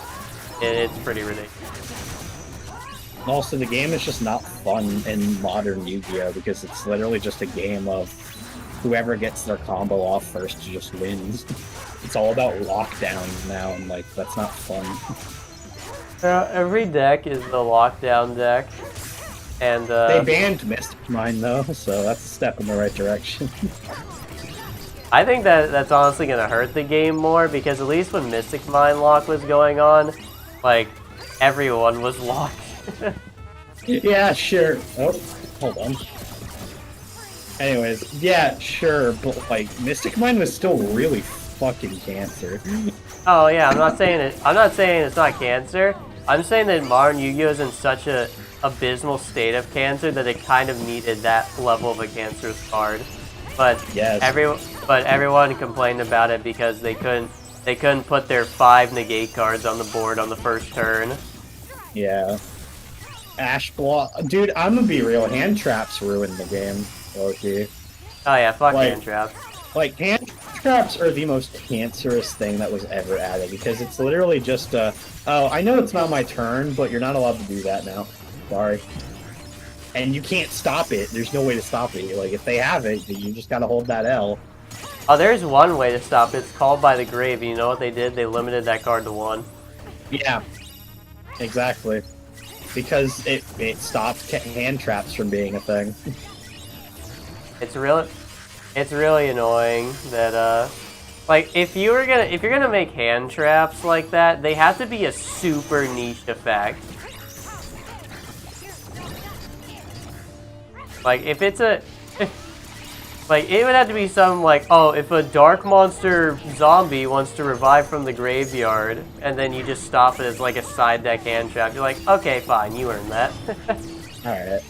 Did you know the Dragon Ball TCG is finally getting Yeah, Dragon Ball Super! It's getting the TCG for Dragon Ball Super is getting an online version. I'm excited. That game is fun as hell. I'm very excited for Dragon Ball getting that. There's a card game currently going for Dragon Ball Super, Zad. I should show it to you at some point, because it's a legitimately fun card game. I think it's better than Yu-Gi-Oh! And no, it's not because it's Dragon Ball. I think the game is really fun. A lot of stuff is better than Yu-Gi-Oh nowadays. Like that is true. Like it hurts me to say because of how much time I put into Yu-Gi-Oh as a kid, and even like as an adult. I love the deck building in that game, but even I'm just like clocked out of it because it's just not fun anymore. So side topic, but I need Pokemon to remake Mystery Dungeon Explorers of Sky to the Switch. Yeah, where the fuck is the Explorers of Sky remake? Dude, did DX not do so well? Maybe not. I don't know. Like, give me the fucking Explorers of Sky remake, dude. That game, have you played that game, Tex? No, I never played the Dungeon Mystery games. Dude, you missed out on... Okay, I'm not exaggerating when I say this, okay? No hyperbole. Explorers of Sky has one of the best stories in any video game. EX was peak. Yes! Say it for the bag. Anyways, continue. I'm done. Like, I'm literally just telling you, like, you're missing out on one of the best stories ever told in video games and honestly any medium. I'm not gonna lie, I saw DX and I thought he meant XD Gale of Darkness. Never mind. XD XD Gale Gale. of Darkness is peak though. I fucking why can't that game? Like we've said, Nintendo is like one of the best backlogs for games to remaster or re-release, and they just choose not to for reasons beyond my comprehension. Yeah, I think probably for that game it's because it was actually developed by Genius Authority and not Game Freak. Is that company even a thing anymore? I have no idea, but, you know... Because if it's not, I can't imagine they don't own the rights for it then. I'm actually not sure, but that's why that game has, like, actual good animations on it and, like, a lot more of an interesting storyline. Well, Coliseum was pretty interesting. Yeah, Darkness, I don't know if I remember the story being, that unique now I think about it, but the gameplay was so much fun. XYZ. Honest to God, I think XYZ was kind of the start of the downfall for me personally. I don't like XYZs. I feel like they're really, like, for how easy they are to get on the field, they're really fucking busted. Yeah, the XYZs that initially came out really weren't that strong is the funny part, but as it went on, like, they started getting a lot more powerful. Yeah, a little too powerful for my taste. And Pendulum Summing was always fucking stupid. It's literally just deck spam or card spam. It's annoying. Yeah. Let me see. I'm trying to remember. And like, I feel like Fusion, to be fair, has never really been that great. I mean, it has great cards, but like, I don't think Fusion has ever been considered top tier. There currently is a top tier Fusion deck, actually, funnily enough. Well, there's like god tier Fusion cards and shit, but I mean, like, in general, the Fusion mechanic has never been the greatest. Oh, yeah, I mean, there's a reason shit like the dedicated archetypes of that, like, heroes have like a million ad cards built into them. Yeah. But to be fair, I think that's what that's why I'm not too mad at strong Fusion monsters. Because 9 times out of 10, it requires some effort to get them out. Or luck of the draw, because you just have to have a polymerization or something. Meanwhile, XYZs, I put, 2 level 4s in the field, which is not hard to do in this current day and age. Here's a strong level 4 Utopia monster that can go into a stupid combo. Or, hey, I just played 2 white monsters, let me just get Cyber Dragon Infinity, which has 2 built-in negates and can nom-nom your monster for extra attack. Which gives it 3 negates. What, dude? You know, like Cyber Dragon. I remember monster is cancer. I remember when going into Cyber Dragon Infinity was considered one of the most cancerous things you could ever do in that game. And nowadays Cyber Dragon Infinity is math. Yeah, nowadays it's not like as bad, but like when it like first came out, it was so AIDS. I also hated Totally Awesome. He was also annoying. Oh, you know what's funny? They banned that card. Good, that card's fucking AIDS. You know why they banned it? Because, or it might have been Limit 1, I'm not sure, but the reason they hit it was because they came out with a stupid level 2/link 2 archetype that could use its link material, its link monsters as XYZ materials for rank 2 monsters. So their whole thing was literally just accelerating Totally Awesome and then reviving Totally Awesome as soon as it started. Yikes. You have some issues with the Explorers of Sky writing myself, but this may be the fault of the translators. Some of the dialogue with the partner is stupid repeatable. The partner is slow to start out, but as soon as like the Dustnor chapter hits, like, shit gets so unbelievably real with that game, and it's incredible. Like, the opening is nothing special. It's like everything that comes after it just insanely good, inspirational. And especially the fucking secret episode with Grovile. That is unbelievably well done. I wish Pokemon Z got to exist. Yeah, Kalos kind of got fucked, not gonna lie. Good night, F. F no longer in the chat. F. Actually, I think that's an issue with Pokemon in general these days. They don't let generations sit anymore. Like, every year, it's a new generation, and it's like, chill. Like, I remember when when Generation 5 dropped, we got tons of side games, same with Gen 4 and same with Gen 3, that, like, added more to the generation and allowed us to, like, get used to it. Nowadays, it's like, here's Gen 6, here's Gen 7, here's Gen 8, here's Gen 9. It's like, chill. Jesus Christ. Like, bro, I didn't even play Gen fucking 7, and we're on, what gen are we on, Zed? This might be 9 now. I've actually lost Gen track. 9, and I haven't even played Gen 7 or 8. Like, Jesus Christ. Let's see, Pokemon Scarlet and Violet. Oh, more like I tried to play Sword and Shield and fell asleep. Yeah, Generation 9 Pokemon. Jesus Christ. Holy fuck, dude. Legends Arceus? No, Legends Arceus. 9, that game just Pokemon.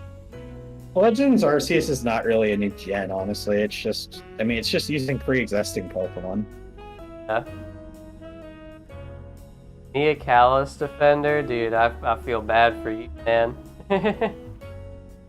You gotta be you gotta be out here Kalos defending wasn't black. bad. You gotta be out here defending black and white. Like, the problem with Kalos is that it followed black and white, which was just so goddamn good. Yeah, like, unfortunately for X and Y, it followed Black and White 2, which was literally peak Pokemon.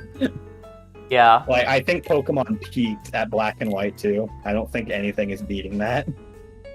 Like, I dick ride Soul Silver and Heart Gold all day, every day. It's my favorite Pokemon game, but I can objectively say Black and White 2 is just better.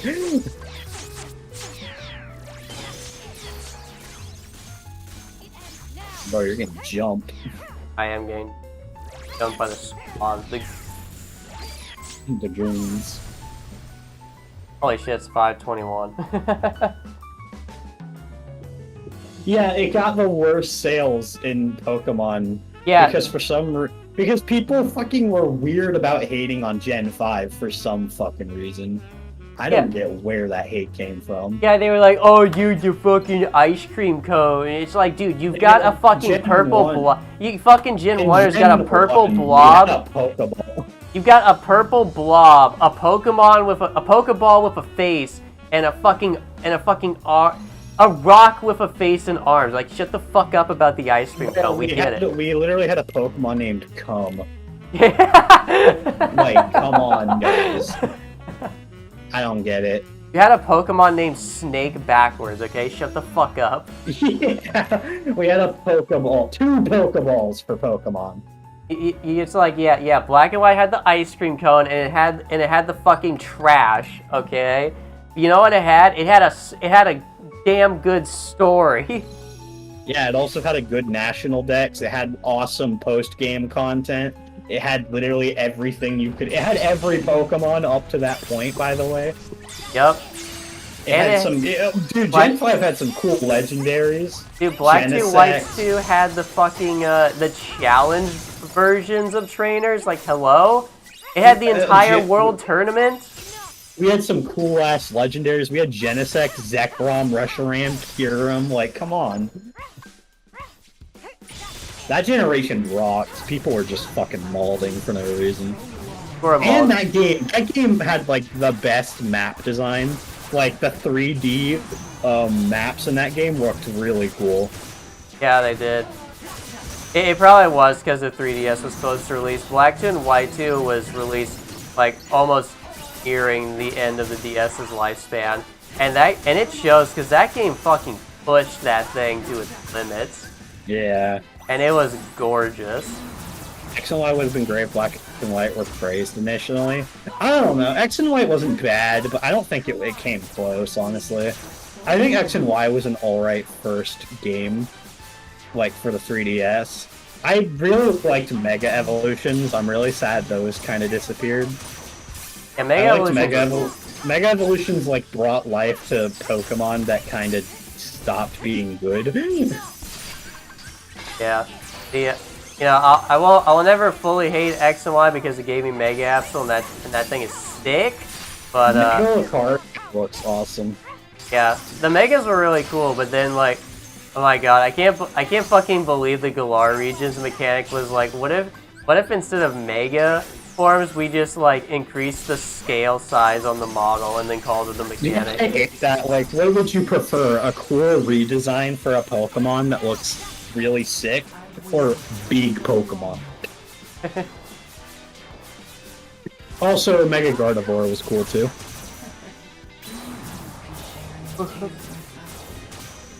I like how out of all the Megas, the Mega that was dominating the meta in that game was like Mega Kangaskhan of all things. Rayquaza was on a tier of its own. Oh yeah, that too. Mega Rayquaza was so powerful that it was literally in its own tier. Nothing else was on its tier, just it by itself. That's how stupid it was. Yeah, okay, for balancing, they weren't exactly the greatest, but they were still really cool. I mean, if you're looking for balancing in a Pokemon game, you're playing the wrong game. You're literally playing a game where evasion stacking is a thing, and you can get RNG crit. Yeah, not to mention, like, I feel like they could have just banned Mega Evolutions from tournaments if that was a problem. In fact, I'm pretty sure they did they not? I think Mega they Evolutions banned? I don't think it was Mega Evolutions that got banned. I'm pretty sure it was Dynamax that got banned. Or like the Galar region. Oh, good. Wasn't even increased scale model, it was a brand new model. Wow, really? They didn't know how to up the scale? That's sad. Yeah, no, I agree. Once Pokemon started moving towards 3D, it really became apparent how little effort they put into this. Like, I don't know. I feel like 3D has just made Pokemon worse because it's clear to me that they don't know how to like make a 3D world that doesn't look like shit. Yeah, dude, I've been playing Pokemon Scarlet on and off, and it looks somehow worse than GameCube games. Worse than GameCube games I've played. Worse than PlayStation 2 games I've played that were not made by fucking AAA companies. What pisses me off is people defend it by saying, well, the Switch sucks. Shut up. Breath of the Wild looks good. Xenoblade 1 through 3 all look really good. There's no fucking excuse. Yeah, no, it's just the Game Freak doesn't. They can do it. They're just fucking lazy. I don't know if they can do it, man. Like they've been stuck with the majority of their lifestyle was making those 2D games, and like Black and White look fucking gorgeous. I think they just don't know. They could. I just think I think it's also a possibility Nintendo just isn't giving them time, because Nintendo also just like is now releasing these shits yearly, which is not good. Oh yeah, no, the Pokemon Company. I mean, this game, the Scarlet and Violet games were released like, I think 8 months after. I think someone in chat said 10 months. I don't know. Either way, that is not enough time to make a AAA game. Yeah. So like, I can't fully blame the devs, but there are still issues with the game that still scream like issues to me. Like, for one, look, okay, I get not every Pokemon can be in the game nowadays. There's over 1,000 of them. Expecting that many models to be made over like a 10-month period isn't fair. But, like, at the same time, bro, it's Pokemon. Yeah. Also, I'm gonna say this because Arceus pissed me off. Why can I not opt out of this shitty new design for Typhlosion? Why do I have to be stuck with this garbage? Why did they ruin my favorite Pokemon? And why can I not opt out of it? Why do I have to use that design? It's stupid. They had a lot of faith in it. Autonoma is running on Switch natively. Yeah, there's no fucking excuse. And it looks pretty decent, too. Have I heard about the anti-form mod for Kingdom Hearts? Yeah, Tex is actually the one who showed it to me. Yeah, it's pretty neat. Hell, they've pretty much ported the entirety of KH2 Sora's moveset. Yeah, I tried. Hell, people are working on putting the dry forms in. I think with Master Form was finished, and I think Anti-Form is a continuation. Oh, Valor Form is there too. Oh, nice. Alright, dude, this has been fun, but it's actually 30 minutes past what time I usually get out of here. Thanks for all showing up to the stream and chatting, and thanks for co-hosting. Showing them your epic gameplay. It's fun. It's great. Yeah, man, it's a good time. You know, they got to see your epic streamer skills as well, so. But anyways, yeah.